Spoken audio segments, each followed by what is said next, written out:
ಸಹೃದಯರಿಗೆಲ್ಲ ಸಸ್ನೇಹ ವಂದನೆ. ಗೋಖಲೆ ಸಾರ್ವಜನಿಕ ವಿಚಾರ ಸಂಸ್ಥೆ ಈ DVG ಸಭಾಂಗಣದಲ್ಲಿ ಇಂದಿನಿಂದ ಮೊದಲುಗೊಂಡು 3 ದಿವಸ ಕ್ರಮವಾಗಿ ಶಿವ, ರಾಮ, ಕೃಷ್ಣ ವಿಷಯಕವಾದಂತಹ ಉಪನ್ಯಾಸ ಜರುಗಲಿಕ್ಕಿದೆ. ಶಿವನ ದೇವತ್ವ, ರಾಮಕೃಷ್ಣರ ಮನುಷ್ಯತ್ವವನ್ನು ಸಮಾಹಾರ ಮಾಡಿ ಶಿವರಾಮಕೃಷ್ಣ ಎಂಬ ಮುಬ್ಬಗೆಯ ಮೂರ್ತಿ ಶಿಲ್ಪವನ್ನು ಅಡಕಿಸಿ ಹೆಸರಿಡುವ ನಾಮಕರಣ ಪರಂಪರೆಯೂ ನಮ್ಮಲ್ಲಿದೆ. ಶಿವರಾಮಕೃಷ್ಣ ಅಂತೂ ಹೆಸರಿಡ್ತಾರೆ. ಅಂದರೆ ಈ 3 ತತ್ವಗಳ ಸತ್ವ ಎಂಥದು ಅಂತ ನಾವು ಸುಲಭವಾಗಿ ಊಹಿಸಬಹುದು. ಶಿವ ಶಿವ ಎನ್ನದ ನಾಲಿಗೆ ಏಕೆ, ರಾಮ ರಾಮ ರಾಮ ಸೀತಾ ರಾಮ ಎನ್ನಿರೋ, ನರಜನ್ಮ ಬಂದಾಗ ನಾಲಿಗೆ ಇರುವಾಗ ಕೃಷ್ಣ ಎನಬಾರದೆ ಇತ್ಯಾದಿಗಳು ನಿತ್ಯ ಸ್ತೋತ್ರಶೀಲವಾದ ನಾಡಾಡಿಗಳ ಗಾಯತ್ರಿ ಆಗಿದೆ. ಅಂದರೆ ಯಾರು ಇದನ್ನು ಗಾಯನ ಮಾಡ್ತಾರೆ ಅವರನ್ನು ಅದು ರಕ್ಷಿಸ್ತದೆ ಅಂತ, ಗಾಯಂತಂ ತ್ರಾಯತೆ ಇತಿ ಅನ್ನೋ ಅರ್ಥದಲ್ಲಿ. ಉದಾಹರಣೆಗಾಗಿ ನಾನು ತೆಗೆದುಕೊಂಡ ಈ 3 ಪಂಕ್ತಿಗಳಲ್ಲಿ ಎನ್ನದ, ಎನ್ನಿರೋ, ಎನಬಾರದೆ ಎಂಬುದೇ ಕ್ರಿಯಾಪದ. ಅನ್ನಬೇಕು, ಶಿವ ಶಿವ ಅನ್ನಬೇಕು, ರಾಮ ರಾಮ ಅನ್ನಬೇಕು, ಕೃಷ್ಣ ಕೃಷ್ಣ ಅನ್ನಬೇಕು.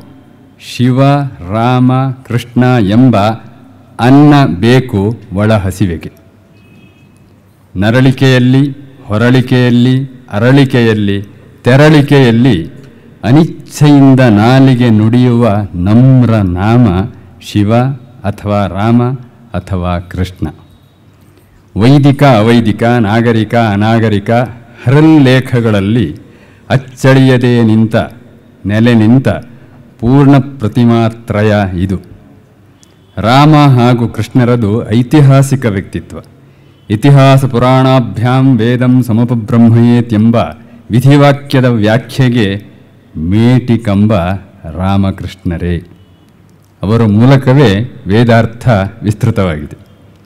ಬೇರೆ ಬೇರೆ ಯುಗಮಾನದಲ್ಲಿ ಮೈದೋರಿದ ಪರಸ್ಪರ ವ್ಯತಿರಿಕ್ತ ಎನ್ನಬಹುದಾದ ಶೀಲ ಚಾರಿತ್ರ್ಯ, ಪಿತೃವಾಕ್ಯನಿಷ್ಠೆ, ಸತ್ಯಸಂಧತೆ, ಕೃತಜ್ಞತೆ ಇತ್ಯಾದಿಗಳು ಯಾವುವು ರಾಮನಿಗೆ ಗುಣೀಭೂತವಾದ ಅನುಲ್ಲಂಘ್ಯ ಮಾತ್ರವಲ್ಲ ಸರ್ವಥಾ ಅನುಷ್ಠೇಯವಾದ ಮೌಲ್ಯಗಳಾಗಿದ್ದವೋ ಅವೇ ಗುಣಗಳು ಕೃಷ್ಣನ ಕಣ್ಣ ಸನ್ನೆಯಲ್ಲಿ, ಕೊರಳ ಕುಂಕಿನಲ್ಲಿ, ಕಾಲ ಕುಣಿತದಲ್ಲಿ ತಮ್ಮ ಲಕ್ಷಣದಲ್ಲಿದ್ದ ಶಬ್ದಾರ್ಥಗಳನ್ನು ಬದಲಿಸಿಕೊಂಡಿದ್ದವು.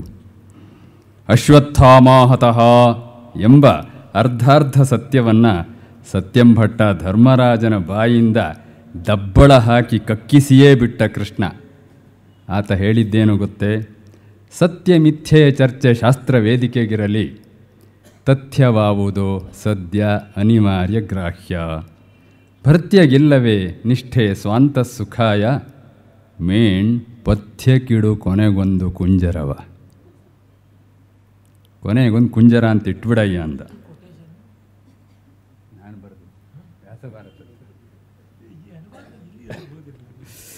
ದ್ರೋಣ ಪರ್ವದಲ್ಲಿ ವ್ಯಾಸರು ಹೇಳಿದಂತಹ ಶ್ಲೋಕದ ಕನ್ನಡ ರೂಪ ಇದು. ಇದು ಕೈತವದ ಶಿಕ್ಷಾಗುರು ಕೃಷ್ಣನ ವರಸೆ, ಸತ್ಯಂ ಬ್ರೂಯಾತ್ ಇತ್ಯಾದಿ ಸ್ಮೃತಿವಾಕ್ಯವನ್ನು ರಾಮನೂ ಸಂವಿಧಾನದಲ್ಲಿ ಅಳವಡಿಸಿದ್ದಾನೆ. ಕೃಷ್ಣನೂ ಅಳವಡಿಸಿದ್ದಾನೆ, ಕೊಂಚ ಅಲ್ಲಾಡಿಸಿ. ರಾಮಸ್ಯ ಚರಿತಂ ಚರೇತ್, ರಾಮನ ನಡೆಗಿದ್ದ ಹೆಚ್ಚುಗಾರಿಕೆ ಅದು. ಇಡೀ ಲೋಕಕ್ಕೆ ತಾನಿಡುವ ಒಂದೊಂದು ಹೆಜ್ಜೆಯೂ ನಿರ್ದಿಷ್ಟವಾಗಿರಬೇಕು ಎಂಬುದನ್ನು ನಡೆದು ತೋರುವ ಪುರುಷೋತ್ತಮತ್ವ ಅದು. ರಾಮೋ ವಿಗ್ರಹವಾನ್ ಧರ್ಮ, ರಾಮೋ ದ್ವಿರ್ನಾಭಿಭಾಷತೆ ಇದೆಲ್ಲ ಪುರುಷೋತ್ತಮತ್ವದ ಭೂಮತ್ವದ ಭೂಷಣ ಭಾರಕಗಳು. ಆಡದೆ ಮಾಡುವನು ರೂಢಿಯೊಳಗುತ್ತಮನು. ಹಾಗಾಗಿ ರಾಮನ ದಾರಿಯಲ್ಲಿ, ಅಂದರೆ ರಾಮನ ಅಯನದಲ್ಲಿ, ರಾಮಾಯಣದಲ್ಲಿ ರಾಮ ಭಾಷಣ ಮಾಡಿದ್ದು ಕಡಿಮೆ. ಕೃಷ್ಣ ಸುಮ್ಮನಿದ್ದರೆ ಪಕ್ಕದವರ ಪುಣ್ಯ ಎಂಬಂತೆ ವಾಚಾಟನಾದವ. ರಾಮನ ಬಾಲ್ಯದಿಂದ ಮರಣದ ತನಕ ರೋಚಕವಾದ ಸ್ಕ್ರೀನ್ ಪ್ಲೇ ಇಲ್ಲ. ಕೃಷ್ಣನದ್ದೋ ರಂಗ್ಬಿರಂಗಿ ಜಲತ್ಸಾರಂಗಿಯಾದ ವರ್ಣಮಯ ವೈವಿಧ್ಯಮಯ ಪೂರ್ಣ ವ್ಯಕ್ತಿತ್ವ. ರಾಮನಿಗೆ ಕಾಲಧರ್ಮದಂತೆ ವಯಸ್ಸಾದರೆ ಕೃಷ್ಣ ಕಾಲವನ್ನೇ ನಕಲಿ ಮಾಡುತ್ತಾ ಅಂತಸ್ತಾರುಣ್ಯದಿಂದ ಚಿರಂತನ ಕ್ರಿಯಾಶೀಲನಾಗಿದ್ದವ. ಹಡೆ, ಪೋಲಿ, ಗೂಂಡ, ಗಂವಾರ ಅಂತೆಲ್ಲ ಬೈದರೂ ಬೈಗುಳನ್ನು ಬೈತಲೆಯಲ್ಲಿ ಭರಿಸುವ ಲೀಲಾಲೋಲ. ಕೃಷ್ಣ ಯಥಾರ್ಥದಲ್ಲಿ ಯಕ್ಷಗಾನದ ಪರಿಭಾಷೆಯಲ್ಲಂತೂ ದಶಾವತಾರಿ. ಅಂದರೆ ಅಗದಿ ಇದೇ ಅವನ ಅವತಾರ ಅಂತ ನಿಕ್ಕಿಯಾಗಿ ಹೇಳಲಾಗದ ಚರಿಷ್ಮ. ಆದ್ದರಿಂದಲೇ ಅದು ವಿಶ್ವೋತ್ತಮತ್ವ. ರಾಮ್ ಮನೋಹರ್ ಲೋಹಿಯಾ ಗುರುತಿಸಿದಂತೆ ರಾಮ ಅಂದರೆ ಸೀಮಿತತೆಯಲ್ಲಿ ಪೂರ್ಣತೆ, ಕೃಷ್ಣ ಅಂದರೆ ಸಮೃದ್ಧತೆಯಲ್ಲಿ ಪೂರ್ಣತೆ, ಶಿವ ಎಂದರೆ ಪ್ರಮಾಣಾತೀತ. ಹೀಗೆ ಜಾಗೃನ್ಮಾನವನ ಪೂರ್ಣತ್ವದ ಮಹಾಸ್ವಪ್ನ ಈ ತ್ರಿವರ್ಗ. ಆದ್ದರಿಂದಲೇ ರಾಮನಲ್ಲಿ ಶಿವನನ್ನೂ, ಶಿವನಲ್ಲಿ ಕೃಷ್ಣನನ್ನೂ, ಕೃಷ್ಣನಲ್ಲಿ ರಾಮನನ್ನೂ, ಹೀಗೆ ಅವಳ ಲಂಗ ಇವಳಿಗುಡಿಸಿ ಎಂಬಂತೆ ಒಂದರೊಳಗೊಂದು ಹೆಣೆದು ಮೈ ಮೆರೆಸುವ ಭೂಮ ಶಿಲ್ಪ ಶಿವ, ರಾಮ, ಕೃಷ್ಣ. ಶಿವ ಪೌರಾಣಿಕ ಭೂಮಿಕೆಯಿಂದ ಮೂಡಿಬಂದ ಮಹನೀಯ, ಅರ್ಧಲೌಕಿಕ ಅರ್ಧ ಅಲೌಕಿಕ, ಹಾಗಾಗಿಯೇ ಅರ್ಧನಾರೀಶ್ವರ. ಅದು ವಾಗರ್ಥಗಳ ಸಮ್ಮಿಲಿತದಂತೆ. ಈ ಜೋಗಿಗೆ ಹುಟ್ಟೂ ಇಲ್ಲ, ಸಾವೂ ಇಲ್ಲ. ಆದರೆ ಹುಟ್ಟಿದವನನ್ನು ಹುಟ್ಟಲಿಲ್ಲ ಅನ್ನಿಸಿಬಿಡಬಲ್ಲ ಹುಟ್ಟು ಹಿಡಿದ ರುದ್ರನಾಮಿಕ. ತನ್ನ ಸರಳತೆಯಿಂದ ಗರಳತೆಯನ್ನು ಗರ್ಭೀಕರಿಸಿಕೊಳ್ಳಬಲ್ಲ ಗಂಭೀರನಿವ. ಆಂಗಿಕಂ ಭುವನಂ ಯಸ್ಯ ವಾಚಿಕಂ ಸರ್ವವಾಂಗ್ಮಯಂ ಆಹಾರ್ಯಂ ಚಂದ್ರತಾರಾದಿ ತಂ ನುಮಃ ಸಾತ್ವಿಕಂ ಶಿವಂ ಎಂದು ಗೆಜ್ಜೆ ಘಲ್ಲಿಸುವವರ ಗೌರವಕ್ಕೆ ನಿತ್ಯ ಪಾತ್ರನಾದ, ಹೆಣದ ಬೆಂಕಿಯ ಎದುರು ಹೇರು ಹೆಜ್ಜೆಯನ್ನು ಹೊಡೆದು ಹೊಯ್ಲೆಬ್ಬಿಸುವ ತಾಂಡವ ಶಿವ. ಆದರೂ ಸತ್ಯಾಗ್ನಿಯನ್ನು ನಡುಹುಬ್ಬಿನಲ್ಲಿ ಹುದುಗಿಸಿ ಧಗಜ್ವಲಲ್ಲಲಾಟಪಟ್ಟ ಪಾವಕ ನಾದವ. ಈತನ ಬುಡುಬುಡಕೆ ಬಡಬಡಿಸಿದರೆ ಅಯ್ಯುಂಡ್ರಳ್ರ ಕೇವೋಂಗ್ ಅಯ್ಯೋ ಛಯವರಟ್ಲಣ್ ಜಭಣ್ ಗಡದಶ್ ಜಬಗಡದಶ್ ಕಪಛಡತ ಛಡತೌ ಕಪೈ ಶಠಸರ್ ಹಲ್ ಎಂಬ ಮಹೇಶ್ವರ ಸೂತ್ರದ ಅಕ್ಷರ ವರ್ಷ. ಹೀಗೆ ಗಾತ್ರ, ಗುಣ, ಗೌರವದಲ್ಲಿ ಶಿವ ಪ್ರಮಾಣಾತೀತ. ಕೇವಲ ಫಲಶ್ರುತಿಯ ಕೈಪಿಡಿ ಇಟ್ಟುಕೊಂಡು ಶಿವ, ರಾಮ, ಕೃಷ್ಣರ ಪರಾಕು ಹೇಳ ಹೊರಟರೆ ಶಿವತ್ವ, ರಾಮತ್ವ, ಕೃಷ್ಣತ್ವ ಕಳೆದು ಭಜನೆಗೊಂದು ಗೊಂಬೆ ಸಿಕ್ಕೀತು. ಆದರೆ ಈ ಲೋಕ ಇದೆಯಲ್ಲ, ಫಲಾನುಭವಿಗಳ ನೆಲೆವೀಡು. ವಾರವೊಂದರಲ್ಲಿ ಭಗವತ್ ಸಾಕ್ಷಾತ್ಕಾರ ಮಾಡುವ ಕೋರ್ಸು ಬೆಂಗಳೂರಿನಲ್ಲಿ ಈಗ ಆರಂಭ ಆಗಿದೆ. ಹುಷಾರಾಗಿರಿ, ನಿಜವಾಗೂ ಹೌದು. ನಿಮ್ಮ ಹತ್ರ ಬರಬಹುದು ಆ ಬೇಡಿಕೆ. ಇಂತಹ ವಿಪರೀತಕ್ಕೆ ಫಲಶ್ರುತಿಯ ಪೈತ್ಯವೇ ಕಾರಣ. ಸಾಮಾನ್ಯರ ದೈನಂದಿನದ ಬದುಕು ಸಮೃದ್ಧವಾಗಿ, ಸಂತೃಪ್ತವಾಗಿ, ಸಂಪನ್ನವಾಗಲು ಇಂಬುಗೊಡುವ ಗುಣತ್ರಯದ, ಸ್ವಭಾವತ್ರಯದ, ತತ್ವತ್ರಯದ, ಪರಮಾರ್ಥದಲ್ಲಿ ಏಕಂಸತ್ ಆಗುವ ಶಿವರಾಮ ಕೃಷ್ಣೋತ್ತದ ಕುರಿತು ಉಪನ್ಯಾಸ ನೀಡಲಿದ್ದಾರೆ ಶತಾವಧಾನಿ ಡಾಕ್ಟರ್ ಆರ್ ಗಣೇಶ್ ಅವರು. ನೃತ್ಯಶಾಸ್ತ್ರದಲ್ಲಿ ಶಿವತ್ವವನ್ನು, ವ್ಯಾಸಂಗದಲ್ಲಿ ರಾಮತ್ವವನ್ನು, ವಿಶ್ವಾಮಿತ್ರನ ಹತ್ರ ಕಲ್ತಿದ್ನಲ್ಲ ರಾಮ, ಹಾಗೆ ಕಲಾ ಜೀವಿಕೆಯಲ್ಲಿ ಕೃಷ್ಣತ್ವವನ್ನು ಅಡಗಿಸಿಕೊಂಡ ಗಣೇಶರು ಒಂಥರ ದಶಾವತಾರಿಯೇ. ಯಾವ ವೇಷವನ್ನೂ ಮಾಡುವವನನ್ನು ಯಕ್ಷಗಾನದಲ್ಲಿ ದಶಾವತಾರಿ ಅಂತಾರೆ. 10 ಅಂತ ಅರ್ಥ ಅಲ್ಲ, ಎಷ್ಟು ಬೇಕಿದ್ದರೂ ಯಾವ ವೇಷ ಬೇಕಿದ್ರೂ ಮಾಡ್ತಾನೆ ಅಂತ. ಅದಕ್ಕಾಗಿ ಆ ವೇಷಧಾರಿ ಕಸೆ ಕಟ್ಟಿ ಕೂತಿರುತ್ತಾನೆ. ಎಲ್ಲಿ? ಗ್ರೀನ್ ರೂಮ್ನಲ್ಲಿ. ಅದನ್ನು ಚೌಕಿ ಅಂತಾರೆ. ಕಸೆ ಅಂತ ಹೇಳಿದ್ರೆ ಮಿನಿಮಮ್ ನಾವು ಕಾಚ ಅಂತೇವಲ್ಲ, ಆ ಥರ ಕಸೆ ಕಟ್ಟಿ ಕೂತಿರ್ತಾರೆ. ಮುಂದೆ ಯಾವ ವೇಷ ಅಂತ ಅವನಿಗೂ ಗೊತ್ತಿರೋದಿಲ್ಲ. ನಿರ್ದೇಶಕ ಭಾಗವತ ಅಂತಿರ್ತಾನೆ. ಅವನು ಬಂದು ಹೇಳ್ತಾನೆ ಒಂದು 10-10:30 ಗಂಟೆ ರಾತ್ರಿಗೆ, ಈಗ ನೀನೀಗ ರಾಮನ್ ಮಾಡು, ಗುಹನ್ ಮಾಡು, ರಾವಣನ್ ಮಾಡು, ಏನೋ ಹೇಳಿದ ಪಾತ್ರ. ಅವನು ಹೇಳಿದ ತಕ್ಷಣ, ಇಂಥ ವೇಷ ಅಂದ ತಕ್ಷಣ ಆಭೂಷಣ ಹೇರಿ ಆತ ತಯಾರಾಗಿ ಬಿಡುತ್ತಾನೆ. ಯಾರು? ಕಲಾವಿದ. ಆತ ಇನ್ಸ್ಟಂಟ್ ಕಲಾವಿದ ಡಾಕ್ಟರ್ ಆರ್ ಗಣೇಶ್. ಯಾವ ವಿಷಯ, ವಸ್ತು, ವಿಚಾರ, ಚಿಂತನೆ, ಚರ್ಚೆ, ಮಂಡನೆ, ಖಂಡನೆ, ಪ್ರತಿಪಾದನಾ, ಸಂಪಾದನಾ ಹೀಗೆ ಇವರ ತಿಳಿವಿಗೆ ಗಡಿ ಇಲ್ಲ. ಅಂದರೆ ಮರ್ಯಾದೆ ಇಲ್ಲ.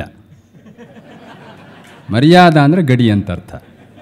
ಆದ್ದರಿಂದಲೇ ಮರ್ಯಾದಾ ಪುರುಷೋತ್ತಮನ ಕುರಿತಾಗಲಿ, ಕೃಷ್ಣ ವಿಭೂತಿ ಬಗೆಗಾಗಲಿ, ಶಿವಾದ್ವೈತದ ವಿವರಕ್ಕಾಗಲಿ, ಸಾವಯವ ಶಿಲ್ಪದ ಸಮಗ್ರೀಕರಣಕ್ಕೆ ಚಾಣ ಸುತ್ತಿಗೆ ಸಮೇತ ಆಗಮಿಸುವ ಸಹೃದಯ ವಿದ್ವಾಂಸ ಡಾಕ್ಟರ್ ಆರ್ ಗಣೇಶರಿಗೆ ಹಾರ್ದಿಕ ಸ್ವಾಗತ. ಕಾರ್ಯಕ್ರಮವನ್ನು ಆಯೋಜಿಸಿದ ಜಗದೀಶ್ ಮಯ್ಯ ದಂಪತಿಗಳಿಗೆ ಬಂದಿದ್ದರೆ ಸ್ವಾಗತ. ಶಿವರಾಮಕೃಷ್ಣ ಅನೂನ ತತ್ವೈಕ್ಯ ಕೌತೂಹಲದಿಂದ ಆಗಮಿಸಿದ ಸತ್ಯಾರ್ಥಿಗಳಾದ ತಮಗೆ ಆತ್ಮೀಯ ಸ್ವಾಗತ. ಈಗ ಉಪನ್ಯಾಸ ಆರಂಭ. ಓಂ ತತ್ಸತ್. ಓಂ ತತ್ಸತ್. ಎಲ್ಲರಿಗೆ ನಮಸ್ಕಾರ. ಯಾವುದೋ ಒಂದಷ್ಟು ವಿಚಾರಗಳನ್ನು ಹೇಳಬೇಕು ಅಂತ ಗುರುತು ಮಾಡಿಕೊಂಡು ಬಂದರೆ ಮುಕ್ಕಾಲು ನಮ್ಮ ಉಪಾಧ್ಯಾಯರೇ ಹೇಳಿ ಖಾಲಿ ಮಾಡಿಬಿಟ್ಟಿದ್ದಾರೆ. ಹೀಗಾಗಿ ಗಡಿಯಿಲ್ಲದವರು ಅಲ್ಲ, ಗಡಿಬಿಡಿ ಇರುವವರು ಅಂತ ಆಗಬೇಕಾಗಿದೆ. ಆ ಥರದ ಪರಿಸ್ಥಿತಿ. ಏಕಕಾಲದಲ್ಲಿ ವಾಗರ್ಥಗಳ ಅದ್ವೈತ ಅವರ ಪರಿಚಯ ಭಾಷಣದಲ್ಲಿದೆ ನೋಡಿ. ಆ ಸೌಭಾಗ್ಯ ತುಂಬ ಅತಿಶಯವಾದದ್ದು. ಇನ್ನು ನಾವು ಹತ್ತಿರದಲ್ಲಿಯೇ ಕೃಷ್ಣ ಜನ್ಮಾಷ್ಟಮಿಯನ್ನು ಆಚರಿಸಲಿದ್ದೇವೆ. ಆ ಕಾರಣದಿಂದ ಅಂದೇ ಕೃಷ್ಣನ ಬಗ್ಗೆ ಮಾತನಾಡೋಣ ಅಂತ. ಹಾಗಾಗಿ ಇಂದು ನಾಳೆ ಶಿವ ಮತ್ತು ರಾಮ, ನಾಡದ್ದು ಬಿಟ್ಟು ಆಚೆ ನಾಡದ್ದು ಅಂದರೆ ಗುರುವಾರ ಕೃಷ್ಣನ ಬಗ್ಗೆ ಮಾತನಾಡುವುದು ಆಗ್ತಾಯಿದೆ. ಇದು ಸಣ್ಣ ಬದಲಾವಣೆ.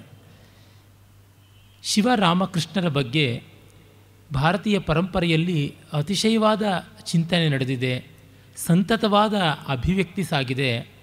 ಮತ್ತೆ ಮತ್ತೆ ಆ ತತ್ವತ್ರಯವನ್ನು ಅದ್ವಿತೀಯವಾಗಿ ಸಾಕಾರ ಮಾಡಿಕೊಳ್ಳುವಂಥ, ಸಾಕ್ಷಾತ್ಕಾರ ಮಾಡಿಕೊಳ್ಳುವಂಥ ಪರಂಪರೆ ಬೆಳಕೊಂಡು ಬಂದಿದೆ. ನಮ್ಮ ಉಪಾಧ್ಯಾಯರು ಕೀರ್ತಿಶೇಷ ರಾಮಮನೋಹರ್ ಲೋಹಿಯಾ ಅವರ ಉಲ್ಲೇಖವನ್ನು ಮಾಡಿದ್ರು. ಅದು ನೋಡಿ ಎಷ್ಟು ಆಶ್ಚರ್ಯಕಾರಿಯಾದದ್ದು. ಅವರು ನೋಡಿದರೆ ಸಮಾಜವಾದಿಗಳಲ್ಲಿ ಅಗ್ರಗಣ್ಯರು, ನಾಸ್ತಿಕ್ಯದ ಶಿಖಾಮಣಿ ಅಂತ ಹೇಳಬೇಕು. ಆದರೆ ಅವರಿಗೆ ಶಿವ ರಾಮ ಕೃಷ್ಣ ತತ್ವ ಅಷ್ಟು ಮನಸ್ಸಿಗೆ ಮೆಚ್ಚುಗೆ ಆಯಿತು.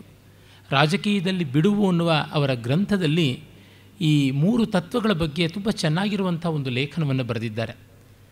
ಆ ಮಟ್ಟದ ಭಾರತೀಯವಾದ ದೃಷ್ಟಿ ಅವರದಾಗಿತ್ತು ಅನ್ನೋದು ತುಂಬ ಸಂತೋಷದ ಸಂಗತಿ. ಹೀಗೆ ಈ 3 ತತ್ವಗಳನ್ನು ಕುರಿತು ಆಸ್ತಿಕರಲ್ಲಿ ಆಸ್ತಿಕರು ಮಾತ್ರವಲ್ಲದೆ ದೈವತ್ವವನ್ನು ತಿರಸ್ಕರಿಸುವವರು ಕೂಡ ಅದರ ಸತ್ಯತ್ವವನ್ನು ನಿರಾಕರಿಸೋದಿಲ್ಲ, ಅದರ ಮೌಲ್ಯದ ಧ್ವನಿಯನ್ನು ಅವರು ಬೇಡ ಅಂತನ್ನೋದಿಲ್ಲ. ಈ ದೃಷ್ಟಿಯಿಂದ ಕಂಡಾಗ ನಮಗೆ ಶಿವರಾಮಕೃಷ್ಣ ತತ್ವ ಅತ್ಯಂತ ಉಪಾದೇಯ ಅಂತ ಗೊತ್ತಾಗುತ್ತೆ. ಶಿವರಾಮಕೃಷ್ಣ ಮಾತ್ರ ಬೇಕೋ, ಇದೆಲ್ಲ ಗಂಡಸರ ಪಾಳ್ಯ ಆಯಿತು, ಹೆಂಗಸರಿಗೆ ಯಾವುದು ಇಲ್ಲವಾ ಅನ್ನುವ ಪ್ರಶ್ನೆ ಸಹಜವಾಗಿ ಬರಬಹುದು. ಶಿವ ಅಂದರೆ ಅಲ್ಲಿ ಪಾರ್ವತಿ ಇದ್ದೇ ಇದ್ದಾಳೆ, ರಾಮ ಅಂದರೆ ಸೀತೆ ಇದ್ದೇ ಇದ್ದಾಳೆ, ಕೃಷ್ಣ ಅಂತಂದರೆ ರುಕ್ಮಿಣಿ ಬಂದೇ ಬರ್ತಾಳೆ, ರಾಧೆ ಸಂದೇ ಸಲ್ತಾಳೆ, ಸತ್ಯಭಾಮೆಯೂ ಬರ್ತಾಳೆ. ಕೃಷ್ಣನ ಬಹುಮುಖಿ ವ್ಯಕ್ತಿತ್ವಕ್ಕೆ ತಕ್ಕಂತೆ ಅನೇಕ ಸ್ತ್ರೀಯರ ಒಂದು ಸ್ವಭಾವ ಸೌಶೀಲ್ಯಗಳನ್ನು ಕೂಡ ಅಲ್ಲಿ ಧ್ವನಿ ರೂಪದಲ್ಲಿ ಕಾಣಬಹುದು. ಯಾಕೆಂದರೆ ಮುದ್ದಣ್ಣ ಹೇಳ್ತಾನೆ, ಸೀತೆಯ ನುಳಿದೇತರ ಸೀತಾರಾಮಂ ಅಂತ. ಸೀತೆಯನ್ನು ಬಿಟ್ಟು ರಾಮ ಹೇಗಿಲ್ವೋ ಪಾರ್ವತಿಯನ್ನು ಬಿಟ್ಟು ಶಿವ ಇಲ್ಲ. ಆ ಕಾರಣದಿಂದಲೇ ಅರ್ಧನಾರೀಶ್ವರ ಅನ್ನೋದು ನಮಗೆ ಗೊತ್ತೇ ಇದೆ. ಈ ಕಾರಣದಿಂದ ಕೃಷ್ಣ ರಾಮ ಶಿವ ಇವರುಗಳು ಯಾರೂ ಕೂಡ ತಮ್ಮ ತಮ್ಮ ಶಕ್ತಿಗಳನ್ನು ಬಿಟ್ಟಿಲ್ಲ. ಆ ಶಕ್ತಿ ಸ್ವರೂಪವೇ ಸ್ತ್ರೀತ್ವ, ಆ ವಿಚಾರಗಳ ಅಭಿವ್ಯಕ್ತಿಯೇ ಸ್ತ್ರೀತ್ವ. ಆ ಕಾರಣದಿಂದ ಗಂಡು ಹೆಣ್ಣನ್ನು ಬೇರ್ಪಡಿಸಿ ನೋಡುವಂಥದ್ದು ನಮ್ಮ ಸಂಸ್ಕೃತಿ ಅಲ್ಲ, ಅಖಂಡವಾಗಿ ಅವಿಭಾಜ್ಯವಾಗಿ ಅನುಭವಿಸುವಂಥದ್ದು ಭಾರತೀಯ ಸಂವೇದನೆ. ಈ ಕಾರಣದಿಂದ ಪಾರ್ವತಿ ಪರಮೇಶ್ವರ ಸೀತಾರಾಮ ಅಂತ ಈ ವಿಸ್ತರಣಕ್ಕೆ ನಾನು ಎಳೆಸಲಿಲ್ಲ. ಆದರೆ ಹೇಳುವಾಗ, ವಿವರಣೆ ಕೊಡುವಾಗ ಅವುಗಳನ್ನೆಲ್ಲ ಕೂಡ ನಮ್ಮ ಮಿತಿಯೊಳಗೆ, ವಿಶೇಷವಾಗಿ ಸಮಯ ಮಿತಿಯೊಳಗೆ ನೋಡೋದಾಗುತ್ತೆ. ಈ 3 ತತ್ವಗಳನ್ನು ನಾನು 3 ಸ್ತರವಾಗಿ ನೋಡ್ತಾ ಇದ್ದೀನಿ. ಅದಕ್ಕೆ ನಮ್ಮ ಪರಂಪರೆಯಲ್ಲಿ ಆಧಾರವಿದೆಯಾದರೂ ಯಾರೂ ಅದನ್ನು ಹೀಗೆ ಅಂತ ನಿರ್ವಚನ ಮಾಡಿಲ್ಲವಾದ್ದರಿಂದ ಆ ಕಡೆಗೆ ಒಂದು ಸ್ವಲ್ಪ ಗಮನ ಕೊಡಬಹುದು. ಅದೊಂದಂದರೆ ಶಿವ ವ್ಯಕ್ತಿಯ ಸಂಕೇತ, ರಾಮ ಕುಟುಂಬದ ಸಂಕೇತ, ಕೃಷ್ಣ ಸಮಾಜದ ಸಂಕೇತ. ನಮಗೆ ಜಗತ್ತಿನಲ್ಲಿ 3 ಸ್ತರಗಳಿರುತ್ತವೆ. ವ್ಯಕ್ತಿಯೊಬ್ಬ, ಅವನಲ್ಲಿರುವಂಥ ತೊಡಕು ತೋಟಿಗಳು, ಸಮಸ್ಯೆಗಳು, ಸ್ವಾರಸ್ಯಗಳು, ಮತ್ತು ಕುಟುಂಬದಲ್ಲಿ ಪರಸ್ಪರ ಸಾಮರಸ್ಯ, ವೈಮನಸ್ಯಗಳ ಸಮನ್ವಯ, ಇವುಗಳೆಲ್ಲ ಕೂಡ ದೊಡ್ಡ ಸವಾಲುಗಳಾಗಿ ಆನಂದದ ನಿಧಾನಗಳಾಗಿ ಬರುತ್ತವೆ, ಅವುಗಳ ನಿರ್ವಾಹ. ಆಮೇಲೆ ಇಡೀ ಸಮಾಜದಲ್ಲಿ ತೋರಿಕೊಳ್ತಕ್ಕಂಥ ವೈರುಧ್ಯಗಳು, ವೈಚಿತ್ರ್ಯಗಳು, ಸಂಘರ್ಷಗಳು, ರಾಗದ್ವೇಷಗಳ, ಅರ್ಥಕಾಮಗಳ ಏರಾಟಗಳು, ಅವುಗಳನ್ನು ಪರಿಹಾರ ಮಾಡುವ ಬಗೆ. ಈ ತೆರನಾಗಿ 3 ಸ್ತರಗಳು. 3 ಸ್ತರಗಳು ಪರಸ್ಪರ ಪ್ರಭಾವಿತವಾಗ್ತಾ ಇರ್ತವೆ. ಶಿವನಲ್ಲಿ ಕೃಷ್ಣನನ್ನು ಕಾಣಬಹುದು, ಕೃಷ್ಣನಲ್ಲಿ ರಾಮನನ್ನು ಕಾಣಬಹುದು, ರಾಮನಲ್ಲಿ ಶಿವ ಕೃಷ್ಣರಿಬ್ಬರನ್ನೂ ಕಾಣಬಹುದು. ಹೀಗುಂಟೇ ಉಂಟು, ಅದನ್ನು ನಮ್ಮ ಉಪಾಧ್ಯಾಯರು ಹೇಳಿದರಲ್ಲ. ಆದರೆ ಪ್ರಧಾನೇ ವ್ಯಪದೇಶ ಅಂತ ನಮ್ಮ ಶಾಸ್ತ್ರಕಾರರು ಹೇಳ್ತಾರೆ. ನಾವು ಪ್ರಧಾನವಾಗಿರುವಂಥದ್ದನ್ನು ನೋಡಿ ಮುಖ್ಯವಾಗಿ ಬಾಹುಳ್ಯವನ್ನು ಗಮನಿಸಿ ಹೇಳ್ತಾ ಇದ್ದೀವಿ ಅಂತ. ಆ ದೃಷ್ಟಿಯಿಂದ ಶಿವರಾಮಕೃಷ್ಣರನ್ನು ಈ 3 ಸ್ತರದಲ್ಲಿ ಕಂಡರಿಸಬಹುದು. ನಾನು ಈ ತತ್ವಗಳನ್ನು ಇತಿಹಾಸ ಪುರಾಣಗಳು ಕಂಡ ಬಗೆಗೆ ತುಂಬ ವಿಸ್ತಾರವಾಗಿ ತೆಗೆದುಕೊಳ್ಳಲ್ಲ. ಹಾಗೆಯೇ ಇವುಗಳು ಐತಿಹಾಸಿಕವಾಗಿ ಹೇಗೆ ಬೆಳೆದು ಬಂದಿವೆ ಅನ್ನೋದನ್ನು ಜಾಸ್ತಿ ತೆಗೆದುಕೊಳ್ಳಲ್ಲ. ಆಯಾ ದೇವತಾ ತತ್ವಗಳು, ಆಯಾ ವ್ಯಕ್ತಿ ವೈಚಿತ್ರ್ಯಗಳು ಸಾಂಕೇತಿಕವಾಗಿ ಯಾವ ಪರಿಣಾಮ ಮಾಡಿವೆ, ಆ ಒಂದು ರಚನೆಗಳಲ್ಲಿರುವಂಥ ಮಹತ್ವ ಅಂಶಗಳು ಯಾವುದು, ಈ ಬಗ್ಗೆ ನಾನು ಹೇಳೋದಕ್ಕೆ ಇಷ್ಟಪಡ್ತೀನಿ. ಅದಕ್ಕಾಗಿಯೇ ನಾನು 3 ಮಹಾಕವಿಗಳನ್ನು ಆಯ್ಕೆ ಮಾಡಿಕೊಂಡಿದ್ದೀನಿ. ಶಿವ ನಮ್ಮ ಹ್ಲಾದಕವಿಯಾದ ಕಾಳಿದಾಸನ ಸೃಷ್ಟಿಯಾಗಿ ಕುಮಾರ ಸಂಭವ ಆ ಮುಖ್ಯದ ಒಂದು ರಚನೆಯ ಮೂಲಕ ಹೇಗೆ ತೋರಿಕೊಳ್ತಾನೆ ಅಂತ. ಅಂದರೆ ಆನಂದದ ಕವಿ, ಹ್ಲಾದದ ಕವಿ, ಮೋದದ ಕವಿ ಕಾಳಿದಾಸನ ದೃಷ್ಟಿಯಲ್ಲಿ ಶಿವ ಅವನು ನಮಗೆ ಬಹಳ ಮುಖ್ಯವಾಗಿ ಬೇಕಾದಂಥವನು. ಮಿಕ್ಕ ಎಷ್ಟೋ ಜನ ಕವಿಗಳು ಬರೆದಿದ್ದಾರೆ ಶಿವನ ಬಗ್ಗೆ, ರಾಮಾಯಣ ಮಹಾಭಾರತಗಳಲ್ಲಿ ಕೂಡ ಕಾಣುತ್ತೆ. ಆದರೆ ಕಾಳಿದಾಸ ಅದನ್ನು ತೋರ್ಪಡಿಸಿದಂತೆ ಮತ್ತಾವ ಕವಿಯೂ ತೋರ್ಪಡಿಸಿಲ್ಲವಾದ ಕಾರಣ ಕಾಳಿದಾಸ. ಮತ್ತು ರಾಮ ಆದಿಕವಿಯ ಅನಾದಿ ನಾಯಕನಾಗಿ ಕಾಣಿಸ್ತಾನೆ. ಹೀಗಾಗಿ ವಾಲ್ಮೀಕಿಯ ರಾಮನನ್ನು ನಾನು ಪ್ರಧಾನವಾಗಿ ಇಟ್ಟುಕೊಳ್ತಾ ಇದ್ದೀನಿ. ಮತ್ತು ಇನ್ನು ಕೃಷ್ಣನಿಗೆ ನಮಗೆ ಇರುವುದು ಒಂದೇ ಶರಣ್ಯ, ವೇದ ಕವಿಯಾದ ವೇದವ್ಯಾಸರ ನಾಯಕ, ನಿರ್ವೇದ ನಾಯಕ ಕೃಷ್ಣ. ಹೀಗೆ ಹ್ಲಾದಕವಿ, ಆದಿಕವಿ, ವೇದಕವಿ ಈ 3 ಕವಿಗಳ ಕೃತಿಗಳ ನಾಯಕರಾಗಿ ನಮ್ಮ ಬದುಕಿಗೆ ಅವರು ಹೇಗೆ ಪ್ರಯೋಜನವಾಗ್ತಾರೆ, ಬದುಕಿನ ದೀಪವನ್ನು, ಅದರ ಬತ್ತಿಯನ್ನು ಮೀಂಟುವ ಕಾಯಕವನ್ನು ಅವರ ಚರಿತ್ರೆಗಳು ಹೇಗೆ ಮಾಡುತ್ತವೆ ಎನ್ನುವುದನ್ನು ನೋಡುವುದು.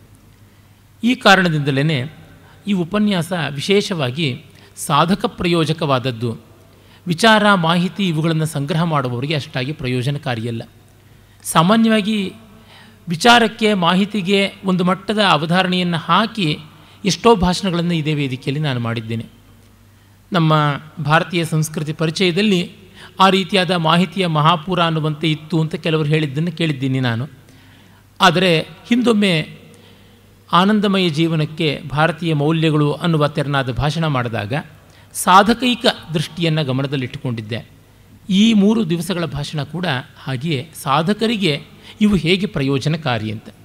ಅದರಿಂದ ಇಲ್ಲಿ ಉದ್ಧರಣಗಳ ಬಾಹುಳ್ಯ ಕಡಿಮೆ, ಕೊಟೇಶನ್ಗಳು ಜಾಸ್ತಿ ಇರಲಾರವು. ಚಿಂತನೆ ಅದು ಬದುಕಿಗೆ ಅನ್ವಯವಾಗುವ ಬಗೆ ಅದನ್ನು ನೋಡುವಂಥ ಪ್ರಯತ್ನ ಮಾಡ್ತಿದ್ದೀನಿ. ಇದನ್ನು ಈ ಆನುಪೂರ್ವಿಯಲ್ಲಿಯೇ ಯಾಕಿಟ್ಟುಕೊಂಡೆ ಅನ್ನೋದು ನಿಮಗೆ ಸ್ಪಷ್ಟವಾಗಿರಬಹುದು. ವ್ಯಕ್ತಿ, ಕುಟುಂಬ, ಸಮಾಜ ಇದು ಒಂದು ವಿಕಾಸದ ನಿಶ್ರೇಣಿ. ಮತ್ತು ನಮಗೆ ತುಂಬ ನಿಕಟನಾಗಿರ್ತಕ್ಕಂಥ ವ್ಯಕ್ತಿ ಅಂತಂದರೆ ನಾವೇ, ಇನ್ಯಾರೂ ಅಲ್ಲ. ನಮಗೆ ನಾವಲ್ಲದೆ ಇನ್ಯಾರೂ ಹತ್ತಿರದವರಲ್ಲ. ಆ ಕಾರಣದಿಂದಲೇ ನಮ್ಮನ್ನು ನಾವು ತಿದ್ದಿಕೊಂಡ್ರೆ ನಮ್ಮ ಕುಟುಂಬವೋ ಸಮಾಜವೋ ತನ್ನಂತೆ ತಾನೇ ತಿದ್ದಲ್ಪಡುತ್ತದೆ ಎನ್ನುವುದು ಒಂದು ದೃಷ್ಟಿಯಾಗಿದೆ. ಮತ್ತು ಶಿವ ವಿಶೇಷತಃ ಧ್ಯಾನಶೀಲನಾದವನು. ರಾಮ ಒಂದು ಮಟ್ಟದ ಸೀಮಿತವಾದ ಚಟುವಟಿಕೆಯನ್ನು ಉಳ್ಳವನು, ಕೃಷ್ಣ ಮತ್ತು ವ್ಯಾಪಕವಾಗಿ ಉಳ್ಳವನು. ಈ ಒಂದು ದೃಷ್ಟಿಯು ಕೂಡ ಅಲ್ಲಿ ಕೆಲಸ ಮಾಡಿದೆ ಅಂತ ಅಂದುಕೋಬಹುದು. ಮೊದಲಿಗೆ ಶಿವನನ್ನು ಕುರಿತು ಆಲೋಚನೆ ಮಾಡೋದಿದ್ದರೆ ವೇದಗಳಲ್ಲಿಯೇ ಶಿವನ ಉಲ್ಲೇಖ ಉಂಟು. ಶಿವ ಅನ್ನುವ ಹೆಸರು ವೇದಗಳಲ್ಲಿ ಇಲ್ಲ ಅಂತ ಕೆಲವರ ಭ್ರಮೆ.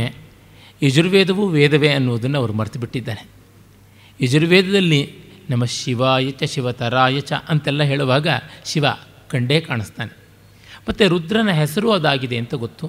ಋಗ್ವೇದದಲ್ಲಿ ವಿಶೇಷವಾಗಿ ರುದ್ರನ ಹೆಸರಿನಲ್ಲಿ ಆ ಮಹಾದೇವನಿಗೆ ಬೇಕಾದಷ್ಟು ಸ್ತೋತ್ರ ಸಂದಿದೆ. ಆತ ದೇದೀಪ್ಯಮಾನನಾದ ಶರೀರವುಳ್ಳವನು, ವೀರ ಯೋಧನಂತೆ ಕಾಣಿಸಿಕೊಳ್ಳುವವನು ಮತ್ತು ಚಿಕಿತ್ಸೆಯನ್ನು ಮಾಡಬಲ್ಲವನು, ಆರೋಗ್ಯವನ್ನು ಕೊಡಬಲ್ಲವನು, ಆಯುಷ್ಯವನ್ನು ಕೊಡಬಲ್ಲವನು, ತೆಗೆಯಬಲ್ಲವನು, ಶಾಂತ ಘೋರ ಎರಡೂ ರೂಪಗಳಿಂದ ವಿಜೃಂಭಿಸಬಲ್ಲವನು ಅಂತೆಲ್ಲ ಇದೆ. ಈ ಮೂಲಕ ನಮಗೆ ಅಲ್ಲಿಯೇ ಶಿವನ ಬೀಜ ಏನು ಅಂತ ಗೊತ್ತಾಗಿದೆ, ಶಿವತತ್ವದ ಬೀಜ ಏನು ಅನ್ನೋದು ತಿಳಿದಿದೆ. ಇದನ್ನೇ ಮುಂದೆ ಕೂಡ ನಾವು ಕಾಣಬಹುದು. ಯಾಕೆ ಈ ಮಾತನ್ನು ನಾನು ವೇದಗಳಿಂದ ತೆಗೆದುಕೊಂಡರೆ ಅಂದರೆ, ತುಂಬ ಜನ ಶಿವ ದ್ರಾವಿಡ ದೇವತೆ ಅಂತ ಇಂಗ್ಲೀಷ್ನ ಶಿಕ್ಷಣದ ಮೂಲಕವಾಗಿ ತೆಗೆದುಕೊಂಡು ಬಂದ ಅಜ್ಞಾನವನ್ನು, ಅವಿವೇಕವನ್ನು ಹರಡುವುದುಂಟು. ವಸ್ತುತಃ ಶಿವ ಭಾರತೀಯ ದೇವತೆ. ದ್ರಾವಿಡ, ಆರ್ಯ ಅನ್ನುವ ವಿಭಾಗಗಳೇ ಅಬದ್ಧ ಅನ್ನುವುದನ್ನು ನಾವು ನೋಡಿದ್ದೀವಿ. ಮತ್ತು ಶಿವನ ಸ್ಥಾನ ಹಿಮಾಲಯ, ಅಪ್ಪಟ ಆರ್ಯಸ್ಥಾನ ಅಂತ ಯಾವುದು ಕರಿತೀವಿ ಆ ಉತ್ತರ ಭಾರತ. ದಕ್ಷಿಣ ಭಾರತದಲ್ಲಿ ಶಿವನ ಮೂಲ ಸ್ಥಾನ ಅನ್ನೋದು ಇಲ್ಲೇ ಇಲ್ಲ ಅಂತ ಗೊತ್ತಾಗುತ್ತೆ. ಮತ್ತು ವಿಶೇಷವಾದ ಜ್ಯೋತಿರ್ಲಿಂಗಗಳೆಲ್ಲ ಹೆಚ್ಚಾಗಿರ್ತಕ್ಕಂಥದ್ದು ಉತ್ತರ ಭಾರತದಲ್ಲಿ. ದಕ್ಷಿಣ ಭಾರತದಲ್ಲಿ ಎರಡೇ. ಈ ದ್ರವಿಡ ಸ್ಥಾನ ಅಂತ ಅನ್ನೋದಿದ್ರೆ ಅಲ್ಲಿ ಎರಡೇ, ಶ್ರೀಶೈಲ ಮತ್ತು ರಾಮೇಶ್ವರ, ಇನ್ಯಾವುದೂ ಅಲ್ಲ ಅಂತ. ಇವನ್ನೆಲ್ಲ ಅಪ್ರಬುದ್ಧತೆಯಿಂದ ಭಾರತವನ್ನು ಪೂರ್ವ, ಪಶ್ಚಿಮ, ಉತ್ತರ, ದಕ್ಷಿಣ ಅಂತೆಲ್ಲ ಒಡೆಯಬೇಕು ಅನ್ನುವ ಹುನ್ನಾರದಿಂದ ಮಾಡಿದ್ದು ಅಂತ ಗೊತ್ತಾಗುತ್ತದೆ. ಮತ್ತು ಶಿವನ ಲಿಂಗ ಪೂಜೆಯ ಬಗೆಗೂ ಬಗೆ ಬಗೆಯಾದ ವಿಕಾರಗಳನ್ನು ಎಬ್ಬಿಸಿದ್ದಾರೆ. ನಾವು ಅದಕ್ಕೆ ಸಂಕೋಚ ಪಡಬೇಕಾಗಿಲ್ಲ. ಲಿಂಗ ಅನ್ನುವುದಕ್ಕೆ ಲೀಯಿಂಗ್ ಶ್ಲೇಷಣೆ ಅನ್ನುವ ಧಾತುವಿನಿಂದ ಲೀಯತೆ ಇತಿ ಲಿಂಗ, ಲಯನಾಲ್ ಲಿಂಗಂ ಅನ್ನುವಂಥ ಮಾತುಗಳನ್ನು ನಾವು ನೋಡ್ತೀವಿ. ಅಂದರೆ ಯಾವುದು ಕರಗಲ್ಪಡುತ್ತದೆ, ಯಾವುದು ಐಕ್ಯವಾಗುತ್ತದೆ ಮತ್ತು ಯಾವುದನ್ನು ನೇರವಾಗಿ ಹೇಳೋಕ್ಕಾಗೋಲ್ಲ, ಅದಕ್ಕೆ ಲಿಂಗ ಅನ್ನೋದಕ್ಕೆ ಸೂಚನೆ ಅಂತ ಒಂದು ಅರ್ಥ ಇದೆ. ಪರತತ್ವ ಬ್ರಹ್ಮತತ್ವವನ್ನು ವಾಚ್ಯವಾಗಿ ಹೇಳುವುದಕ್ಕೆ ಸಾಧ್ಯ ಇಲ್ಲ. ಅದೆಂದಿದ್ದರೂ ಸೂಚ್ಯ, ಧ್ವನಿತ ಮತ್ತು ಅದನ್ನು ಸಾಕ್ಷಾತ್ತಾಗಿ ತೋರಿಸೋಕ್ಕಾಗೋಲ್ಲ, ಪ್ರತ್ಯಕ್ಷವಾಗಿ ತೋರಿಸೋಕ್ಕಾಗೋಲ್ಲ, ಅಪರೋಕ್ಷವಾಗಿ ತೋರಿಸಬಹುದು. ಇಲ್ಲಿ ನೋಡಿ, ಅಪರೋಕ್ಷ ಅಂದರೂ ಪ್ರತ್ಯಕ್ಷವೇ, ಪರೋಕ್ಷ ಅಲ್ಲದ್ದು ಅಪರೋಕ್ಷ. ಯಾಕೆ ಆ ಡಬಲ್ ನೆಗೆಟಿವ್ಸ್ ಅಂತಂದರೆ, ನೇರವಾಗಿ ನಾವು ಮಾಹಿತಿಯನ್ನು ಪಡೆಯಬಲ್ಲವಲ್ಲದೆ ಅನುಭವವನ್ನು ಪಡೆಯೋದಕ್ಕೆ ಸಾಧ್ಯ ಇಲ್ಲ. ಅನುಭವ ಧ್ವನಿತವಾಗಿ ಪರ್ಯಾಯ ರೂಪದಲ್ಲಿಯೇ ಬರಬೇಕು ಅನ್ನೋದಕ್ಕೆ ಆ ಕಾರಣ ಅಂತ. ಆಮೇಲೆ ಆದಿಭೌತಿಕ ಸ್ತರದಿಂದ ನೋಡಿದರೆ ಸೃಷ್ಟಿಯ ಸಂಕೇತವೇ ಆದಂಥದ್ದು ಶಿವಲಿಂಗ ಅಂತ ಗೊತ್ತಾಗುತ್ತದೆ. ಪೇಗನ್ ಅಂತನ್ನುವಂಥ ಯಾವ ಕ್ರೈಸ್ತೇತರ ಮತ ಅಂತೆಲ್ಲ ಜಗತ್ತಿನಲ್ಲಿವೆ, ಅವುಗಳಲ್ಲಿ ಇರುವಂಥದ್ದು ಇಂಥ ವಿಕಾರಗಳು ಅಂತ ಮಾಡುವ ಆ ಕ್ರೈಸ್ತ ಹುನ್ನಾರ, ಆ ಕ್ರೈಸ್ತ ಮತಾಂಧತೆ ಮಿಕ್ಕಿದ್ದನ್ನೆಲ್ಲ ತಿರಸ್ಕರಿಸಿ ಕಾಣುವಂತೆ ಆಯಿತು. ಸೃಷ್ಟಿ ಇಲ್ಲದೆ ಜಗತ್ತಿಲ್ಲ, ಅದೂ ಒಂದು ಸ್ತರ. ಆ ಸೃಷ್ಟಿ ಎಂಥದ್ದು? ಅದು ನಿರ್ಬೀಜವಾದ ಸೃಷ್ಟಿ, ರಜಸ್ಸಿನ ಅತೀತವಾದಂಥ ಸೃಷ್ಟಿ ಎನ್ನುವುದನ್ನು ತೋರ್ಪಡಿಸುವುದಕ್ಕೆ ಶಿವನನ್ನು ಅಧ್ಯಾತ್ಮ ಸ್ತರದಲ್ಲಿ ನಾವು ನೋಡ್ತೀವಿ. ಅಧ್ಯಾತ್ಮ ಸ್ತರದಲ್ಲಿ ನೋಡಿದಾಗ ಅವನು ಲಯಕಾರಕನಾದ ದೇವತೆ, ಮಾನಸ ಸೃಷ್ಟಿಯನ್ನೇ ಮಾಡಬಲ್ಲ, ಮನಸ್ಸಿನಿಂದಲೇ ಎಲ್ಲವನ್ನು ಮಾಡಬಲ್ಲ ಮತ್ತು ಸೃಷ್ಟಿಯನ್ನು ಮೀರಿದಂಥದ್ದು ಯಾವುದುಂಟು ಎಲ್ಲವನ್ನು ಕರಗಿಸುವ ಶಕ್ತಿ, ವಿಘಟನ ಶಕ್ತಿ, ಅದು ಕೂಡ ಅವನದಾಗಿದೆ ಅಂತೆಲ್ಲ ಗೊತ್ತಾಗುತ್ತದೆ. ಹೀಗಾಗಿ ಶಿವನ ತತ್ವದ ಬಗ್ಗೆ ಇರಬಹುದಾದ ಆ ಕೆಲವು ಆಕ್ಷೇಪಗಳು ಅನ್ನುವಂಥ ಆಕ್ಷೇಪಾಭಾಸಗಳನ್ನು ನಾವು ಮರೆಯಬಹುದು, ಅವುಗಳನ್ನು ಉಪೇಕ್ಷೆ ಮಾಡಬಹುದು. ಕಾರಣ ಬೇಕಾದಷ್ಟು ಉತ್ತರದ ಸಾಮಗ್ರಿ ಇದ್ದೇ ಇದೆ. ಇನ್ನು ಶಿವನನ್ನೇ ನಾವು ನೋಡಿದರೆ, ಹೆಸರು ನೋಡಿ, ಶಿವ ಅಂದರೆ ಮಂಗಳ ಅಂತ. ಶಂಭು ಅಂದರೂ ಅಷ್ಟೇ ಮಂಗಳವನ್ನು ಕೊಡ್ತಕ್ಕಂಥವನು ಅಂತ. ಮಹಾದೇವ ಅಂತಂದರೆ ಮಹತ್ತಾದ ಅತಿಶಯವಾದ ಬೆಳಕಿನ, ಲೀಲೆಯ, ವಿಲಾಸದ, ವಿನೋದದ, ಸಂತೋಷದ ದೇವರು ಅನ್ನುವ ಅರ್ಥ ಉಂಟು. ಮತ್ತು ರುದ್ರ ಅನ್ನುವುದನ್ನೇ ತೆಗೆದುಕೊಂಡರೂ ನಮ್ಮ ರೋದನವನ್ನೆಲ್ಲ ಕರಗಿಸುವಂಥವನು, ರೋದನಂ ದ್ರಾವಯತಿ ಇತಿ ರುದ್ರ ಅನ್ನುವ ನಿರ್ವಚನ ತೆಗೆದುಕೊಂಡಾಗ ಎಲ್ಲದರಿಂದಲೂ ಅವನು ಆನಂದಮಯನಾದವನು, ಮಂಗಳಮಯನಾದವನು ಅಂತ ಗೊತ್ತಾಗುತ್ತದೆ. ಈ ರೀತಿ ಇರುವಂಥ ಶಿವನನ್ನು ನಾವು ಉಗ್ರ, ಭೀಮ ಅಂತ ಕೂಡ ಕರಿತೀವಿ. ಇದು ಹೇಗೆ? ಒಂದು ಕಡೆ ಒಳ್ಳೆಯ ಹೆಸರುಗಳು, ಮಾಂಗಲಿಕವಾದ ಹೆಸರುಗಳು, ಆಹ್ಲಾದಕಾರಿಯಾದ ಹೆಸರುಗಳು, ಆನಂದಮಯವಾದ ಹೆಸರುಗಳು. ಇನ್ನೊಂದು ಕಡೆ ಭಯಾನಕವಾದಂಥ ಹೆಸರುಗಳು, ಘೋರವಾದಂಥ ಹೆಸರುಗಳು. ಇವು ಹೇಗೆ? ಮೊದಲಿಗೆ ನಾಮಧೇಯದಿಂದಲೇ ವೈರುಧ್ಯ ಉಂಟು. ಕಾರಣ ಇಷ್ಟೇ, ಶಿವ ವೈರುಧ್ಯಗಳನ್ನೆಲ್ಲ ತನ್ನೊಳಗೆ ಬಿಂಬಿಸಿಕೊಂಡು ಅದನ್ನು ಮೀರಿದ ತತ್ವ ತಾನಾಗಿದ್ದೀನಿ ಅಂತಾನೆ. ನಮ್ಮ ವ್ಯಕ್ತಿತ್ವವಾದರೂ ಹಾಗೆ, ನಮಗೇ ಕಾಣುವಂತೆ ಬೇಕಾದಷ್ಟು ವೈರುಧ್ಯಗಳು ನಮ್ಮಲ್ಲಿರುತ್ತವೆ. ನಾವು ಒಂದೊಂದು ಬಾರಿಗೆ ಒಂದೊಂದನ್ನು ಇಷ್ಟಪಡ್ತಾ ಇರ್ತೀವಿ. ಹೇಗೆ ಅಂತ ನಿಶ್ಚಿತವಾಗಿ ಹೇಳೋದಕ್ಕೆ ಸಾಧ್ಯ ಇಲ್ಲ. ಗಾಂಭೀರ್ಯವೆಂತೋ ಹಾಗೆ ಸಲುಗೆಯ ಅನೌಪಚಾರಿಕವಾದ ವಿನೋದವನ್ನು ನಾವು ಇಷ್ಟಪಡ್ತೀವಿ. ಸಿಹಿಯನ್ನು ಹೇಗೋ ಖಾರವನ್ನು ಇಷ್ಟಪಡ್ತೀವಿ. ಸರಳತೆಯನ್ನು ಹೇಗೋ ಆಡಂಬರವನ್ನು ಇಷ್ಟಪಡ್ತೀವಿ. ನಯವಾಗಿ ಮಾತನಾಡೋದು ಹೇಗೋ ರೂಕ್ಷವಾಗಿ ಮಾತನಾಡೋದು ಉಂಟು. ಅದಕ್ಕೆ ಬೇರೊಂದು ಉದಾಹರಣೆಯನ್ನು ನೋಡಿಕೊಳ್ಬೇಕಾಗಿಲ್ಲ. ನನಗೆ ನನ್ನನ್ನೇ ನೋಡಿಕೊಂಡ್ರೆ ಗೊತ್ತಾಗುತ್ತೆ. ಯಥೇಷ್ಟವಾಗಿ ಆ ರೀತಿಯಾದ ವೈರುಧ್ಯ ಕಾಣುತ್ತೆ. ಈ ವೈರುಧ್ಯಗಳು ದೋಷವ?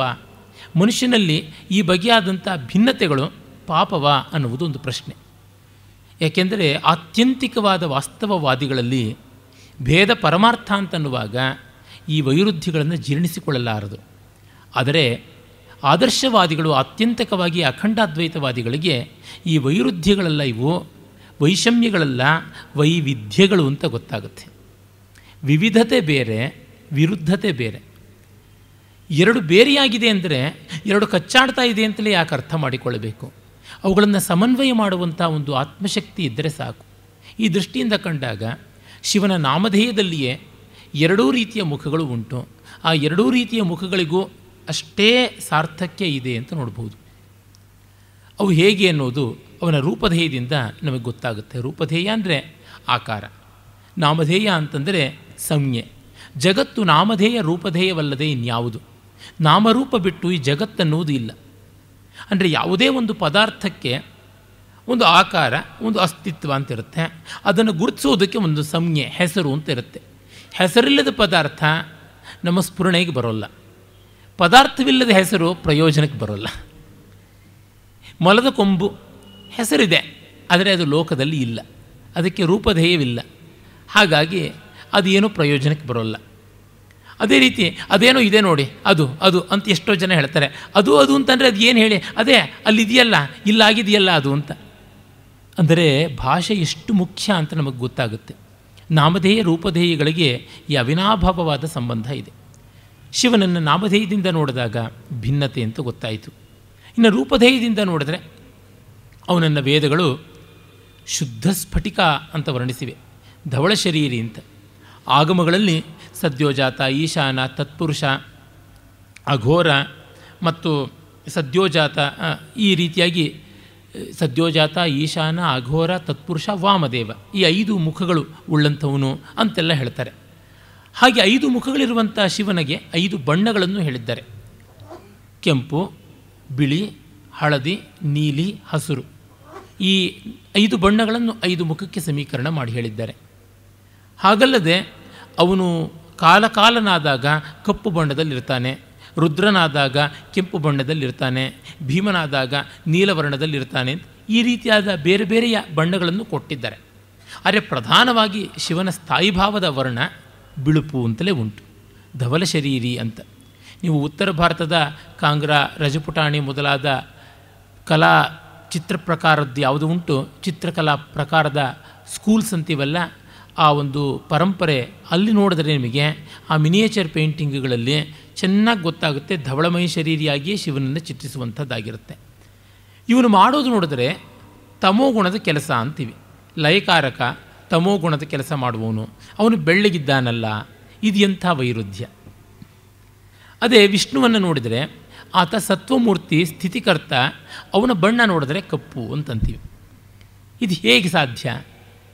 ಅದನ್ನು ನಾವು ಮುಂದೆ ಗಮನಿಸೋಣ. ಈ ರೀತಿಯಾದಂಥ ಒಂದು ದ್ವಂದ್ವ, ಆ ದ್ವಂದ್ವಗಳಿಗೆ ಎಲ್ಲಿ ನಿಸ್ತಾರ? ಅದು ಭಿನ್ನತೆ ಅಂತ ಅಂದುಕೊಳ್ಬೇಕೆ, ವೈಷಮ್ಯ ಅಂತ ಅಂದುಕೊಳ್ಬೇಕೆ ಅನ್ನುವುದು ನಮಗೆ ದೊಡ್ಡ ಪರೀಕ್ಷೆ. ಇಲ್ಲಿಂದ ಶುರು ಮಾಡೋಣ. ಬಣ್ಣ ನೋಡಿದಾಗ ನಮಗೆ ಗೊತ್ತಾಗುತ್ತೆ, ಎಲ್ಲ ವರ್ಣಗಳನ್ನೂ ತನ್ನೊಳಗೆ ಐಕ್ಯ ಮಾಡಿಕೊಳ್ತಕ್ಕಂಥದ್ದು ಕಪ್ಪು ಬಣ್ಣ. ಯಾವ ವರ್ಣವನ್ನೂ ತನ್ನೊಳಗೆ ಸೇರಿಸಿಕೊಳ್ಳದೆ ಇರತಕ್ಕಂಥದ್ದು ಬಿಳಿ ಬಣ್ಣ. ಸಾಮಾನ್ಯ ಭೌತಶಾಸ್ತ್ರದಿಂದ ಗೊತ್ತಾಗುತ್ತೆ. ಬಿಳಿ ಅಂದರೆ ಎಲ್ಲ ಬಣ್ಣಗಳನ್ನು ಪ್ರತಿಫಲನ ಮಾಡುವುದು, ಕಪ್ಪು ಅಂದರೆ ಎಲ್ಲ ಬಣ್ಣಗಳನ್ನು ಹೀರಿಕೊಳ್ತಕ್ಕಂಥದ್ದು ಅಂತ. ಶಿವ ಯಾವ ಒಂದು ಹೊರಗಿನ ವಸ್ತುವಿನಿಂದಲೂ ಕೂಡ ವಿಚಲಿತವಾಗೋದಿಲ್ಲ. ಯಾವುದನ್ನು ತನ್ನ ಒಳಕ್ಕೆ ತಂದುಕೊಳ್ಳೋದೇ ಇಲ್ಲ. ಯಾವುದರಿಂದಲೂ ಅವನು ಡಿಸ್ಟರ್ಬ್ ಆಗದೆ ಉಳಿತಾನೆ. ನಾವು ಮತ್ತೆ ವಿಜ್ಞಾನದ ಪರಿಭಾಷೆಯಲ್ಲಿ ಹೇಳೋದಿದ್ದರೆ ಈಸ್ ಅನ್ ಅಡಿಯಾಬ್ಯಾಟಿಕ್ ಸಿಸ್ಟಮ್ ಅಂತ. ಇನ್ಸುಲೇಟ್ ಮಾಡಿಕೊಂಡು ಬಿಟ್ಟಿದ್ದಾನೆ, ಯಾವುದರಿಂದಲೂ ವಿಕಾರ ಇಲ್ಲದೆ ಇರುವಂಥದ್ದು. ಅದೇ ವಿಷ್ಣು ಕಪ್ಪು ಅಂತಂದವಲ್ಲ, ಶ್ಯಾಮ, ಎಲ್ಲವನ್ನೂ ಸ್ವೀಕರಿಸ್ತಾನೆ, ಎಲ್ಲವನ್ನೂ ಜೀರ್ಣಿಸಿಕೊಳ್ತಾನೆ. ಅದು ಐಸೋಥರ್ಮಲ್ ಸಿಸ್ಟಮ್. ಎರಡೂ ಕೂಡ ಪ್ರಪಂಚಕ್ಕೆ ಬೇಕೇ ಬೇಕಾಗಿರುವಂಥದ್ದು. ಸ್ವಸ್ಥತೆಯನ್ನು ಅಲುಗಿಸದ ಜಗದಾಸ್ಥೆಯೊಂದು ಗುಣ, ಆಸ್ಥೆಯನ್ನು ಕುಂದಿಸದ ತಾಟಸ್ಥ್ಯ ಒಂದು, ನಷ್ಟ ಲಾಭಗಳಲ್ಲಿ ಲಘುಹಾಸ್ಯ ನಯವೊಂದು, ಶಿಷ್ಟಿಗಾವಶ್ಯಕವೋ ಮಂಕುತಿಮ್ಮ ಅಂತ DVG ಹೇಳ್ತಾರೆ. ನಮ್ಮ ನೆಮ್ಮದಿಯನ್ನು ಹದಗೆಡಿಸದೇ ಇರುವಷ್ಟರ ಮಟ್ಟಿಗೆ ಲೋಕದಲ್ಲಿ ತೊಡಗಿಕೊಳ್ಳಬೇಕು. ಸ್ವಸ್ಥತೆಯನ್ನು ಅಲುಗಿಸದ ಜಗದಾಸ್ತೆ. ಆದರೆ ಲೋಕದ ಆಸ್ತೆಯನ್ನು ಕುಂದಿಸದೇ ಇರುವಷ್ಟರ ಮಟ್ಟಿಗೆ ತಾಟಸ್ಥ್ಯವನ್ನು ನಿಯಂತ್ರಣ ಮಾಡಿಕೊಳ್ಳಬೇಕು. ಅಂದರೆ ಅಯ್ಯೋ ಅದನ್ನೇನು ನೋಡೋದು, ಇದನ್ನೇನು ನೋಡೋದು ಅಂತ ಇಲ್ಲದೆ ನಾವು ನೋಡಬೇಕು, ಆದರೆ ನಾವು ಉಳಿಯಬೇಕು. ಈ ರೀತಿಯಾದ ದ್ವಂದ್ವ ಸಮನ್ವಯ ಮಾಡಿಕೊಳ್ಳುವಂಥದ್ದು. ಶಿವ ಹಾಗೆ ಎರಡನ್ನೂ ಮಾಡ್ತಾ ಇದ್ದಾನೆ. ಶುದ್ಧ ಸ್ಫಟಿಕ ಶರೀರಿಯಾಗಿ ಅವನು ಯಾವುದಕ್ಕೂ ಅಂಟಿಕೊಳ್ಳದೆ, ಯಾವುದನ್ನೂ ಸೇರಿಸದೇ ಇದ್ದಾನೆ. ಕಾಲನಾಗಿ ಕಪ್ಪು ಬಣ್ಣದಿಂದ ಇದ್ದು ಎಲ್ಲವನ್ನೂ ನುಂಗಬಲ್ಲವನೂ ಆಗಿದ್ದಾನೆ. ಆದರೆ ಸ್ಥಾಯಿಭಾವವಾಗಿ ಅವನು ಬಿಳುಪನ್ನು ಇಷ್ಟಪಡ್ತಾನೆ, ಬಿಳುಪಿನ ಬಣ್ಣದವನಾಗಿದ್ದಾನೆ. ಅದು ಯಾಕೆ ಅಂದರೆ ಲಯ ಅನ್ನುವುದು ತಮಸ್ಸಿನ ಕೆಲಸ ಅಲ್ಲ, ಅದು ಸತ್ವವೂ ಹೌದು ಅಂತ ನಾವು ತೋರಿಸೋದು. ಲಯ ಅಂದರೆ ನಾಶ ಅಂತ ಅರ್ಥ ಅಲ್ಲ. ತುಂಬ ಜನ ಲಯ ಅನ್ನೋ ಶಬ್ದಕ್ಕೆ ಅರ್ಥ ನಾಶ ಅಂತಾರೆ. ಲಯ ಅನ್ನುವುದಕ್ಕೆ ಕರಗುವಿಕೆ ಅಂತ. ಕರಗುವಿಕೆ ನಾಶವಲ್ಲ, ನಮ್ಮ ಇಂದ್ರಿಯಗಳಿಗೆ ಗೋಚರವಾಗದೇ ಇರುವಿಕೆ. ತಿರೋಧಾನ ಅಂತ ಕರೀತಾರೆ. ತಿರೋಧಾನ ಅಂದರೆ ಮಾಯವಾಗುವುದು ಅಂತ, ಕಣ್ಣಿಗೆ ಕಾಣಿಸ್ದಂತೆ ಹೋಗೋದು. ನೀರಿನಲ್ಲಿ ಸಕ್ಕರೆ ಹಾಕಿದ್ರೆ ಕರಗಿತು ಅಂದರೆ ಸಕ್ಕರೆ ಇಲ್ಲ ಅಂತಲ್ಲ, ರುಚಿ ನೋಡಿದ್ರೆ ಗೊತ್ತಾಗುತ್ತೆ. ಕಣ್ಣಿಗೆ ಕಾಣ್ತಾ ಇದ್ದ ಸಕ್ಕರೆ, ಕೈಗೆ ಸಿಗ್ತಾ ಇದ್ದ ಸಕ್ಕರೆ ಈಗ ಕಣ್ಣಿಗೆ ಕಾಣಿಸ್ತಾ ಇಲ್ಲ, ಕೈಗೆ ಸಿಗ್ತಾ ಇಲ್ಲ, ಆದರೆ ನಾಲಿಗೆ ಗೋಚರವಾಗುತ್ತೆ. ಒಂದು ಇಂದ್ರಿಯಕ್ಕೆ ಕಾಣದೇ ಇದ್ದರೆ ಮತ್ತೊಂದು ಇಂದ್ರಿಯಕ್ಕೆ ಕಾಣುತ್ತೆ, ಅಥವಾ ಈ ಸ್ಥೂಲೇಂದ್ರಿಯಗಳಿಗೆ ಕಾಣದೇ ಇದ್ದರೆ ಸೂಕ್ಷ್ಮೇಂದ್ರಿಯಗಳಿಗೆ ಕಾಣುತ್ತದೆ. ಈ ದೃಷ್ಟಿಯಿಂದ ಕಂಡಾಗ ಪ್ರಳಯ ಕಾಲದ ಪ್ರಪಂಚ ಏನಾಗಿತ್ತು, ಅದು ಸೂಕ್ಷ್ಮವಾಗಿ ಇತ್ತು, ನಮಗೆ ಗೋಚರವಾಗಲಿಲ್ಲ ಅಂತ. ಪ್ರಳಯ ಅನ್ನುವುದು it is A state before any other States existed ಅಂತ ಅನ್ನಬೇಕು. ಈ ಕಾರಣದಿಂದ ಶಿವ ಅದನ್ನು ಸತ್ವಸ್ವರೂಪಿಯಾಗಿಯೇ ಮಾಡ್ತಾ ಇದ್ದಾನೆ. ಅದನ್ನು ನಾವು ನಮ್ಮ ಬದುಕಿನಲ್ಲಿ ಹೇಗೆ ನೋಡ್ಬೋದು? ನಾವು ಯಾವುದೇ ಒಂದು ಕೆಲಸವನ್ನು ವಿಘಟನ ಮಾಡುವುದಿದ್ದರೆ, ಯಾವುದೋ ಒಂದು ಮನೇನ ಒಡಿತೀವಿ ಅಂತಂದರೆ, ಒಳ್ಳೆಯ ಬಂಗಾರದಂಥ ಮನೇನ ಒಡಿತಾ ಇದ್ದಾನಲ್ಲ ಅಂತ ಅಂದುಕೊಂಡ್ರೆ, ಇಲ್ಲ ಅದರೊಳಗೆ ಏನೋ ಲೋಪ ಇತ್ತು, ಏನೋ ದೋಷ ಇತ್ತು, ಏನೋ ಕುಂದು ಕೊರತೆ ಇತ್ತು, ಮತ್ತೊಂದು ಒಳ್ಳೆಯ ಚೆನ್ನವಾದ ಮನೆಯನ್ನು ಕಟ್ಟೋದಕ್ಕೆ ಮಾಡಿದ್ದು. ಈ ಕಾಲದ ರಿಯಲ್ ಎಸ್ಟೇಟಲ್ಲಿ ಗೊತ್ತಿದೆ, ಕಟ್ಟಿದ ಮನೆಗಿಂತ ಖಾಲಿ ಸೈಟಿಗೆ ಬೆಲೆ ಜಾಸ್ತಿ ಅಂತ. ಯಾಕೆಂದರೆ ಖಾಲಿತನಕ್ಕೆ, ಬಯಲಿಗೆ ಬೆಲೆ ಹೆಚ್ಚು, ಚಾಯ್ಸ್ ಇರುತ್ತೆ, ಬಗೆ ಬಗೆಯ ರೀತಿಯಲ್ಲಿ ಏನನ್ನೂ ಮಾಡಿಕೊಳ್ಳಬಹುದಾದ ಸಾಧ್ಯತೆ ಹೆಚ್ಚು. ಅಂದರೆ ಮುಂದಿನ ನಿರ್ಮಾಣದ ಕಲ್ಪನೆ ಇದ್ದವನಿಗೆ ಇಂದಿನ ಲಯ ಸಂಕಟಕಾರಿ ಆಗೋದಿಲ್ಲ. ನಾವಾದರೂ ಯಾವುದನ್ನೇ ಒಂದನ್ನು ನಿರ್ದಯವಾಗಿ ಬೇಡ ಅಂತ ಬಿಡ್ತಾ ಇದ್ದೀವಿ ಅಂತಂದರೆ ಅದು ಒಳ್ಳೆಯ ರೂಪವನ್ನು ಪಡೆಯೋದಕ್ಕೆ ಆ ತಿರಸ್ಕಾರವ ಅಂತ ನೋಡಿಕೊಳ್ಳಬೇಕು. ನಮ್ಮ ಮಕ್ಕಳಿಗಾದರೂ ಅಷ್ಟೇ, ನಾವು ಕಠೋರವಾಗಿ ನಡ್ಕೊಳ್ತಾ ಇದ್ದೀವಿ ಅಂತಂದರೆ ಅದು ಅವರ ಅಭ್ಯುದಯಕ್ಕಾಗಿ ಪರಿಣಮಿಸ್ತಾ ಇದೆ ಅನ್ನೋದು ನಮಗೂ ಅವರಿಗೂ ಅನುಭವಕ್ಕೆ ಬರ್ತಾ ಇದ್ದರೆ ಆ ಸಮಸ್ಯೆ ಇರೋದಿಲ್ಲ. ಒಂದು ಕಡೆ ಮಹಾಬ್ರಾಹ್ಮಣದಲ್ಲಿ ಬಹಳ ಚೆನ್ನಾಗಿ ದೇವರು ಅವರು ಹೇಳ್ತಾರಲ್ಲ, ಈ ಹಿಂದೆ ಈ ವೇದಿಕೆಯಲ್ಲಿ ಅದರ ಬಗ್ಗೆ ಮಾತನಾಡಿದ್ದು ಆಗಿತ್ತು. ಪ್ರಳಯ ಆಗುತ್ತೆ ಅಂತ ನಾವು ಒದ್ದಾಡ್ತೀವಿ, ಅದರಾಚೆಗೆ ಬಹಳ ಒಳ್ಳೆಯ ಸೃಷ್ಟಿ ಇದೆ ಅಂತ ನಾವು ಯಾಕೆ ಯೋಚನೆ ಮಾಡೋದಿಲ್ಲ? ವಿಶ್ವಾಮಿತ್ರನಿಗೆ ಮುಂದೆ ಒಂದು ದೊಡ್ಡ ಋಷಿತ್ವ ಬರುತ್ತದೆ, ಗಾಯತ್ರಿ ಮಂತ್ರ ಭೂಮಿಗೆ ಅವತರಿಸುತ್ತದೆ ಅನ್ನೋದು ನಮಗೆ ಗೊತ್ತಾಗ್ತಾ ಇದ್ದರೆ, ವಸಿಷ್ಠರಿಗೆ ಕಾಣ್ತಾ ಇದೆ, ಅವರಿಗೆ ಶೋಕ ಇಲ್ಲ. ಆದರೆ ಅರುಂಧತಿ ದೇವಿಗೆ ಆಶ್ರಮದಲ್ಲಿ ರಕ್ತಪಾತ ಆಗುತ್ತದೆ ಅನ್ನೋದೊಂದು ಚಿಂತೆ. ಭವಿಷ್ಯತ್ತಿನ ಮಂಗಳ ನಮ್ಮ ಮನಸ್ಸಿನಲ್ಲಿ ನಿಶ್ಚಿತವಾಗಿದ್ದರೆ ವರ್ತಮಾನದ ವ್ಯಭಿಚಾರಿ ಭಾವವಾಗಿ ಬಂದು ಹೋಗತಕ್ಕಂಥ ಅಮಂಗಳ ಅಥವಾ ಅಮಂಗಳಾಭಾಸಕ್ಕೆ ನಾವು ಚಿಂತೆ ಮಾಡಬೇಕಾಗಿಲ್ಲ. ನಮಗೆ ನಾವು ಏನು ಮಾಡ್ತೀವಿ ಅನ್ನೋದು ಚೆನ್ನಾಗಿ ಗೊತ್ತಿದ್ದಾಗ ಲೋಕ 1000 ರೀತಿಯಲ್ಲಿ ಅಂದರೂ ನಮಗೇನು ಬೇಸರ ಆಗೋದಿಲ್ಲ. ಈ ಒಂದು ಆತ್ಮಸ್ಥೈರ್ಯ ಶಿವನ ಲಯ, ಆ ಲಯದ ಹಿಂದಿರತಕ್ಕಂಥ ಸತ್ವದ ವರ್ಣದಲ್ಲಿ ಇದೆ. ಆ ಕಾರಣದಿಂದಲೇ ನೋಡಿ, ಅವನು ಬೆತ್ತಲೆಯೂ ತಿರುಗುತ್ತಾನೆ, ಸ್ಮಶಾನದಲ್ಲಿಯೂ ಕುಣಿತಾನೆ, ಹಾವುಗಳನ್ನು ಹಾಕ್ಕೊಳ್ತಾನೆ, ಬೂದಿಯನ್ನು ಬಳ್ಕೊಳ್ತಾನೆ, ಭಿಕ್ಷೆಯನ್ನು ಎತ್ತುತ್ತಾನೆ, ವಿರೂಪಾಕ್ಷನೂ ಆಗಿರ್ತಾನೆ. ಇದೆಲ್ಲ ಯಾಕೆ ಅಂದರೆ ಅದರ ಪರಮಾರ್ಥ ಏನು ಅಂತ ಗೋಚರವಾಗಿದೆ. ನಮಗೆ ಅದು ನಿಶ್ಚಯವಾದ ಮೇಲೆ ಇನ್ನೊಬ್ಬರನ್ನ ಒಪ್ಪಿಸಬೇಕು, ಮೆಚ್ಚಿಸಬೇಕು ಅಂತ ಅನ್ನೋದು ಬರುವುದೇ ಇಲ್ಲ. ಭೈರಪ್ಪನವರು ಹೇಳ್ತಾ ಇರ್ತಾರೆ, ಎಷ್ಟೋ ಬಾರಿ ಹೇಳಿದ್ದುಂಟು, ಕಾದಂಬರಿ ಬರೆಯುವಾಗ ನನಗೆ ಯಾವ ಓದುಗರೂ ಕಣ್ಣೆದುರಿರೋದಿಲ್ಲ. ನನಗೆ ಅದು ರಸತ್ವದ ಒಂದು ಆನಂದವನ್ನು ಕೊಡಬೇಕು, ರಸದ ಮಟ್ಟದ ಸಂತೋಷವನ್ನು ಕೊಡಬೇಕು. ನನಗೆ ಬರೆಯುವಾಗ ಅದು ರಸದ ಮಟ್ಟದ ಸಂತೋಷ ಕೊಟ್ಟರೆ ಯಾವುದೇ ಓದುಗನಿಗೂ ಅದು ಕೊಡುತ್ತೆ ಅನ್ನುವಂಥದ್ದು. ಇಷ್ಟು ಆ ಒಂದು ಪ್ರತ್ಯಯ ಎಂಥದ್ದು, ಆ ನಿಷ್ಕರ್ಷೆ ಎಂಥದ್ದು. ಶಿವ ಆ ರೀತಿಯಾದ ನಿಷ್ಕರ್ಷೆ. ದ್ವಂದ್ವಗಳಿರಲಿ, ತೊಂದರೆ ಇಲ್ಲ, ಆ ದ್ವಂದ್ವಗಳ ಆಚೆಗೆ ಒಂದು ಸಮನ್ವಯ ಅದು ನಮ್ಮೊಳಗಿದ್ದೇ ಇದೆಯಲ್ಲ ಅನ್ನುವ ಭಾವ. ಹೀಗೆ ಬಣ್ಣದಿಂದಲೇ ನಮಗೆ ಶಿವನ ಆ ಒಂದು ದ್ವಂದ್ವಾತೀತವಾದಂಥ ಒಂದು ಸಮನ್ವಯವನ್ನು ನೋಡ್ತೀವಿ. ಮತ್ತು ಕೇಶಾದಿಪಾದ ಅಂತ ನೋಡೋಣ, ಬಣ್ಣ ಆದ್ಯಂತ. ಈಗ ತಲೆಯಿಂದ ಪಾದದವರೆಗೆ ನೋಡೋಣ. ಆತ ಜಟೆ ಕಟ್ಟಿಕೊಂಡಿದ್ದಾನೆ. ಜಟೆ ಯಾವುದರ ಸಂಕೇತವಾಗಿದೆ? ಅವನು ಹೇಳಿ ಕೇಳಿ ದಕ್ಷಿಣಾಮೂರ್ತಿಯಾಗಿ ವಟವೃಕ್ಷದ ಕೆಳಗೆ ಕೂತವನಲ್ಲ. ವಟವೃಕ್ಷದ ಬೀಳಲು ಹೇಗೋ ಹಾಗೆ ಅವನ ತಲೆಯಿಂದ ಆ ಬೀಳಲು ಬಂದಿರತಕ್ಕಂಥದ್ದು ಆ ಜಟೆಗಳು. ಅವನನ್ನು ವ್ಯೋಮಕೇಶ ಅಂತಲೂ ಕರೀತಾರೆ. ತಲೆ ಅಂದರೆ ಆಕಾಶವೇ, ಅದು ಇನ್ನೇನೂ ಅಲ್ಲ. ತಲೆ ಕೂದಲು ಅಂದರೆ ಆಕಾಶವೇ, ವ್ಯೋಮವೇ ಕೇಶವಾಗಿರುವುದು. ಏನಿದರ ಸಂಕೇತ? ಆಕಾಶ ಶಬ್ದಗುಣಕ ಅಂತ ನೈಯಾಯಿಕರೆಲ್ಲ ಹೇಳ್ತಾರೆ. ಶಬ್ದಗುಣಕಂ ಆಕಾಶಂ ಅಂತ ನಮ್ಮಲ್ಲಿ ಎಲ್ಲರೂ ಅದನ್ನು ಒಪ್ಪಿಕೊಳ್ತಾರೆ. ಈ ಶಬ್ದದಲ್ಲಿಯೇ ಎಲ್ಲವೂ ಅಡಗಿದೆ. ಮತ್ತು ಈ ಆಕಾಶ ಸಕಲ ವಾಂಗ್ಮಯದ, ಸಕಲ ವಿಚಾರದ ಅವಕಾಶ ಅಂತ ಗೊತ್ತಾಗುತ್ತದೆ. ಶಿವನ ತಲೆಯಲ್ಲಿ ಇರುವುದು ಜ್ಞಾನ, ಅದು ಬಿಟ್ಟು ಇನ್ನೇನೂ ಅಲ್ಲ. ಎಲ್ಲ ಜ್ಞಾನವು ಶಬ್ದರೂಪವಾಗಿಯೇ ನಮಗೆ ಗೋಚರವಾಗುವಂಥದ್ದು. ಯಾಕೆಂದರೆ ಪಂಚಭೂತಗಳಲ್ಲಿ ಹಿರಿಯದಾದದ್ದು ಆಕಾಶ. ಆಕಾಶದ ಗುಣ ಶಬ್ದ, ಅಲ್ಲಿಂದ ಮಿಕ್ಕದ್ದೆಲ್ಲ. ನಮ್ಮ ಜ್ಞಾನ ಸ್ಪರ್ಶದ್ದಾಗಿರಬಹುದು, ಗಂಧದ್ದಾಗಿರಬಹುದು, ರಸದ್ದಾಗಿರಬಹುದು, ಅಥವಾ ರೂಪದ್ದಾಗಿರಬಹುದು. ಇವೆಲ್ಲ ಕಡೆಗೆ ಆಕಾಶದ ಶಬ್ದದಲ್ಲಿಯೇ ಪರ್ಯವಸಾನವಾಗುತ್ತದೆ ಅಂತ ಗೋಚರವಾದಾಗ ನಮಗೆ ತಿಳಿಯುತ್ತೆ ಅವನು ಶಬ್ದವನ್ನು ತನ್ನ ತಲೆಯಲ್ಲಿ ತುಂಬಿಕೊಂಡವನು. ಆ ಜಟೆಗಳು ವಸ್ತುತಃ ವರ್ಣ ಸಮಾಮ್ನಾಯವೇ, ಸಕಲ ವಾಂಗ್ಮಯವೇ. ನಾವು ನೋಡ್ತೀವಲ್ಲ, ಆ ಸೌಂಡ್ ವೇವ್ಸ್ ಪ್ಯಾಟ್ರನ್ಸ್ ಎಲ್ಲ ಬಗೆ ಬಗೆಯಲ್ಲಿ ಹೀಗೆ ಹಾಗೆ ಗುಂಗುರಾಗಿ ಹೊಯ್ದಾಡ್ತಾ ಇರುತ್ತೆ. ಈ ಕ್ಯಾಥೋಡ್ರೆ ಆಸಿಲೋಸ್ಕೋಪ್ ಅಂಥದ್ರೊಳಗೆ ಯಾವುದನ್ನು ಒಂದು ವೇವ್ ಪ್ಯಾಟ್ರನ್ಗೆ ತಂದರೆ ನಮಗೆ ಗೊತ್ತಾಗುತ್ತಾ. ಹಾಗೆ ಆ ಜಟೆಗಳು ದಿಗಂತದಲ್ಲಿ ಹಬ್ಬಿರತಕ್ಕಂಥ ಶಬ್ದ ತರಂಗಗಳಂತೆ ಇರುವಂಥದ್ದು. ಆತ ವಸ್ತುತಃ ವೇದಸ್ವರೂಪಿ. ಜ್ಞಾನಮಿಚ್ಛೇತ್ ಸದಾಶಿವಾತ್ ಅಂತ ಪರಂಪರೆ ಹೇಳುತ್ತೆ. ಅವನು ಜ್ಞಾನವನ್ನು ತಲೆ ಮೇಲೆ ಹೊತ್ತುಕೊಂಡಿದ್ದಾನೆ, ಜ್ಞಾನ ಸ್ವರೂಪಿಯೇ ಆಗಿದ್ದಾನೆ. ಮತ್ತು ಆ ಜ್ಞಾನಕ್ಕೆ ಗತಿಶೀಲತೆ ಇರಬೇಕು. ಗತಿಶೀಲತೆ ಇಲ್ಲದ ಜ್ಞಾನ ಜಡ. ಎಲ್ಲ ಗತ್ಯರ್ಥಕ ಧಾತುಗಳು ಜ್ಞಾನಾರ್ಥಕ ಅಂತ ವೈಯಾಕರಣರು ಹೇಳ್ತಾರೆ. ಆ ಗತಿಶೀಲತೆಯಲ್ಲಿ ಒಂದು ಸರಸತೆಯೂ ಇರಬೇಕು. ಸರಸತೆ ಇಲ್ಲದ ಗತಿಶೀಲತೆ ಅಂದರೆ ಹೊಯ್ಗೆಯನ್ನು ಸುರಿದಂತೆ, ಮರಳನ್ನು ಸುರಿದಂತೆ ಪ್ರಯೋಜನಕ್ಕೆ ಬರೋಲ್ಲ. ಅದನ್ನು ತೋರ್ಪಡಿಸುವಂತೆ ಆ ಜಟೆಯ ಮಧ್ಯದಲ್ಲಿ ಗತಿಶೀಲೆಯೂ ಸರಸೆಯೂ ಆದ ಗಂಗೆ ಓಡಾಡ್ತಾ ಇದ್ದಾಳೆ. ಅವಳು ತ್ರಿಭುವನ ಪಾವನಿಯಾಗಿದ್ದಾಳೆ. ಸಾಮಾನ್ಯಕ್ಕೆ ನಮಗೆ ಕೂದಲು ಅಂದರೆ ಮೈಲಿಗೆ, ತಲೆ ಮೇಲಿರೋವರೆಗೂ ಅದು ಮಡಿ, ಕೆಳಗೆ ಬಿತ್ತು ಅಂದರೆ ಮೈಲಿಗೆ. ಆದರೆ ಶಿವನ ತಲೆ ಕೂದಲು ಎಷ್ಟು ಮಡಿ ಅಂದರೆ ಆ ತಲೆ ಕೂದಲ ಮೇಲಿಂದ ಯಾವುದು ಬಿದ್ದರೂ ಅದು ಮಡಿಯೇ. ಹೀಗೆ ಕಂಡಾಗ ಆ ಸಮಸ್ತ ವಾಂಗ್ಮಯದ ವ್ಯೋಮಕೇಶದಿಂದ ಜಾರಿ ಬರುವಂಥ ಜ್ಞಾನದ ಕವಲುಗಳಿವೆಯಲ್ಲ, 7 ಕವಲಾಗಿ ಗಂಗೆ ಹರಿದಳು ಅಂತ ಪುರಾಣದಲ್ಲಿ ಹೇಳುತ್ತವೆ. ಆ 7 ಕವಲಾಗಿ ಹರಿದ ಗಂಗೆ ಅಷ್ಟೇ ಪಾವನೆಯಾಗಿದ್ದಾಳೆ. ಯಾರನ್ನೂ ಕೂಡ ಪವಿತ್ರರನ್ನಾಗಿ ಮಾಡಬಲ್ಲಂಥವಳು ಆಕೆ ಅಂತ ಗೊತ್ತಾಗುತ್ತದೆ. ಮತ್ತು ಜ್ಞಾನದ ನಿರಂತರವಾದ ಪ್ರವಾಹಶೀಲತೆ ಮತ್ತು ರಸಮಯತೆ ಅದೆರಡಕ್ಕೂ ಕೂಡ ಸಂಕೇತವಾಗಿದ್ದಾಳೆ. ಹೀಗೆ ಆ ವ್ಯಕ್ತಿಯಲ್ಲಿ ಜ್ಞಾನದ ಪಾರಮ್ಯ ಇದ್ದರೆ ಇನ್ಯಾವ ದ್ವಂದ್ವಗಳು ಬಂದರೂ ಜೀರ್ಣ ಆಗುತ್ತದೆ. ಎಷ್ಟು ಕನ್ಫ್ಯೂಷನ್ಸ್ ಇದ್ದರೂ ಅದು ಜೀರ್ಣ ಆಗೋಗ್ಬಿಡುತ್ತೆ.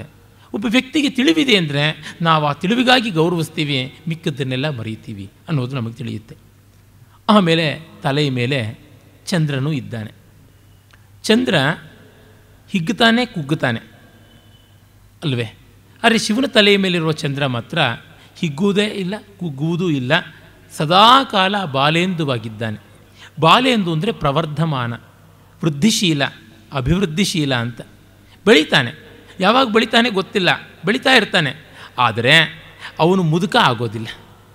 ಜ್ಞಾನದ ಒಂದು ಮುಖ್ಯ ಲಕ್ಷಣ ಏನಂದರೆ ಸವಿಶೇಷ ಜ್ಞಾನದ್ದು, ನಿರ್ವಿಶೇಷದ್ದಲ್ಲ. ಸದಾ ಅಭಿವೃದ್ಧಿಶೀಲವಾಗಿರುವುದು. ಎವರ್ ಗ್ರೋಯಿಂಗ್ ಈಸ್ ನಾಲೆಡ್ಜ್ ಅಂತಂತೀವಿ. ಅದನ್ನು ಚಂದ್ರ ಸಂಕೇತ ಮಾಡ್ತಾ ಇದ್ದಾನೆ. ಸದಾ ಬೆಳವಣಿಗೆಯನ್ನು ಮತ್ತು ಹ್ರಾಸವೇ ಇಲ್ಲದೆ ಇರುವಂಥದ್ದು. ಯಾವ ಚಂದ್ರನಿಗೆ ಗ್ರಹಣ ನಮಗೆ ಗೊತ್ತಿದೆ, ಪೂರ್ಣಿಮಾ ಚಂದ್ರನಿಗೆ ಗ್ರಹಣ. ನಾವು ಪೂರ್ಣ ಜ್ಞಾನಿಗಳು ಅಂತ ಅಂದುಕೊಂಡಾಗಲೇ ಗ್ರಹಣಕ್ಕೆ ಅವಕಾಶವಾಗುವಂಥದ್ದು. ನಾವು ಇನ್ನೂ ಬೆಳವಣಿಗೆಯಲ್ಲಿದ್ದೀವಿ ಅಂತ ಅಂದುಕೊಂಡವರಿಗೆ ಗ್ರಹಣ ಬರುವಂಥದ್ದೇ ಅಲ್ಲ. ಶಿವನ ಜಟಾಜೂಟದಲ್ಲಿರುವಂಥ ಆ ಬಾಲೇಂದುವಿಗೆ ಗ್ರಹಣವೇ ಇಲ್ಲ, ಕ್ಷಯವೇ ಇಲ್ಲ. ಮತ್ತು ಕಳಂಕ ಯಾವಾಗಿರುತ್ತೆ? ಬೆಳೆದ ಚಂದ್ರನಲ್ಲಿ ಕಳಂಕ ಬರುತ್ತೆ. ನಾನು ತಿಳ್ಕೊಂಡಿದ್ದು ಮುಗಿದಿದೆ ಅಂತ ಅಂದುಕೊಳ್ಳೋವರಿಗೆ ಎಲ್ಲ ಅನಿಷ್ಟಗಳು ಅಂಟಿಕೊಳ್ಳುತ್ತೆ. ತಪಸ್ಸಿನಲ್ಲಿ ಇರುವವನು, ಜ್ಞಾನ ಸಂಚಯನದಲ್ಲಿ ಇದ್ದವನಿಗೆ ಯಾವ ಕಳಂಕವೂ ಅಂಟಿಕೊಳ್ಳೋದಕ್ಕೆ ಸಾಧ್ಯ ಇಲ್ಲ. ಅಂದರೆ ನಿರಂತರ ಕ್ರಿಯಾಶೀಲತೆ, ನಿರಂತರ ಜ್ಞಾನೋಪಾಸನೆ ಕಳಂಕವನ್ನಾಗಲಿ, ಗ್ರಹವನ್ನಾಗಲಿ, ಆಗ್ರಹವನ್ನಾಗಲಿ, ಗ್ರಹಣವನ್ನಾಗಲಿ ಯಾವುದನ್ನು ತರುವುದಿಲ್ಲ ಅಂತ ತೋರ್ಪಡಿಸ್ತಾ ಇದೆ. ಆ ರೀತಿಯಾದದ್ದನ್ನು ಇಟ್ಟುಕೊಂಡಿದ್ದಾನೆ. ಮತ್ತು ಇನ್ನೊಂದು ಸ್ವಾರಸ್ಯ, ಸ್ವಲ್ಪ ಕೆಳಗೆ ಬಂದರೆ ಹಣೆಗಣ್ಣು, ಬೆಂಕಿ, ಉರಿತಾ ಇರುವಂಥ ಬೆಂಕಿ, ಮೇಲೆ ನೀರು, ಇವೆರಡೂ ಹೇಗಿರಬಲ್ಲವು? ಒಂದು ತಂಪು, ಒಂದು ಬಿಸುಪು. ಅದು ಯಾವ ಥರ ಇದೆ? ಅದು ಇರೋದಕ್ಕೆ ಸಾಧ್ಯ ಇದೆ. ನಮಗೆ ಗೊತ್ತಿದೆ, ಕೆಲವೊಂದು ಸಂದರ್ಭದಲ್ಲಿ ನಾವು ತೀಕ್ಷ್ಣವಾಗಿರಬೇಕು, ಕೆಲವೊಮ್ಮೆ ಮೃದುವಾಗಿರಬೇಕು. ಆ ತೀಕ್ಷ್ಣತೆ, ಮೃದುತ್ವ ಎರಡೂ ನಮಗೆ ಬೇಕಾಗಿರುವಂಥ ಗುಣಗಳೇ. ಇಂದು ವ್ಯಕ್ತಿ ಒಳ್ಳೆಯವನಾಗಿರಬೇಕು ಅಂತಂದರೆ ಕೈಲಾಗದವನಾಗಿರಬೇಕು ಅನ್ನುವಂತೆ ನಮ್ಮ ವ್ಯಕ್ತಿತ್ವ ವಿಕಾಸದ ಪುಸ್ತಕಗಳೆಲ್ಲ ಬರೆಯುತ್ತವೆ. ಅದಕ್ಕಿಂತ ಹೆಚ್ಚಾಗಿ ನಮ್ಮ ವೇದಾಂತ ಪ್ರವಚನಾದಿಗಳನ್ನು ಮಾಡುವವರೆಲ್ಲ ಸಾಧುತ್ವ ಅಂದರೆ ನಿರ್ವೀರ್ಯತ್ವ ಅಂತಲೇ ಹೇಳ್ತಾ ಬಂದಿದ್ದಾರೆ. ಇಂದು ಭೈರಪ್ಪನವರು ಕನ್ನಡದ ಸಂಸ್ಕೃತದ ಬಗ್ಗೆ ಬರೀತಾ, ವಿದ್ವಾಂಸರು ಚೆನ್ನಾಗಿ ಗಟ್ಟಿಯಾಗಿ ಕನ್ನಡವನ್ನೆಲ್ಲ ಓದಿಕೊಂಡವರು ನಮಗ್ಯಾಕೆ ಅಂತ ಸಂಸ್ಕೃತವನ್ನು ಓದಿದಂಥ ಕನ್ನಡ ವಿದ್ವಾಂಸರು ಕೂಡ ಈ ತಗಾದೆಗಳಿಗೆ ಬರೋದಿಲ್ಲ. ಕಾರಣ ಯಾವುದೋ ಜಾತಿಯನ್ನು, ಇನ್ಯಾವುದನ್ನೋ ಬೈಗಳನ್ನು ಅವರ ಮೇಲೆ ಪ್ರಯೋಗ ಮಾಡ್ತಾರೆ, ನಮಗ್ಯಾಕೆ ಅಂತ ಹೇಸಿ ಸುಮ್ಮನಾಗ್ತಾರೆ ಅಂತ ಅದನ್ನೇ ಬರೆದಿದ್ದಾರೆ. ಅದು ಬೇಡದ್ದು. ಕ್ರಿಯಾಶೀಲತೆ ಇರುವಾಗ ರಜೋಗುಣ ಖಂಡಿತವಾಗಿ ಉಪಾದೇಯವಾಗುತ್ತದೆ. ಆ ಅಗ್ನಿಗೆ ಇರುವಂಥ ಆ ಬಿಸುಪು ಮತ್ತು ನೀರಿಗಿರುವಂಥ ತಂಪು ಎರಡೂ ಒಂದೇ ರೀತಿ. ಮತ್ತು ನೋಡಿ, ನೀರನ್ನು ನಾವು ಹೇಗೆ ಜ್ಞಾನಾರ್ಥಕ ಅಂತೀವೋ ಅಗ್ನಿಯನ್ನೂ ಜ್ಞಾನಾರ್ಥಕ ಅಂತ ಕರಿತೀವಿ. ಅಗ್ನಿಯನ್ನು ಜಾತವೇದ ಅಂತ ಕೊಂಡಾಡ್ತೀವಿ, ಜ್ಞಾನಸ್ವರೂಪಿ, ಊರ್ಧ್ವಗಾಮಿ ಅಂತೆಲ್ಲ ಗೌರವಿಸ್ತೀವಿ. ಆ ಹಣೆಕಣ್ಣಿನ ಬೆಂಕಿ ಆ ರೀತಿ ಆದದ್ದು. ಅಂದರೆ ಜ್ಞಾನಕ್ಕೆ ಒಂದು ಖಂಡನಾತ್ಮಕವಾದ ದೃಷ್ಟಿ, ಮತ್ತೊಂದು ಮಂಡನಾತ್ಮಕವಾದ ದೃಷ್ಟಿ, ಒಂದು ಶಾಂತವಾದ ದೃಷ್ಟಿ, ಒಂದು ಘೋರವಾದ ದೃಷ್ಟಿ ಎರಡೂ ಇರೋದಕ್ಕೆ ಸಾಧ್ಯ. ನಾವು ಮೃದುವಾಗಿರುವಂಥದ್ದೇ ವಿದ್ಯೆ ಅಂತ ಅಂದುಕೊಂಡ್ರೆ ಅಲ್ಲ. ಮಿಲಿಟರಿ ಎಂಜಿನಿಯರಿಂಗೂ ವಿದ್ಯೆನೇ, ಸೈನಿಕನ ಕತ್ತಿಯಾಡಿಸುವಿಕೆಯೂ ವಿದ್ಯೆನೇ, ಸಂಗೀತಗಾರನ ವೀಣಾವಾದನವೂ ವಿದ್ಯೆನೇ. ಹೀಗಾಗಿ ವಿದ್ಯೆಯಲ್ಲಿ ಕೋಮಲತೆ, ಕರ್ಕಶತೆ ಎನ್ನುವುದು ತನ್ನಂತೆ ತಾನೇ ಮೇಲು ಕೀಳಿನ ಸಂಕೇತ ಅಲ್ಲ. ಇಟ್ಟಿಗೆಗಳನ್ನು ಹೊರತಕ್ಕಂಥವನು ಒರಟ ಕೈಗಳು ಹೇಗೆ ಕೆಲಸ ಮಾಡ್ತಕ್ಕಂಥ ಕೈಗಳು, ಹಾಗೆ ಮಕ್ಕಳನ್ನು ನೋಡ್ಕೊಳ್ತಕ್ಕಂಥ ದಾದಿಯರ ಮೃದುವಾದ ಕೈಗಳು ಅಷ್ಟೇ ಕಾರ್ಯಶೀಲವಾದಂಥ ಕೈಗಳು. ಅದರೊಳಗೆ ವ್ಯತ್ಯಾಸ ಇಲ್ಲ. ಜ್ಞಾನದಲ್ಲಿ ಆ ರೀತಿಯಾದ ಭೇದ ಇಲ್ಲ ಅಂತ ತೋರಿಸುವಂತೆ ಆ ಹಣೆಗಣ್ಣಿನ ಬೆಂಕಿಯನ್ನು, ಜಟಾಜೂಟದ ಗಂಗಾ ಪ್ರವಾಹವನ್ನು ನಾವು ಕಾಣ್ತೀವಿ. ಮತ್ತು ಇನ್ನಷ್ಟು ಕೆಳಗೆ ನಾವು ಬಂದಾಗ ನಮಗೆ ಆತನ ಕೊರಳಲ್ಲಿರುವ ವಿಷ ಗೊತ್ತಾಗುತ್ತೆ. ಬೆಳ್ಳಗಿರುವ ಮೈಗೆ ಕಪ್ಪಗಿರುವಂಥ ವಿಷ ಗಂಟ್ಲಲ್ಲಿದೆ. ಅಂದರೆ ಕೆಡುಕು ನನಗೆ ಗೊತ್ತಿಲ್ಲ ಅಂತಲ್ಲ, ನಾನು ಅದನ್ನು ನಿಯಂತ್ರಣದಲ್ಲಿ ಇಟ್ಟುಕೊಂಡಿದ್ದೀನಿ ಅಂತ.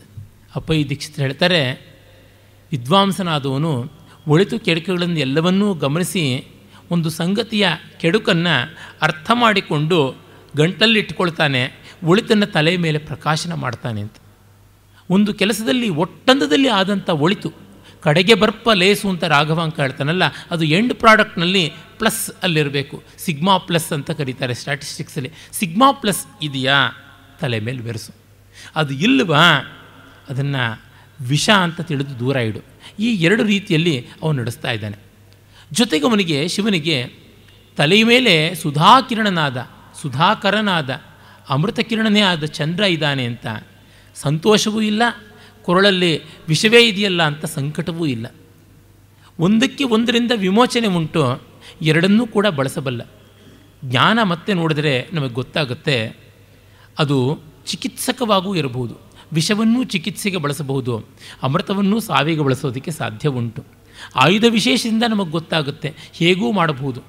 ಈಗ ಒಬ್ಬನಿಗೆ ಲಾಟ್ರಿ ಬಂದಿದೆ, 1 ಕೋಟಿ ರೂಪಾಯಿ ಬಂದಿದೆ ಎನ್ನುವ ಬಹಳ ಒಳ್ಳೆಯ ಸುದ್ದಿನೇ ಅವನು ಯಾವುದೋ ಒಂದು ಸಂದರ್ಭದಲ್ಲಿ ವೀಕ್ ಪರ್ಸನ್ ಆಗಿದ್ದರೆ, ಹಾರ್ಟ್ ವೀಕ್ ಆ ಥರದ್ದಿದ್ದರೆ ಹೇಳಿ ಸಾಯಿಸೋದಕ್ಕೂ ಸಾಧ್ಯ ಇದೆ. ಅಂದರೆ ಒಳ್ಳೆಯ ಸುದ್ದಿಯಿಂದ ಸಾಯಿಸೋಕ್ಕಾಗುತ್ತೆ ಅಂದರೆ ಒಳ್ಳೆಯದಿಂದ ಸಾಯಿಸೋಕ್ಕಾಗೋಲ್ವೆ? ಈಗ ಭಾರತೀಯರು, ಸನಾತನಿಗಳು, ಹಿಂದೂ ಧರ್ಮದವರು, ಸಹಿಷ್ಣುಗಳು, ಸಜ್ಜನರು, ಸಹೃದಯರು ಅಂತ ಹೇಳಿ ಹೇಳಿ ಹೇಳಿ ಹೇಳಿ ಸಾಯಿಸೋದಾಗ್ತಾ ಇದೆಯಲ್ಲ. ಹೀಗೆ ಕಂಡಾಗ ಒಳ್ಳೆಯ ಗುಣಗಳೇನೆ, ಅದು ಸಾಯಿ ಬಡಿಯೋದಕ್ಕೆ ಆಗ್ತಾ ಇಲ್ವೇ? ಆಗುತ್ತದೆ. ಹೀಗೆ ಕಂಡಾಗ ವಸ್ತುವಿಗಿಂತ ಹೆಚ್ಚಾಗಿ ವಸ್ತುವಿನ ಹಿಂದಿರುವ ವಿನಿಯೋಗದ ಮನಸ್ಸು ದೊಡ್ಡದು, ವಿನಿಯೋಗದ ಅಂತಃಸತ್ವ ದೊಡ್ಡದು ಅಂತ ಅದನ್ನು ಮತ್ತೆ ತೋರ್ಪಡಿಸ್ತಾ ಇದ್ದಾನೆ. ನಮಗೆ ಗೊತ್ತಿದೆ, ಮೂರನೇ ಕಣ್ಣನ್ನು ಜ್ಞಾನನೇತ್ರ ಅಂತ ಕರಿತೀವಿ. ಈ ಎರಡು ಕಣ್ಣುಗಳು ದೇಶವನ್ನು ಕಂಡರೆ ಮೂರನೇ ಕಣ್ಣು ಕಾಲವನ್ನು ಕಾಣುತ್ತದೆ ಅಂತ. ಒಟ್ಟು 4 ಆಯಾಮಗಳು: ಉದ್ದ, ಅಗಲ, ಆಳ, ದೇಶದ ಆಯಾಮ, ಮತ್ತೊಂದು ಕಾಲ. ಕಾಲಕ್ಕೂ ಕೂಡ 3 ಆಯಾಮ ಇದೆ, ಭೂತ, ಭವಿಷ್ಯದ, ವರ್ತಮಾನ ಅಂತ. ಹೀಗೆ ಕಂಡಾಗ ಒಟ್ಟು 6 ಆಯಾಮಗಳು. ದೇಶ ಕಾಲಗಳಲ್ಲಿ ಒಟ್ಟು ಇರುವಂಥದ್ದು 6 ಆಯಾಮ, 6 ಡೈಮೆನ್ಷನ್ಸ್. ಅದಷ್ಟೂ ಕೂಡ ಭಾಷೆಯಲ್ಲಿ 6 ಕಾರಕವಾಗಿ ಕ್ರಿಯಾ ವ್ಯವಸ್ಥಾಪಕವಾದವೇ ಕಾರಕಗಳು ಅಂತ ಗೊತ್ತಾಗುತ್ತೆ. ಕರ್ತೃಕಾರಕ, ಕರ್ಮಕಾರಕ, ಕರ್ಣಕಾರಕ, ಮತ್ತು ಸಂಪ್ರದಾನ, ಅಪಾದಾನ, ಅಧಿಕರಣ ಅಂತ 6 ಕಾರಕಗಳ ರೂಪದಲ್ಲಿ ತೋರುತ್ತವೆ. ಆ ಭಾಷೆಯನ್ನು ವ್ಯೋಮಕೇಶ ಅಡಗಿಸಿಕೊಂಡಿದ್ದಾನೆ. ತಲೆಯಲ್ಲಿ ಭಾಷಾ ಪ್ರಪಂಚವನ್ನು ಸಂಕೇತ ಮಾಡ್ತಾ ಇದ್ದಾನೆ. ಇನ್ನು ಕೈಗೆ ಬಂದರೆ ಕೈಯಲ್ಲಿರುವ ಡಮರುಗ, ಆ ಡಮರುಗದಲ್ಲಿ ಕೂಡ ಅದೇ ಭಾಷಾ ಪ್ರಪಂಚವನ್ನು ತೋರ್ತಾ ಇದ್ದಾನೆ. ನಮ್ಮ ಶಂಕರನಾರಾಯಣ ಉಪಾಧ್ಯಾಯರು ಮಾಹೇಶ್ವರ ಸೂತ್ರಗಳ 14 ಹೇಳಿದರು. 14 ಸೂತ್ರಗಳಲ್ಲಿ ಇಡೀ ವಾಂಗ್ಮಯವನ್ನೇ ಬೋಧಿಸ್ತಾ ಇದ್ದಾನೆ. ತಮಿಳುನಾಡಿನ ಪರಂಪರೆಯಲ್ಲಿ ಒಂದು ವಿಶ್ವಾಸ ಉಂಟು, ಡಮರುಗದ ಒಂದು ಮುಖದಿಂದ ಸಂಸ್ಕೃತವು, ಮತ್ತೊಂದು ಮುಖದಿಂದ ತಮಿಳೂ ಬಂತು ಅಂತ. ಎಷ್ಟು ಭಾಷೆಗಳು ಬರಲಿ ತೊಂದರೆ ಇಲ್ಲ, ಎಲ್ಲ ಭಾಷೆಗಳಿಗೂ ಮೂಲವಾದ ಉಚ್ಚಾರಣೆಗಳು. ತಮಿಳಿನವರಿಗೆ ಆ ಬಿಟ್ಟು ಇನ್ಯಾವುದೋ ಕ್ಯಾ ಅಂತ ಅನ್ನೋದೇನೂ ಇಲ್ಲ. ಹೀಗಾಗಿ ಅವರಿಗೂ ಇದೇ ಆ ಈಗಳೇ ಇರೋದು, ಇದೇ ಯಾರಲ್ಲವಾಗಳೇ ಇರೋದು, ಬಿಟ್ಟು ಏನೂ ಇಲ್ಲ. ಆ ಕಾರಣದಿಂದ ಎಲ್ಲ ಒಂದೇ, ಧ್ವನಿ ಒಂದೇನೆ ಅಂತ ಅದರ ಆಕಾರವಾಗಿ ಇಟ್ಟುಕೊಂಡಿದ್ದಾನೆ. ಹಾಗೆ ಲಯವಾದ್ಯ ಒಂದನ್ನು ಹಿಡಿದುಕೊಂಡು ಎಲ್ಲ ವರ್ಣಗಳ ಅಕ್ಷರ ಸಮಾಮ್ನಾಯ ಮಾಡಿದ್ದಾನೆ. ಒಂದು ಶಬ್ದ ಪ್ರಪಂಚವನ್ನು ತೋರ್ಪಡಿಸ್ತಾ ಇದ್ದಾನೆ. ತಲೆಯೊಳಗೆ ಭಾಷಾ ಪ್ರಪಂಚ, ವಾಂಗ್ಮಯ ಪ್ರಪಂಚವೇ ಇದೆ ವ್ಯೋಮಕೇಶನಾಗಿ. ಅಷ್ಟಿದ್ರೂ ಕೂಡ ಅವನು ತನ್ನಂತೆ ತಾನು ಮೌನಿ, ದಕ್ಷಿಣಾಮೂರ್ತಿ ಸ್ವರೂಪಿಯಾಗಿ ಅತ್ಯಂತ ಕಾಷ್ಠ ಮೌನವನ್ನು ಅವಲಂಬಿಸಿಕೊಂಡಿದ್ದಾನೆ. ಅಂದರೆ ಯಾರ ಮೌನಕ್ಕೆ ಬೆಲೆ ಉಂಟು? ವಿದ್ವಾಂಸನ ಮೌನಕ್ಕೆ ಬೆಲೆ ಉಂಟು. ವಿದ್ವಾಂಸನ ಮಾತಿಗೂ ಬೆಲೆ ಉಂಟು, ವಿದ್ವಾಂಸನ ಮೌನಕ್ಕೂ ಬೆಲೆ ಉಂಟು. ಅಜ್ಞಾನಿಗಳೆಲ್ಲ ನಾವು ಮಾತಾಡಬಾರದು ಅಂತ ಅಂದುಕೊಂಡ್ಬಿಟ್ರೆ ಆ ಮೌನಕ್ಕೆ ಬೆಲೆ ಇಲ್ಲ. ಅಂದರೆ ಸಮರ್ಥ ಸುಮ್ಮನೆ ಇದ್ದಾಗಲೂ ಆ ಸುಮ್ಮನೆ ಇರುವಿಕೆಯಲ್ಲಿ ಒಂದು ಶಕ್ತಿ ಇರುತ್ತದೆ, ಒಂದು ಉದ್ದೇಶ ಇರುತ್ತದೆ. ಅಂದರೆ ಮೌನವೂ ಮಾತನಾಡುತ್ತದೆ. ಆದರೆ ಅಸಮರ್ಥನ ಮಾತು ಕೂಡ ಮೌನದಂತೆಯೇ ಇರುತ್ತೆ, ಯಾರೂ ಕೇಳೋದಿಲ್ಲ. ಅಸಮರ್ಥನಾದವನು, ಅವಿವೇಕಿಯಾದವನು ಏನು ಹೇಳಿದ್ರೂ ಅದು ಅರ್ಥಹೀನವಾಗುತ್ತದೆ. ಅದಕ್ಕೆ ಪ್ರಭುತ್ವ ಇರೋದಿಲ್ಲ, ಪ್ರಭುಶಕ್ತಿ ಇರೋದಿಲ್ಲ. ಸುಮ್ಮನೆ ಅದನ್ನು ಈ ಕಿವಿಯಿಂದ ಕೇಳಿ ಆ ಕಿವಿಯಿಂದ ಬಿಡ್ತಾರೆ. ಆದರೆ ಅಥವಾ ಕೆಲವೊಮ್ಮೆ ನೋಡಿ ನಕ್ಕೂ ಬಿಡ್ತಾರೆ. ಲೋಕ ಹಾಗಿರುತ್ತೆ. ಶಿವನ ಮೌನ ಆ ರೀತಿಯಾದದ್ದು, ಸಮರ್ಥವಾದದ್ದು, ದಕ್ಷವಾದದ್ದು. ಮತ್ತು ಅವನ ವಾಂಗ್ಮಯ ಪ್ರಪಂಚವೂ ಇದೆ. ಅಂದರೆ ತಾನು ಮೌನವನ್ನು ಅವಲಂಬಿಸಿಯೂ ಮಾತನ್ನು ನಿರ್ಮಾಣ ಮಾಡಬಲ್ಲ. ಅದು ಏನಂತ ತೋರಿಸುತ್ತೆ? ವ್ಯಕ್ತಿಯಾದವನು he may maintain internal silence but may be louder outside. ಹೊರಗೆ ಮಾತುಗಾರನಾಗಿದ್ದು ಒಳಗೆ ಮೌನಿಯಾಗಿರಬಲ್ಲ. ಡಿ ವಿ ಜಿಯವರು ಕಗ್ಗದಲ್ಲಿ ಹೇಳ್ತಾರಲ್ಲ, 2 ಕೋಣೆಯ ಮಾಡು ಮನದಾಲಯದೊಳಗೆ ನೀನು, ಹೊರಗೋಣೆಯಲ್ಲಿ ಲೋಗರಾಟಗಳ ನಾಡು, ವಿರಮಿಸೊಬ್ಬಂಟಿ ಒಳಮನೆಯ ಶಾಂತಿಯಲ್ಲಿ ವರಯೋಗ ಸೂತ್ರವಿದು ಮಂಕುತಿಮ್ಮ ಅಂತ. ಹೊರಗೆ ಲೋಗರಾಟ, ವಿರಮಿಸೊಬ್ಬನೆ ಮೌನದಲ್ಲಿ, ಒಳಗಿನ ಮೌನದಲ್ಲಿ ಇರುವಂಥದ್ದು ಅಂತ. ಒಳಗಿನ ನೆಮ್ಮದಿಯ ಶಾಂತಿಯ ಮೌನ ಇದ್ದಾಗ ಹೊರಗೆ ನಾವು ಎಷ್ಟು ಕೋಲಾಹಲ ಮಾಡಿದ್ರೂ ಪರವಾಗಿಲ್ಲ. ಅಂದರೆ ನನಗೆ ಕೋಪ ಬಂದಿದೆ ಅಂತ ಒಬ್ಬ ವ್ಯಕ್ತಿ ಅಂದುಕೋತಾ ಇದ್ದು ಎಷ್ಟು ಕೋಪ ಮಾಡಿಕೊಂಡ್ರೂ ತೊಂದರೆ ಇಲ್ಲ. ಯಾಕೆಂದರೆ ಅದು ನಿಜವಾದ ಕೋಪ ಅಲ್ಲ, ಅದು ಅಲಂಕಾರದ ಕೋಪ, ಅದು ಅಭಿನಯದ ಕೋಪ. ಬೂಟಾಟಿಕೆ ಕೋಪ ಅಲ್ಲ, ಅಲಂಕಾರದ ಕೋಪ, ಅಭಿನಯದ ಕೋಪ, ಕಲಾತ್ಮಕವಾದ ಕೋಪ, ಕಾವ್ಯದ ಕೋಪ. ಹಾಗಲ್ಲದೆ ನನಗೆ ಕೋಪ ಬಂದಿದ್ದು ಗೊತ್ತಾಗ್ತಿಲ್ಲ ಅಂದರೆ ಆ ಕೋಪ ಪಾಪವಾಗಿಬಿಡುತ್ತೆ. ಶಿವ ಅತ್ಯದ್ಭುತವಾದ ನಟ, ಮಹಾನಟ ಅಲ್ವ. ತಾನೇ ಆಗಿ ಉಳಿದು ತಾನಲ್ಲದೇ ಇರುವ ಪಾತ್ರವನ್ನು ಮಾಡಬಲ್ಲ. ಹೀಗಾಗಿ ಮಾತುಗಾರನ ಪಾತ್ರವನ್ನು ಡಮರುಗದ ಮೂಲಕ ಮಾಡ್ತಾನೆ, ಜಟಾಜೂಟದ ಮೂಲಕ ಮಾಡ್ತಾನೆ, ತಾನು ಮೌನಿಯೇ ಆಗಿರ್ತಾನೆ. ವ್ಯಕ್ತಿ ಈ ರೀತಿ ದ್ವಂದ್ವಗಳನ್ನು, ಮೌನ ಮಾತುಗಳನ್ನು ಸಮನ್ವಯ ಮಾಡಿಕೊಳ್ಳಬಹುದು ಅಂತ ಗೊತ್ತಾಗುತ್ತೆ. ಮತ್ತು ಕೆಳಕ್ಕೆ ಬಂದರೆ ಇನ್ನಷ್ಟು ಕೆಳಕ್ಕೆ ಅವನ ಕೊರಳಲ್ಲಿ ಹಾರ. ಆ ಹಾರ ಗಾಳಿಯನ್ನೇ ಆಹಾರ ಮಾಡಿಕೊಂಡಂಥ ಹಾವು. ಮೈಯಲ್ಲೆಲ್ಲ ಅವೇ. ಇದಕ್ಕೆ ಯೋಗಶಾಸ್ತ್ರದಲ್ಲಿ ನಾಡಿಗಳ ಜಾಗರಣದ ಸಂಕೇತ ಅಂತ ಹೇಳ್ತಾರೆ. ಅಂದರೆ ದೇಹದ 72,000 ನಾಡಿಗಳು ಸದಾಕಾಲ ಜಾಗೃತವಾಗಿವೆ ಅಂತ. ಹೀಗೆ ಜಾಗೃತನಾಗಿದ್ದವನು ಧರಿಸಿರುವಂಥ ಹಾವುಗಳಿಗೆ ಹೆಸರೇನು? ಭೋಗಿ ಅಂತ ಕರೀತಾರೆ ಸಂಸ್ಕೃತದಲ್ಲಿ. ಹೆಡೆಗೆ ಭೋಗ, ಹೆಡೆಯನ್ನು ಉಳ್ಳಂಥವು ಭೋಗಿ ಅಂತ. ಭೋಗಿ ಭೂಷಣನಾಗಿದ್ದಾನೆ. ಭೋಗಿಭಿ ಭೂಷಿತಃ ಭೋಗಿ ಭೂಷಣ ಅಂತಲೂ ಹೇಳ್ಬೋದು. ಭೋಗಿಷು ಭೋಗಿನಾಂ ಭೂಷಣಂ ಇವ ಭೋಗಿಭೂಷಣ ಅಂತನ್ಬೋದು. ಭೋಗಿಗಳಿಗೆ ಭೂಷಣ, ಭೋಗಿಲೋಕಕ್ಕೆ ಅಲಂಕಾರಪ್ರಾಯ, ಭೋಗಿಗಳನ್ನು ಅಲಂಕಾರ ಮಾಡಿಕೊಂಡಂಥವನು ಅಂದರೆ ಏನು? ಸಿಕ್ಕಾಪಟ್ಟೆ ಎಂಜಾಯ್ ಮಾಡ್ತಕ್ಕಂಥವನು ಅಂತ. ಹಾಗೆ ಯಾರು ಭೋಗಾಸಕ್ತರಾಗಿದ್ದಾರೆ ಅವರ ನಾಡಿಗಳಲ್ಲಿ ಜಾಗರಣ ಇರುವುದಿಲ್ಲ, ಎಲ್ಲ ಸುಪ್ತವಾಗಿರುತ್ತೆ ಅಂತ ಸಾಮಾನ್ಯವಾಗಿ ಆಕ್ಷೇಪ ಮಾಡ್ತೀವಿ. ಆದರೆ ಯಾವನ ನಾಡಿಗಳು ಜಾಗೃತವಾಗಿವೆಯೋ ಅವನು ಯಾವ ಸುಖ ಪಟ್ಟರು, ಯಾವ ಭೋಗವನ್ನು ಅನುಭವಿಸಿದ್ರೂ ಅವನಾಗ ಅನುಭವಿಸ್ತಾ ಇಲ್ಲ ಅಂತ. ಶಿವನಲ್ಲಿ ಈ ದ್ವಂದ್ವವನ್ನು ನಾವು ತುಂಬ ಚೆನ್ನಾಗಿ ನೋಡ್ತೀವಿ. ಸದಾಕಾಲ ನಾಡಿಗಳು ಜಾಗೃತವಾಗಿರೋದ್ರಿಂದ ಅವನು ಏನು ಮಾಡಿದ್ರೂ ತೊಂದರೆ ಇಲ್ಲ. ನಮ್ಮಲ್ಲಿ ಶಿವನ ಲೀಲೆಗಳು, ದಾರುಕಾವನ ಲೀಲೆ ಇತ್ಯಾದಿ, ಮುನಿಪತ್ನಿಯರ ಪಾತಿವ್ರತ್ಯವನ್ನು ಪರೀಕ್ಷೆ ಮಾಡಿದ ಮತ್ತೊಂದು ಮಗದೊಂದು ಅಂತಂತೀವಿ. ಅದು ನಿಸ್ಪೃಹನ ಕಾರ್ಯ, ನಿರ್ಮಮನ ಕಾರ್ಯಕ್ಕೆ ಯಾವ ಪ್ರಶ್ನೆಯೂ ಇಲ್ಲ, ಯಾವ ಲೋಪವೂ ಇಲ್ಲ, ಯಾವ ದೋಷವೂ ಇಲ್ಲ ಅಂತ ಗೊತ್ತಾಗುತ್ತೆ. ನಮ್ಮ ಚಿತ್ತವೃತ್ತಿಗಳು ಗಟ್ಟಿತನದಲ್ಲಿ ನೆಲೆಯಾದ ಮೇಲೆ ಅವಕ್ಕೆ ಬಾಹ್ಯವಾದ ಯಾವುದೇ ವ್ಯತ್ಯಾಸಗಳು, ವಿಕಾರಗಳು ಏನು ಬಂದರೂ ಅದು ಪರಮಾರ್ಥದಲ್ಲಿ ಆಗಿರೋದಿಲ್ಲ ಅಂತ. ನಾವೊಬ್ಬ ವ್ಯಕ್ತಿನ ಅರ್ಥ ಮಾಡಿಕೊಳ್ಳುವವರೆಗೂ ಅವನು ಹೀಗಿರಬೇಕು ಹಾಗಿರಬೇಕು ಅಂತ ಅರ್ಥ ಮಾಡಿಕೊಂಡ ಮೇಲೆ, ಇಷ್ಟಪಟ್ಟ ಮೇಲೆ ಅವನು ಹೇಗಿದ್ದರೂ ನಮಗೆ ದೊಡ್ಡ ಸಮಸ್ಯೆ ಆಗೋದಿಲ್ಲ. ಅರ್ಥ ಮಾಡಿಕೊಳ್ಳುವವರೆಗೂ ಆ ಎಲ್ಲ ವಿವರಗಳು ಬೇಕಾಗುತ್ತವೆ. ಅಷ್ಟಮಟ್ಟಿಗೆ ನಾವು ಒಂದು ಆಚಾರವನ್ನು ಇಟ್ಕೊಳ್ಬೇಕು. ಇನ್ನೊಬ್ಬರಿಗೆ ನಾವು ಏನು ಅಂತ ಗೊತ್ತು ಮಾಡಿಸುವವರೆಗೂ ನಾವು ಯಾವುದೋ ಒಂದು ಮೆಥಡ್ನ ಫಾಲೋ ಮಾಡಬೇಕು. ಗೊತ್ತು ಮಾಡಿಸಿದ ಮೇಲೆ ಏನು ಮಾಡಿದ್ರೂ ತೊಂದರೆ ಇಲ್ಲ, ನಡೆದು ಹೋಗಿಬಿಡುತ್ತೆ. ಇದು ಯಾತಕ್ಕೆ ಹೇಳ್ತಿದ್ದೀನಿ ಅಂದರೆ, ತುಂಬ ಜನಕ್ಕೆ ಆಕಾರಕ್ಕಿರುವಂಥ ಬೆಲೆ ಆಚಾರಕ್ಕಿಲ್ಲವಾಗಿದೆ. ಅದರಿಂದ ಆಚಾರ ಹಾನಿಯನ್ನು ಮಾಡಿಕೊಂಡು ಆಕಾರದಲ್ಲಿ ಅಚ್ಚುಕಟ್ಟುತನವನ್ನು ಇಟ್ಕೊಳ್ತಾರೆ. ಎಷ್ಟು ಕಾಲ ಇಟ್ಟುಕೊಳ್ಳೋಕ್ಕೆ ಸಾಧ್ಯ? ಯಾವ ರೀತಿ ಮಾಡೋದಕ್ಕೆ ಸಾಧ್ಯ? ಶಿವ ಆ ರೀತಿಯಾದ ಬೂಟಾಟಿಕೆಯವನಲ್ಲ ಅಂತ ತೋರ್ಪಡಿಸುವುದಾಗಿದೆ. ವ್ಯಕ್ತಿಗಳಲ್ಲೂ ಅಷ್ಟೇ, ತತ್ವವನ್ನು ಹಿಡಿದ ಮೇಲೆ ಬಹಿರಂಗಕ್ಕೆ ತುಂಬ ದೊಡ್ಡ ಪ್ರಾಮುಖ್ಯ ಕೊಡಬೇಕಾಗಿಲ್ಲ. ಮತ್ತು ಅವನನ್ನು ನಾವು ನೋಡುವಂಥದ್ದು ಇನ್ನೊಂದು ಕೈಯಲ್ಲಿರುವ ಆಯುಧದ ಮೂಲಕ, ಅದು ಶೂಲ. ಶೂಲ ಯಾವುದದು? 3 ತ್ರಿಶೂಲ, 3 ಮೊನೆಗಳಿರುವಂಥದ್ದು. 3 ಬಗೆಯಾದ ನೋವುಗಳು ನಮ್ಮನ್ನು ಕಾಡ್ತಾ ಇರ್ತವೆ. ಅಧಿಭೂತ, ಅಧಿದೈವ, ಅಧ್ಯಾತ್ಮ. ದೈಹಿಕವಾದಂಥವು, ಅಧಿಭೂತಕ್ಕೆ ಸಂಬಂಧಪಟ್ಟವು, ಅಂದರೆ ನಮ್ಮಿಂದಲೇ ಆಗುವಂಥದ್ದು, ನಮ್ಮ ದೇಹಕ್ಕೆ ಸಂಬಂಧಪಟ್ಟದ್ದು. ನಮ್ಮಿಂದ ಹೊರಗೆ ಬರುವಂಥದ್ದು ಅದು ಆದಿದೈವಿಕವಾದದ್ದು. ಆದಿಭೌತಿಕ, ಕಾಲು ಉಳುಕ್ತು, ಕೈ ಉಳುಕ್ತು, ಜಾರಿ ಬಿದ್ದಿದ್ದರಿಂದ ನೋವಾಯಿತು, ಈ ತರಹ. ಇನ್ನು ಯಾರೋ ನಮಗೆ ಸಮಸ್ಯೆ ಅಂತ ತಂದು ಕೊಡ್ತಾರೆ, ಅದರಿಂದ ಉಂಟಾಗುವಂಥ ತೊಂದರೆಗಳು. ಹೀಗೆ ಹೊರಗಿನಿಂದ ಬರುವಂಥದ್ದು ಆದಿದೈವಿಕವಾದರೆ, ಇನ್ನು ಆಧ್ಯಾತ್ಮಿಕ ನಮ್ಮ ಮಾನಸಿಕಕ್ಕೆ ಸಂಬಂಧಪಟ್ಟಿದ್ದು, ಅಂತರಂಗಕ್ಕೆ ಸಂಬಂಧಪಟ್ಟದ್ದು. ಈ ಶೂಲೆಗಳು, ಸಂಕಟಗಳು 3 ವಿಧವಾಗಿರುತ್ತವೆ. ಆ 3 ವಿಧವಾದದ್ದನ್ನು ಒಪ್ಪಿಕೊಂಡ ಮೇಲೆ ಇನ್ನು 4ನೇ ವಿಧ ಬರೋಕ್ಕೆ ಸಾಧ್ಯ ಇಲ್ಲ. ಇಷ್ಟೇನಪ್ಪ ಸಮಸ್ಯೆಗಳು ಅಂತಂದುಕೊಂಡ ಮೇಲೆ ಇನ್ನೇನಾಗೋದಕ್ಕೆ ಸಾಧ್ಯ? ಹೀಗಾಗಿ ಸಮಸ್ಯೆಗಳ ಅಂಗೀಕಾರ ಇದೆಯಲ್ಲ, ಅದು ನಮ್ಮನ್ನು ಸಮಸ್ಯೆಗಳ ಮೇಲೆ ನಿಲ್ಲುವಂತೆ ಮಾಡುತ್ತೆ. Acceptance of problem is a step to overcome them ಅಂತ. ನಾವು ಅದನ್ನು ಒಪ್ಪೋಕ್ಕೆ ತಯಾರಿಲ್ಲದೆ ಇದ್ದಾಗ ಅದನ್ನು ದೃಷ್ಟಿ ಇಟ್ಟು ನೋಡೋಕ್ಕೂ ಆಗೋದಿಲ್ಲ. ಶಿವ ಅವನು ಅಂಗೀಕರಿಸಿದ್ದಾನೆ, ಅದರಿಂದ ಆ ಶೂಲ ಅವನಿಗೊಂದು ಆಯುಧ ಆಯಿತು. ಸಮಸ್ಯೆಗಳನ್ನು ನಾವು ಹಾಗೇ ಬಗೆಹರಿಸಿಕೊಳ್ಳೋದಕ್ಕೆ ಸಾಧ್ಯ ಉಂಟು. ನನ್ನದೇ ಸದ್ಯದ ಸಮಸ್ಯೆ, ಒಂದು 3-4 ದಿವಸಗಳಿಂದ ತುಂಬ ಬೆನ್ನು ನೋವಿದೆ. ಅದಕ್ಕೆ ನಾನು ಮಾಡಿಕೊಂಡಂಥ ಉಪಾಯ ಏನಂದರೆ, ಬೆನ್ನು ನೋವಿದೆ ಅಂತ ಒಪ್ಪಿಕೊಂಡು ಬಿಟ್ಟಿದ್ದೀನಿ. ಮಿಕ್ಕ ಕೆಲಸಗಳನ್ನು ಮಾಡಬೇಕು ಅನ್ನೋ ಅನಿವಾರ್ಯತೆಯೂ ಇದೆ. ಈಗ ಭಾಷಣ ಮಾಡುವಾಗ ಬೆನ್ನು ನೋವಿಲ್ಲ, ವೇದಿಕೆಗೆ ಬಂದು ಕೂತ್ಕೊಳ್ಳೋವರೆಗೂ ಕಾಡ್ತಾ ಇದ್ದ ನೋವು ಈಗ ಸದ್ಯಕ್ಕೆ ಬರ್ತಾ ಇಲ್ಲ. ಮನಸ್ಸನ್ನು ಅಷ್ಟರ ಮಟ್ಟಿಗೆ ಆಚೆಗೆ ತಳ್ಳಿಕೊಂಡ್ರೆ ಏನೋ ಒಂದು ಸ್ವಲ್ಪ ಆದೀತು. ರಮಣ ಮಹರ್ಷಿಗಳಂಥವ್ರಿಗೆ ದೇಹದ ಮೇಲೆ ಯಾವುದೇ ರೀತಿಯಾದ ಅರಿವಳಿಕೆ ಕೊಡದೆ ಆಪರೇಷನ್ ಮಾಡಿದ್ರೂ ಕೂಡ ನೋವಾಗಲಿಲ್ಲ, ಶಸ್ತ್ರಚಿಕಿತ್ಸೆ ಮಾಡಿದಾಗ ಕೂಡ ಅವರಿಗೆ ನೋವಾಗಲಿಲ್ಲ. ಅಂದರೆ ಆ ನೋವು ನನ್ನದಲ್ಲ ಅಂತ ಅಂದುಕೊಂಡ್ರು ಅಂತ. ಅದು ಅತ್ಯುನ್ನತವಾದ ಸ್ಥಿತಿ, ಶಿವನ ಸ್ಥಿತಿಯೇ ಅದು. ಈ ವಸ್ತುಸ್ಥಿತಿಯ ಅಂಗೀಕಾರ.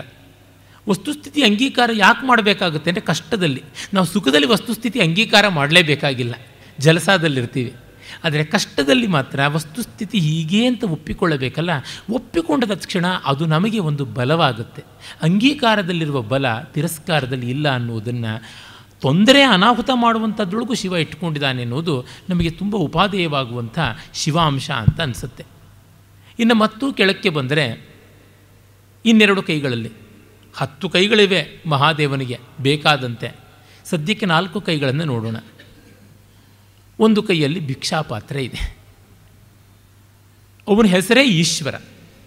ಈಶ್ವರ ಅಂದರೆ ಯಜಮಾನ. ಯಾವುದರಿಂದ ಯಜಮಾನ? ದುಡ್ಡಿಲ್ಲ ಕಾಸಿಲ್ಲ ಯಜಮಾನಕ್ಕೆ ಏನು ಪ್ರಯೋಜನ ಇಲ್ಲ, ಅವೆಲ್ಲ ಇರುವಂಥ ಯಜಮಾನ.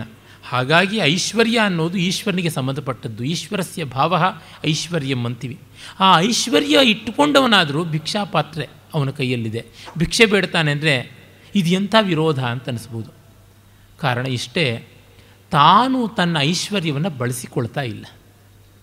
ಯಾರು ತಮ್ಮ ಐಶ್ವರ್ಯವನ್ನು ತಮ್ಮದು ಅಂತ ಅಂದುಕೊಂಡಿಲ್ವೋ ಅವ್ರಿಗದು ಹೋದಾಗಲೂ ಸಂಕಟ ಆಗೋದಿಲ್ಲ. ತಮ್ಮ ಸೊತ್ತು ಅಂತ ಅಂದುಕೊಂಡಾಗ ಹೋದಾಗ ತುಂಬ ಸಂಕಟ. ಅದು ನನ್ನದಲ್ಲ, ಅದು ನ್ಯಾಸ. ಹೊತ್ತು ಹೋಗಿ ನಾನು ಭಿಕ್ಷೆನೇ ಬೇಡೋದು ಸರಿ ಅಂತಂದರೆ, ತಾನು ಪರಮಾತ್ಮ ಈಶ್ವರನಾಗಿ ತನ್ನೆಲ್ಲ ಐಶ್ವರ್ಯವನ್ನು ಜಗತ್ತಲ್ಲಿ ಹಬ್ಬಿಸಿಬಿಟ್ಟಿದ್ದಾನೆ, ಜಗತ್ತಲ್ಲಿ ಇಟ್ಟುಬಿಟ್ಟಿದ್ದಾನೆ. ಜಗತ್ತನ್ನೇ ಹೋಗಿ ಮತ್ತೆ ಬೇಡ್ತಾನೆ.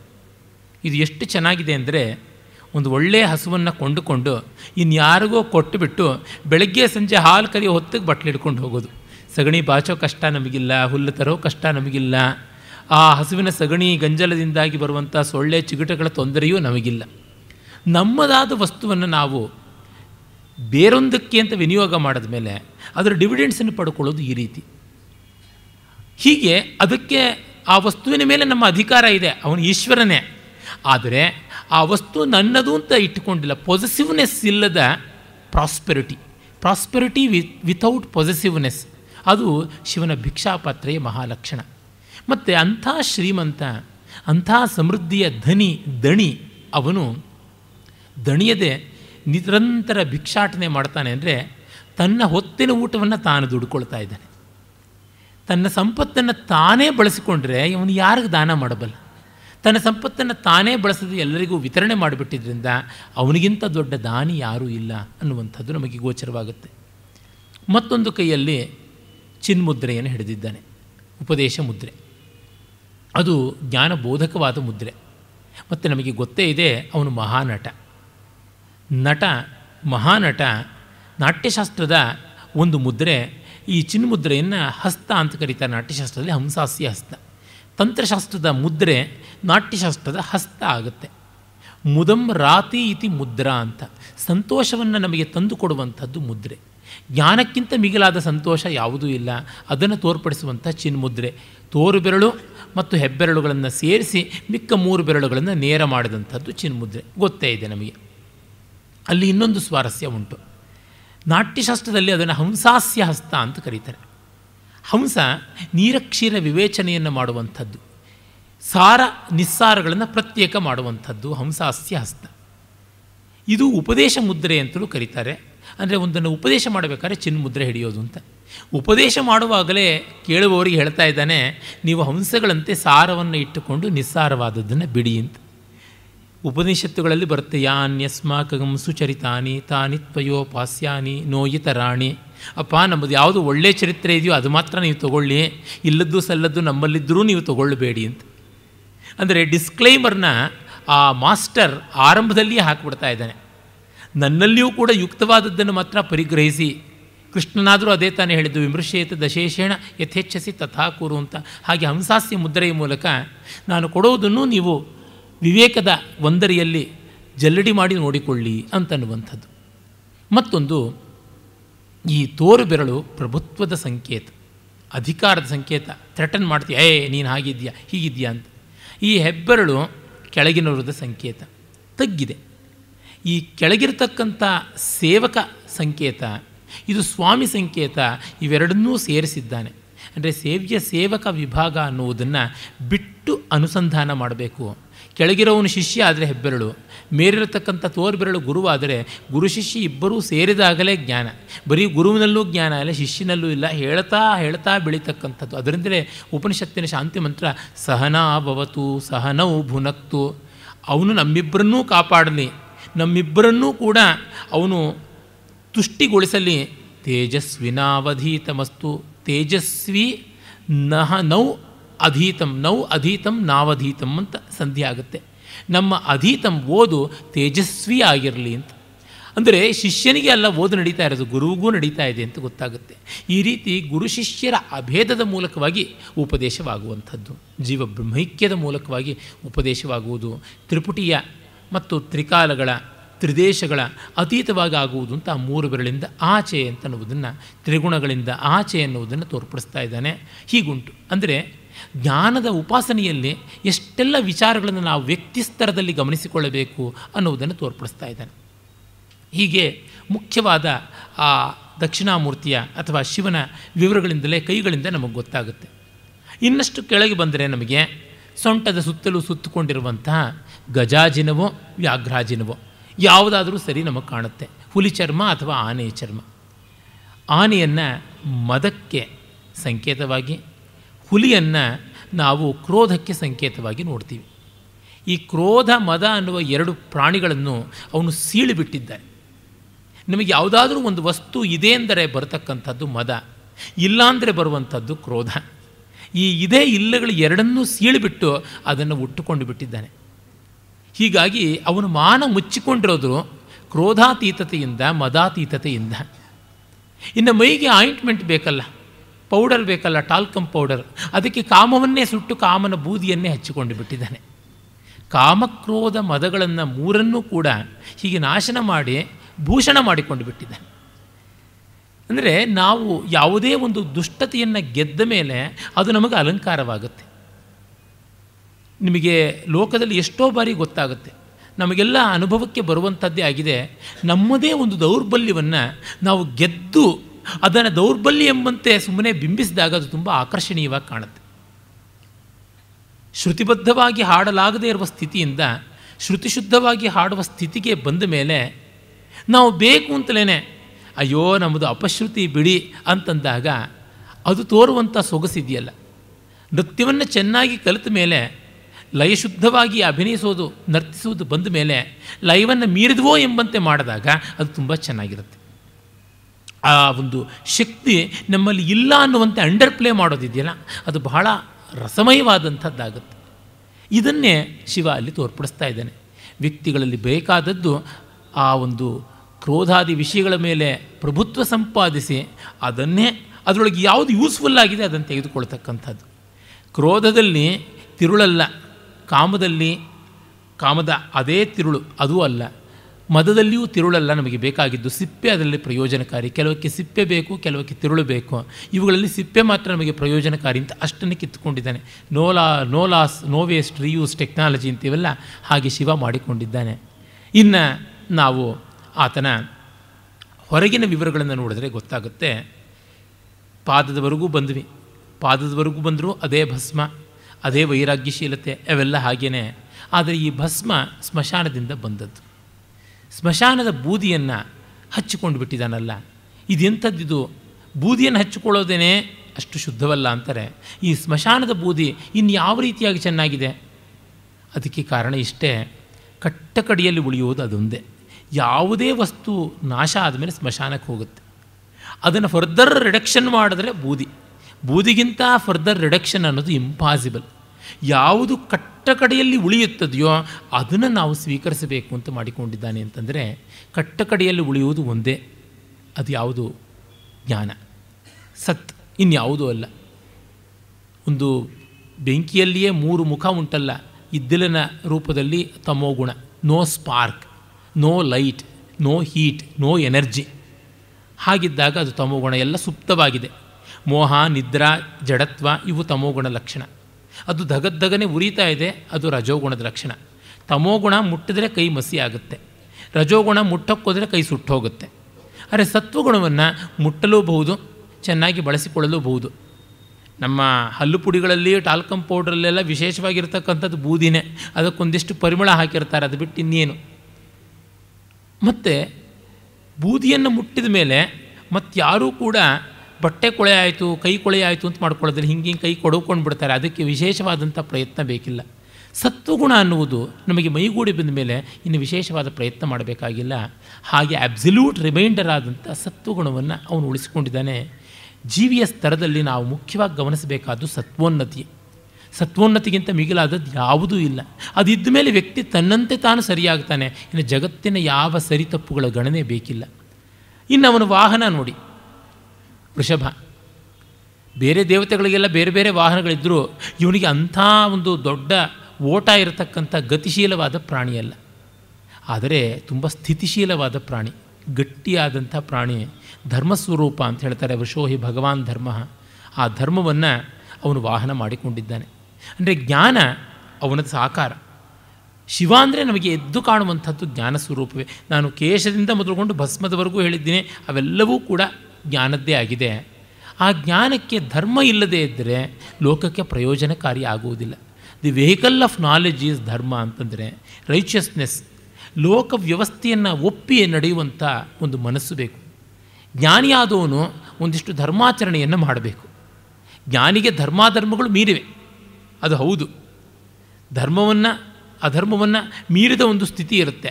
ಆದರೂ ಲೋಕ ಸಂಗ್ರಹಕ್ಕಾಗಿ ಒಂದಷ್ಟು ವ್ಯವಸ್ಥೆಯನ್ನು ಇಟ್ಟುಕೊಳ್ಳಬೇಕು ಅಂತಂದಾಗ ಶಿವನೂ ಅದನ್ನು ಒಪ್ಪಿ ನಡೀತಾನೆ ಅಂತ ಗೊತ್ತಾಗುತ್ತೆ. ಧರ್ಮದ ಆಚರಣೆ ಇಲ್ಲದೇ ಇದ್ದರೆ, ಧರ್ಮ ಅಂತಂದರೆ ಸತ್ಯ, ಅಹಿಂಸೆ ಇತ್ಯಾದಿ ಎಲ್ಲ ಯಾವುದು ಹೇಳ್ತೀವಿ ನಾವು ಸಾಮಾನ್ಯ ಧರ್ಮಗಳು, ಅಹಿಂಸಾ ಸತ್ಯಮಸ್ತೇಯಂ ಶೌಚಮಿಂದ್ರಿಯ ನಿಗ್ರಹ ಧೀರ್ವಿದ್ಯಾ ಸತ್ಯಮಕ್ರೋಧೋ ದಶಕಂ ಧರ್ಮಲಕ್ಷಣಂ ಅಂತ, ಈ ಎಲ್ಲ ಅಂಶಗಳು ನಮಗೆ ತುಂಬ ಮುಖ್ಯವಾಗಿ ಬೇಕಾದದ್ದು. ಆ ಅಂಶಗಳಿಂದಲೇ ಜಗತ್ತಿನ ವರ್ತನೆ ವ್ಯವಹಾರ ಚೆನ್ನಾಗಿ ನಡೆಯುತ್ತದೆ. ಅದು ಅವನ ವಾಹನವಾಗಿದೆ. ಆಮೇಲೆ ಅವನ ಕುಟುಂಬದ ವಿವರಗಳನ್ನು ನೋಡಿ. ಅದಕ್ಕೆ ಮುನ್ನ ಇನ್ನೊಂದು ಸ್ವಲ್ಪ ಅವನ ವಿವರ ನೋಡೋದಿದ್ದರೆ, ಅವನ ಮತ್ತೊಂದು ಹೆಸರು ಸ್ಥಾಣು. ಸ್ಥಾಣು ಅಂದರೆ ಅಲ್ಲಾಡದೆ ಒಂದು ಕಡೆ ಕೂತ್ಕೊಳ್ಳೋವನು. ಹಾಗಿದ್ದು ಅವನು ಮಹಾನಟ, ಕುಣಿದಾಡ್ತಕ್ಕಂಥವನು. ಸುಮ್ಮನೆ ಕೂತಿದ್ದರೆ ನೃತ್ಯವಲ್ಲ, ಕುಣಿದಾಡೋದು ನೃತ್ಯ. ಅದು ಹೇಗೆ? ಈ ವೈರುಧ್ಯ ಉಂಟು. ಯಾರ ಚಿತ್ತವೃತ್ತಿಗಳು ಉಪಶಾಂತವಾಗಿವೆಯೋ ಅವರು ಎಷ್ಟು ಹಾರಾಡಿದ್ರೂ ಏನೂ ತೊಂದರೆ ಇಲ್ಲ. ಅದನ್ನು ನಮಗೆ ತಿಳಿದಿದ್ದೀವಲ್ಲ. ಗಣಪತಿ ತಂದೆ ತಾಯಿಗಳಿಗೆ ಪ್ರದಕ್ಷಿಣೆ ಮಾಡಿ 3 ಲೋಕಗಳ ಪ್ರದಕ್ಷಿಣೆಯ ಫಲ ತೆಗೆದುಕೊಂಡ. ಸುಬ್ರಹ್ಮಣ್ಯ ಎಲ್ಲವನ್ನೂ ಮಾಡೋಕ್ಕೆ ಹೋದ. ಹೀಗೆ ಅವನಿಗೆ ಮನಸ್ಸು ಅಜಿಟೇಷನ್ ಆಗ್ತಾ ಇದ್ದರಿಂದ ಎಲ್ಲಿ ಹೋದರೂ ಅವನು ಏನೂ ಪ್ರೋಗ್ರೆಸ್ಸನ್ನು ತೋರಿಸಿಲ್ಲ. ಇವನಿಗೆ ಮನಸ್ಸಿನ ಅಜಿಟೇಷನ್ ಇಲ್ಲದೇ ಇದ್ದರಿಂದ ಇದ್ದಲ್ಲಿಯೇ ಎಲ್ಲವನ್ನೂ ತೋರಿಸೋಕ್ಕಾಯಿತು. ಹೀಗೆ ಮನಸ್ಸು ಸಮಾಧಾನ ಯಾವ ಚಟುವಟಿಕೆಯೂ ತರಬಲ್ಲದು.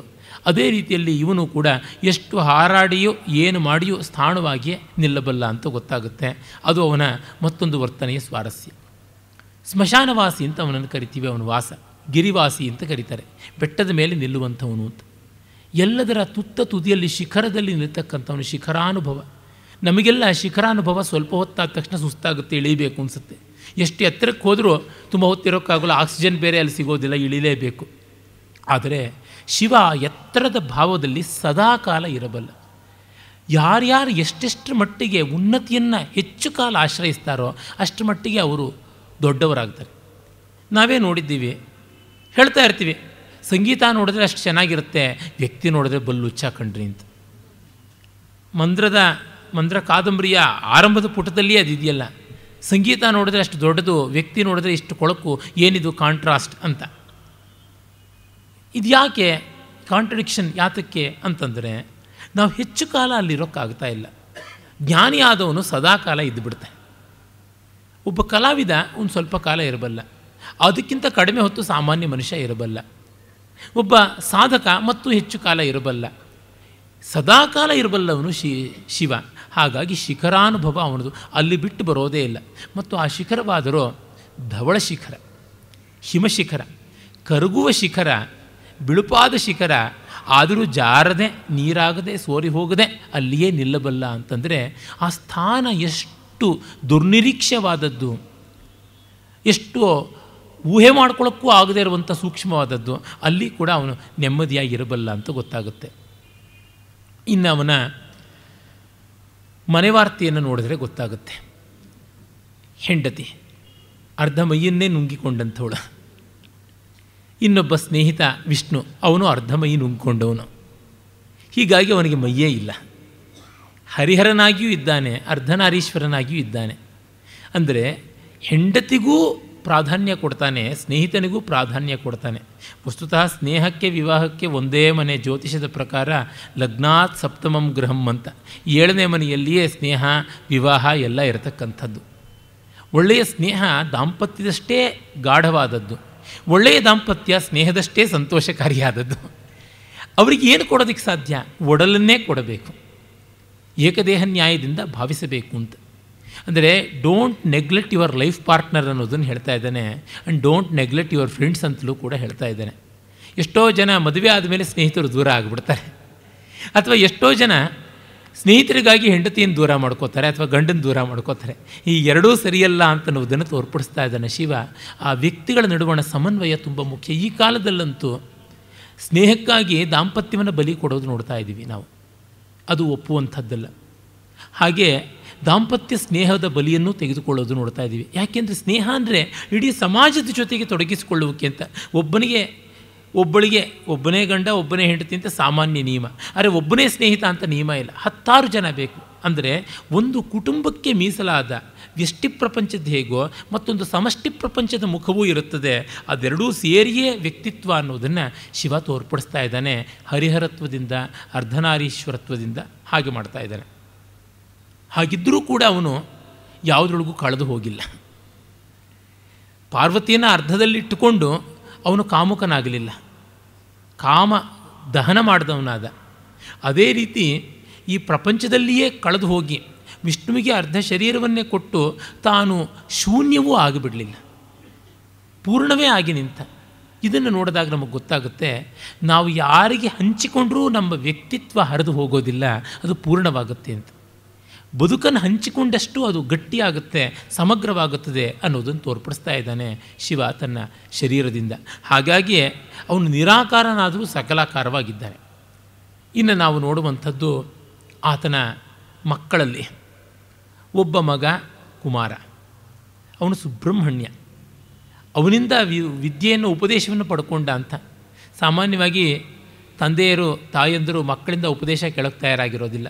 ನಿನಗೇನು ಗೊತ್ತು, ನಮ್ಮ ಅನುಭವ ನಿನಗಿದೆಯಾ, ಬಾಯಿ ಮುಚ್ಚಿಕೊ ಅಂತಂತೀವಿ. ಆದರೆ ಅವನು ಪ್ರಾಮಾಣಿಕವಾಗಿ ಮಗನ ಹತ್ರ ಕೂಡ ಪಾಠವನ್ನು ಕಲಿಯಬಲ್ಲ ಅಂತ ಗೊತ್ತಾಗುತ್ತೆ. ದೇವಡೂರ ಮಹಾದರ್ಶನದಲ್ಲಿ ಒಂದು ಸಂದರ್ಭ ಬರುತ್ತೆ. ದೇವರಾತ ತನ್ನ ಮಗ ಯಾಜ್ಞವಲ್ಕ್ಯನ ವೈದುಷ್ಯವನ್ನು ಎಲ್ಲರ ಬಾಯಿಂದಲೂ ಕೇಳ್ತಾನೆ. ಮತ್ತು ತನ್ನ ಸ್ನೇಹಿತ ಭಾರ್ಗವನ ಹತ್ರ ಹೇಳ್ತಾ ಇರ್ತಾನೆ, ನೋಡು ನನಗೆ ಆಸೆ ಏನೋ ಇದೆ, ಮಗನ ಹತ್ರ ನೀನು ಕಲಿತಿರ್ತಕ್ಕಂಥ ಬ್ರಹ್ಮವಿದ್ಯೆ ಏನು ಅಂತ ತಿಳ್ಕೊಳ್ಳೋದಕ್ಕೆ. ನಾನು ಎಷ್ಟೇ ಆಗಲಿ ಕರ್ಮಕಾಂಡದ ಆ ವಿವರಗಳಲ್ಲಿ ಇರತಕ್ಕಂಥ ಪೂರ್ವಮೀಮಾಂಸಕ, ಆದರೆ ಕೇಳೋದಕ್ಕೆ ತುಂಬ ಸಂಕೋಚ ಬರ್ತಾ ಇದೆ ಅಂತ. ಆಗ ಅವನು ಹೇಳ್ತಾನೆ, ಹಾಗೆಲ್ಲ ಸಂಕೋಚ ಪಟ್ಟರೆ ಆಗುವಂಥದ್ದಲ್ಲ, ನೀವು ಸ್ವಸ್ಥವಾಗಿ ಕೂತ್ಕೊಂಡು ಪಾಠ ಕೇಳಬೇಕು ಅಂತ ಹೇಳಿಬಿಟ್ಟು. ಹೌದೇ ಹೌದು, ಪಾಠ ಕೇಳಲೇಬೇಕು, ಕಲೀಲೇಬೇಕು, ಇಲ್ಲದೇ ಆಗುವುದೆಂಥದ್ದು. ತಮ್ಮ ಮಕ್ಕಳು ತಮಗಿಂತ ದೊಡ್ಡವರಾದಾಗ ಅವರಿಂದ ಕಲಿಯಬೇಕು. ಮಕ್ಕಳು ಅಂತಂದರೆ ಬರೀ ಮಕ್ಕಳೇ ಆಗಬೇಕು ಅಂತಿಲ್ಲ, ಮುಂದಿನ ತಲೆಮಾರಾಗ್ಬೋದು, ತಮಗಿಂತ ಚಿಕ್ಕ ವಯಸ್ಸಿನವರಾಗ್ಬೋದು, ಅವರಿಂದ ಕಲಿಯೋದಕ್ಕೆ ನಾವು ಸಂಕೋಚ ಪಟ್ಟುಕೊಳ್ಬೇಕಾಗಿಲ್ಲ. ಇದು ಎಲ್ಲ ಕಾಲಕ್ಕೂ ಸಲ್ಲುವಂಥದ್ದು. ನಿನ್ನಿಂದ ಕಲಿಯೋದಕ್ಕೆ ನಾನು ತಯಾರಾಗಿದ್ದೀನಿ ಅಂತ ತಕ್ಷಣವೇ ಎದುರುಗಡೆ ಇರುವ ಗುರು ಅರ್ಧ ಗುರುತ್ವವನ್ನು ಬಿಟ್ಟು ಸ್ನೇಹತ್ವಕ್ಕೆ ಬಂದುಬಿಡ್ತಾನೆ. ನೀವು ಹೇಳಿ ಅದು ರುಚಿಸುತ್ತೋ ಇಲ್ವೋ ನೋಡೋಣ ಅಂತಂದರೆ ಅವನು ಇನ್ನೂ 4 ಮೆಟ್ಲು ಮೇಲೆ ಇರ್ತಾನೆ. ನಿಮ್ಮ ಬಳಿಗೆ ನಾವು ಬಂದ್ವಿ ಶಿಷ್ಯರಾಗಿ ಅಂತಂದರೆ ಖಂಡಿತ ಶಿಷ್ಯತ್ವ ಬೇಡ, ಒಟ್ಟಿಗೆ ಕೂತ್ಕೊಂಡು ಮಾತನಾಡೋಣ ಅನ್ನುವ ಸ್ಥಿತಿ ಬರುತ್ತೆ. ಸೌಜನ್ಯ ಬೇರೆಯವ್ರನ್ನ ನಮ್ರರನ್ನಾಗಿ ಮಾಡುತ್ತೆ. ನಾವು ನಮ್ರರಾಗುವ ಸಾಧ್ಯತೆ ಎಷ್ಟಿದೆಯೋ ಅದಕ್ಕೆ 10 ಪಟ್ಟು ಎದುರಿನಲ್ಲಿರ್ತಕ್ಕಂಥವ್ರನ್ನ ನಮ್ರರನ್ನಾಗಿ ಮಾಡುತ್ತೆ. ಪುತ್ರನಿಂದ ಕೂಡ ತಾನು ವಿದ್ಯೆಯನ್ನು ಗಳಿಸಬಲ್ಲೆ ಅನ್ನುವಂಥದ್ದು. ಮತ್ತು ಇನ್ನೊಬ್ಬ ವಿದ್ಯೆಯ ಸ್ವರೂಪವೇ ಆಗಿರುವಂಥವನು ಗಣಪತಿ. ನಿನಗೆ ಮೊದಲು ಪೂಜೆ, ಆಮೇಲೆ ನನಗೆ ಪೂಜೆ ಅಂತ ಅನ್ನಬಲ್ಲ. ಅಂದರೆ ನೋಡಿ, ಮಕ್ಕಳಿಗೆ ಕೆಲವೊಮ್ಮೆ ರೆಕಗ್ನಿಷನ್ ಬಂದುಬಿಡುತ್ತೆ. ಇಂಥವರ ತಂದೆನಾ ನೀವು, ಇಂಥವರ ತಾಯ ನೀವು ಅಂತ ಮಾತಾಡಿಸ್ತಾರೆ. ಅದಕ್ಕೆ ಮುಜುಗರ ಪಟ್ಕೊಳ್ಬೇಕಾಗಿಲ್ಲ. ಅಂದರೆ ಮಕ್ಕಳಿಗೆ ಮೊದಲು ಪೂಜೆ ಸಂದರೂ ತನಗೆ ಸಂಕಟ ಇಲ್ಲ ಅಂತ ಮಾಡಿಕೊಳ್ಳಬಲ್ಲ. ಇದು ತುಂಬ ಕಷ್ಟವಾದದ್ದು. ನಮಗಿಂತ ಚಿಕ್ಕ ವಯಸ್ಸಿನವರು ನಮಗಿಂತ ದೊಡ್ಡ ಸಾಧನೆ ಮಾಡಿದರೆ ಒಪ್ಪಿಕೊಳ್ಳೋದು, ಅವರಿಗೆ ಪೂಜೆ ಸಲ್ಲಿಸ್ತೀವಿ ಅಂತ ಅನ್ನುವಂಥ ಗುಣವನ್ನು ಹೇಳ್ತಾ ಇದ್ದಾನೆ. ಕಲಿತೀನಿ ಅಂತಲೂ ಹೇಳ್ತಾನೆ, ಮನ್ನಣೆ ಕೊಡ್ತೀನಿ ಅಂತಲೂ ಹೇಳ್ತಾನೆ. ಇದು ಎರಡೂ ಬಹಳ ಮುಖ್ಯ. ಏನು ವ್ಯತ್ಯಾಸ ಅಂತ ಕೇಳ್ಬೋದು. ನಾವು ಕಲಿತೀವಿ, ಅರೆ ಕಲಿತಿದ್ದೆಲ್ಲೂ ಹೇಳ್ಕೊಳ್ಳೋದಿಲ್ಲ ಅಂತನ್ನುವಂಥದ್ದಲ್ಲ. ಮನ್ನಣೆಯನ್ನು ಕೊಡುವುದು ಸಾರ್ವಜನಿಕವಾದ ಮುಖವಾಗುತ್ತೆ, ಕಲಿಯುವುದು ಏಕಾಂತ ಮುಖ. ಸುಬ್ರಹ್ಮಣ್ಯನ ತೊಡೆಯ ಮೇಲೆ ಕೂಡಿಸ್ಕೊಂಡು ಕಿವಿಯಲ್ಲಿ ಉಪದೇಶ ಮಾಡಿಸಿಕೊಂಡ ಅಂತ ಬರುತ್ತದೆ ಸ್ಕಾಂದ ಪುರಾಣದಲ್ಲೇ. ಆದರೆ ಗಣಪತಿಗೆ ಸಾಮೂಹಿಕವಾಗಿ ದೇವತಾ ಸಮೂಹದ ಎದುರಿಗೆ ಅವನು ಭಾದ್ರಪದ ಚತುರ್ಥಿಯ ದಿವಸ ಪೂಜೆ ಮಾಡ್ದ ಅಂತ ಬರುತ್ತೆ. ಅದನ್ನು ತೋರಿಸೋದೇನು? ನಾನು ಸಾರ್ವಜನಿಕವಾಗಿ ಚಿಕ್ಕವರ ದೊಡ್ಡತನವನ್ನು ಒಪ್ಪಿಕೊಳ್ತೀನಿ, ಆದರಿಸ್ತೀನಿ ಎನ್ನುವಂಥದ್ದು. ಇದು ಮಕ್ಕಳಿಗೆ ಅಂತಲ್ಲ, ಅಧಿಕಾರ ಸ್ಥಾನದಲ್ಲಿ ನೋಡಿದ್ರೆ ನಮ್ಮ ಸೇವಕರು ನಮಗಿಂತ ದೊಡ್ಡವರಾಗಿರ್ಬೋದು ಯಾವುದೋ ಕೆಲವು ವಿವರಗಳಲ್ಲಿ, ಅವ್ರು ನಾವು ದೊಡ್ಡವರು ಅಂತ ಒಪ್ಪಿಕೊಳ್ಬೇಕಾಗುತ್ತೆ. ಆಫೀಸ್ನಲ್ಲಿ ಅವನ ಸಬಾರ್ಡಿನೇಟು, ಬೀದಿಯಲ್ಲಲ್ಲ ಅನ್ನುವ ಕಲ್ಪನೆ ನಮಗಿರಬೇಕಲ್ಲ. ಈ ಎಲ್ಲ ವಿಚಾರಗಳನ್ನು ವ್ಯಕ್ತಿ ಸ್ತರದಲ್ಲಿ ಅಳವಡಿಸ್ಕೊಳ್ಳೋದಕ್ಕೆ ಶಿವ ಅದ್ವಿತೀಯ ನಿದರ್ಶನವಾಗಿ ಕಾಣ್ತಾನೆ. ಮತ್ತು ಇನ್ನು ಆ ಪರಿವಾರದ ವಾಹನಗಳನ್ನು ನೋಡಿ. ಶಿವನ ಮಗ ಗಣಪತಿಯ ವಾಹನ ಇಲಿ, ಶಿವನ ಕೊರಳಿನ ಅಲಂಕಾರ ಹಾವು, ಇದಕ್ಕೆ ಅದು ಭಕ್ಷ್ಯ. ಇನ್ನು ಸ್ಕಂದನ ವಾಹನ ನವಿಲು, ಅದಕ್ಕೆ ಈ ಹಾವು ಭಕ್ಷ್ಯ. ಇನ್ನು ಇವನ ವಾಹನವಾದ ನಂದಿಕೇಶ್ವರ ಪಾರ್ವತಿಯ ವಾಹನವಾದ ಸಿಂಹಕ್ಕೆ ಭಕ್ಷ್ಯ. ಒಂದನ್ನು ತಿಂದು ಕಿತ್ತುಕೊಂಡು ಬದುಕುವಂಥದ್ದಿದ್ದು ಯಾವುದು ಯಾರಿಗೂ ತೊಂದರೆ ಮಾಡಿಲ್ಲ. ಜಗತ್ತು ಹೀಗೆ ಒಂದು ಇನ್ನೊಂದಕ್ಕೆ ಅನ್ನವಾಗಿಯೇ ಇರೋದು, ಆದರೂ ಜಗತ್ತು ಮುಂದುವರಿಯುತ್ತೆ. ನೋಡಿ, ಈಗಲೂ ಜಗತ್ತಿನಲ್ಲಿ ಹಾವುಗಳಿವೆ, ಇಲಿಗಳಿವೆ, ನವಿಲುಗಳಿವೆ, ಎಲ್ಲವೂ ಇವೆ. ಆದರೆ ಈ ಒಂದು ಪ್ರಾಣಿ ವರ್ಗ ಸತ್ತೋಗ್ಬಿಟ್ಟು ಇನ್ನೊಂದು ಮಾತ್ರ ಉಳಿದಿದೆ ಅಂತ ಇಲ್ಲ. ಈ ಮನುಷ್ಯ ಬಂದ ಮೇಲೆ ಹಾಳಾಗಿರೋದು ಈಗ. ಅಂದರೆ ವೈರುಧ್ಯಗಳಿದ್ದರೂ ಕೂಡ ಜಗತ್ತು ನಡೀತಾ ಹೋಗುತ್ತೆ. ಅಷ್ಟಷ್ಟು ಸಂತಾನ ಸಂಖ್ಯೆ ಇರುತ್ತೆ, ಅಷ್ಟಷ್ಟು ಅಸ್ತಿತ್ವ ಹಾಗೆ ಬೆಳೆಯುತ್ತದೆ.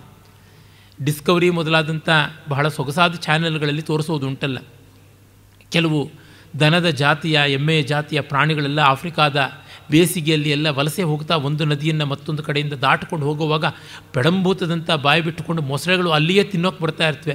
ಆ ಮೊಸಳೆಗಳು ಅಲ್ಲಿ ಸುಳಿತಾ ಇದ್ದರೂ ಇವುಗಳು ತಂಪಾಡಿಗೆ ತಾವು ನದಿಯನ್ನು ದಾಟ್ತಾ ಇರ್ತವೆ. ಗೊತ್ತು, ಲಕ್ಷಾಂತರ ಇರುವ ತಮ್ಮಲ್ಲಿ ನೂರಾರನ್ನು ಈ ಮೊಸಳೆಗಳು ತಿನ್ನತ್ವೆ ಅಂತ. ಅದಕ್ಕಾಗಿ ಅವು ಗೋಳಾಡೋದಿಲ್ಲ, ಮತ್ತೊಂದರ ರಕ್ಷಣೆಗಾಗಿ ಏನೂ ಹೋಗೋದಿಲ್ಲ, ಅದನ್ನು ಅಂಗೀಕರಿಸಿಕೊಂಡು ಹೋಗುತ್ತವೆ.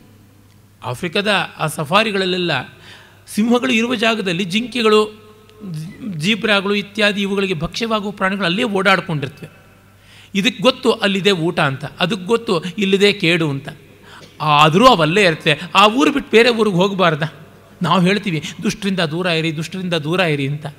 ಮನುಷ್ಯ ಹೇಳ್ತಾನೆ ಅವುಗಳಿಲ್ಲ, ಗೊತ್ತು. ಹಸ್ದಾಗ ಬರ್ತವೆ, ನಾವು ಓಡೋಗ್ತೀವಿ, ನಮ್ಮ ಹಣೆಯಲ್ಲಿ ಹೇಗೆ ಬರ್ತಿದೆಯೋ ಹಾಗಾಗತ್ತೆ ಅಂತ ಇವೆ. ಅಂದರೆ ವಸ್ತುಸ್ಥಿತಿಯ ಅಂಗೀಕಾರವನ್ನು ಮಾಡಿಕೊಂಡಾಗ ಎಂಥ ವೈರುಧ್ಯವೂ ಕೂಡ ನಿರ್ನಾಮ ಮಾಡೋದಿಲ್ಲ, ಉಳಿಸಿಯೇ ಉಳಿಸುತ್ತದೆ ಅನ್ನುವಂಥದ್ದು ಗೊತ್ತಾಗುತ್ತದೆ. ಲೋಕಸತ್ತಾಂಗೀಕಾರ ಅನ್ನೋದು ಬಹಳ ಮುಖ್ಯ. ಜ್ಞಾನದ ಮೊದಲ ಪ್ರಧಾನವಾದ ಮೆಟ್ಟಿಲು ಅಂಥದ್ದು. ಈ ಎಲ್ಲ ವಾಹನಗಳು ಒಂದಕ್ಕೆ ಒಂದು ಭಕ್ಷ್ಯವಾಗಿದ್ದರೂ ಕೂಡ ಅವು ಅಂಗೀಕರಿಸಿಕೊಂಡು ಇವೆ. ಆ ಅಂಗೀಕಾರದಿಂದಲೇ ಹಸಿವು ಸಮಾನ ಎಲ್ಲರಲ್ಲೂ ಅಂತ ಗೊತ್ತಾಗಿದೆ. ಹಾಗಾಗಿ ನಮಗೆ ಯಾರು ಶತ್ರು? ಹಸಿವು ಶತ್ರು, ಕಾಮನ್ ಎನಿಮಿ. ಅದರಿಂದ ನಾವು ಹಸಿವನ್ನು ಮೀರುವ ಪ್ರಯತ್ನ ಮಾಡಬೇಕು ಅಂತ. ಹಸಿವನ್ನು ಮೀರುವ ಪ್ರಯತ್ನ ಎಲ್ಲಾದರೂ ಸಾಧ್ಯವಾ? ಪ್ರಯತ್ನ ಸಾಧ್ಯ, ಫಲ ಸಾಧ್ಯವೋ ಇಲ್ಲವೋ ಗೊತ್ತಿಲ್ಲ, ಪ್ರಯತ್ನ ಮಾಡ್ಬೋದು. ಜೊತೆಗೆ ಬಾಯ ಹಸಿವು ಕೈಯ ಹಸಿವಿಗಿಂತ ಮನಸ್ಸಿನ ಹಸಿವಿದೆಯಲ್ಲ, ಅದು ತುಂಬ ತೀವ್ರ ತಾನೆ. ಮನಸ್ಸಿನ ಹಸಿವನ್ನು ಒಂದು ಸ್ವಲ್ಪ ನಿಯಂತ್ರಣ ಮಾಡಿಕೊಂಡ್ರೆ ಇವುಗಳಿಗೆಲ್ಲ ಸಾಕಾಗುವಷ್ಟು ಬೇಕಾಗುವಷ್ಟು ಇದ್ದೇ ಇದೆಯಲ್ವ.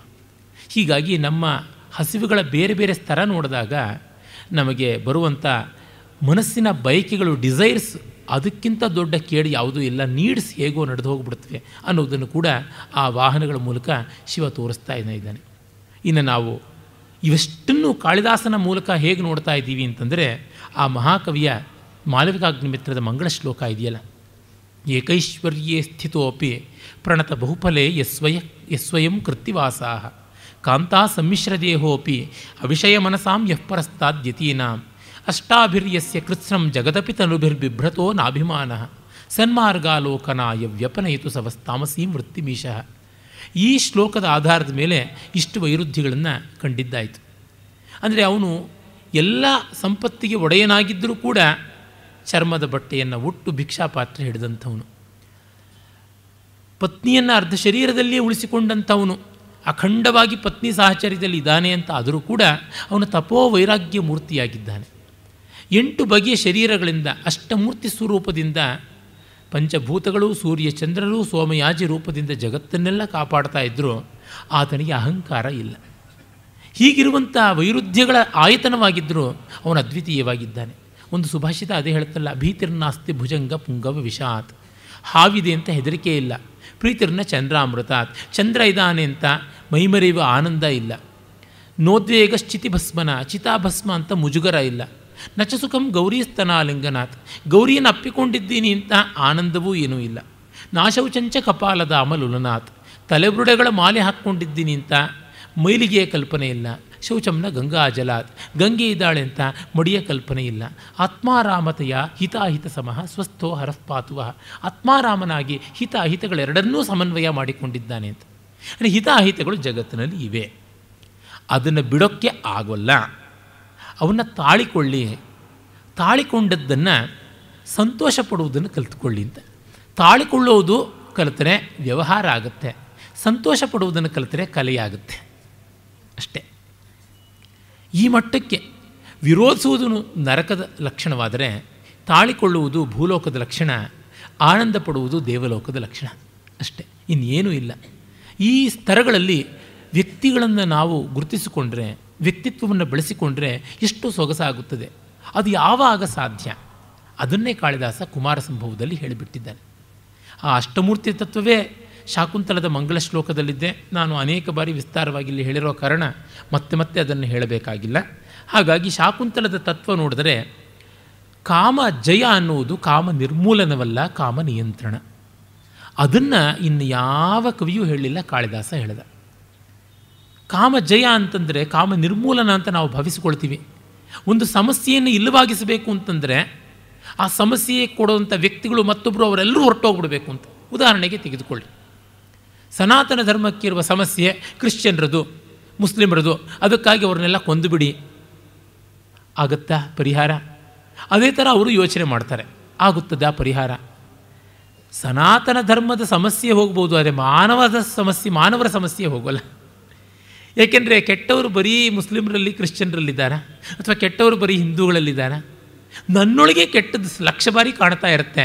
ಹಾಗಾಗಿ ಸಮಸ್ಯೆ ಇರತಕ್ಕಂಥದ್ದು ಯಾವುದೋ ಒಂದು ವರ್ಗದಲ್ಲ, ಒಂದು ಭಾಷೆಯಲ್ಲ, ಒಂದು ಜಾತಿಯಲ್ಲ, ಒಂದು ದೇಶದಲ್ಲ, ಕಡೆಗೆ ಬಂದು ನಿಲ್ಲುವುದು ನಮ್ಮೊಳಗೆ ಸಮಸ್ಯೆ ಅಂತ. ನಮ್ಮನ್ನು ನಾವು ಕೊಂದುಕೊಳ್ಳೋಕ್ಕೆ ಸಾಧ್ಯವ? ಖಂಡಿತ ಆಗೋಲ್ಲ. ಆತ್ಮಹತ್ಯೆ ಮಾಡಿಕೊಂಡ್ರೆ ಸಮಸ್ಯೆ ನಿರ್ಮೂಲನವಾಗುತ್ತೆ. ನಾನೂ ಸೇರಿದಂತೆ ಯಾರೂ ನಾವು ಇಷ್ಟಪಡೋದಿಲ್ಲ. ಹೀಗಾಗಿ ಏನು ಮಾಡಬೇಕು? ನಮ್ಮನ್ನು ನಾವು ಒಪ್ಪಿಕೊಳ್ಳಬೇಕು. ಹಾಗಾಗಿ ಕಾಮ ಅನ್ನುವುದು ಇದೆ ಅಂತ ಒಪ್ಪಿಕೊಳ್ಳಿ, ಬಯಕೆ ಅನ್ನುವುದಂಥದ್ದು ಒಂದು ಇದೆ, ವಿಕಾರ ಅನ್ನುವುದೊಂದು ಇದೆ, ಅದನ್ನು ಒಪ್ಪಿಕೊಳ್ಳಿ. ಒಪ್ಪಿಕೊಂಡ ಮೇಲೆ ಅದು ಎಲ್ಲಿ ಬಯಕೆ ಈಡೇರಬಲ್ಲಂಥ ಸ್ಥಳ ಅಂತ ಒಂದಿರುತ್ತೋ ಅಲ್ಲಿ ಮಾತ್ರ ತೋರಿಕೊಂಡ್ರೆ ಚೆನ್ನ ಅಂತ. ಅಂದರೆ ನಮ್ಮ ಆಹಾರದ ಬಯಕೆ ಅಡುಗೆ ಮನೇಲಿ ತೋರಿಕೊಂಡ್ರೆ ಚೆನ್ನ, ಊಟದ ಮನೇಲಿ ತೋರಿಕೊಂಡ್ರೆ ಚೆನ್ನ, ಗಲ್ಲಿಗಳಲ್ಲಿ ತೋರಿಕೊಂಡಾಗ ಚೆನ್ನಾಗಿರೋದಿಲ್ಲ. ಎಲ್ಲಿ ಏನು ಕಂಡ್ರೆ ಅದನ್ನು ತೊಗೋತೀನಿ. ಪ್ರಯಾಣಕ್ಕೆ ಹೋಗಿರ್ತೀವಿ, ಬಸ್ಸಲ್ಲಿ ಕೂತಿರ್ತೀವಿ, ವಾಂತಿ ಶುರುವಾಗುತ್ತೆ. ಮೊದಲು ಆಗಿದ್ದು ಬಾಳೆಹಣ್ಣು ವಾಂತಿ, ಆಮೇಲೆ ಕಡಲೆ ಬೀಜ ಆಯಿತು, ಮತ್ತು ತಿರ್ಗ ಬನ್ನ ಆಯಿತು, ಆಮೇಲೆ ಪಫ್ ಆಯಿತು. ಇಲ್ಲಿಂದ ನಾವು ಮಂಗಳೂರಿಗೆ ಹೋಗ್ತೀವಿ ಅಂತಂದರೆ ಶುರು ಮಾಡ್ತೀವಿ.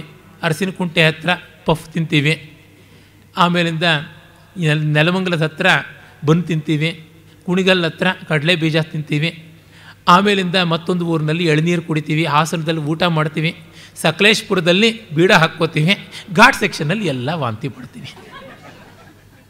ಅದೇ ಆನುಪೂರ್ವಿಯಲ್ಲಿ.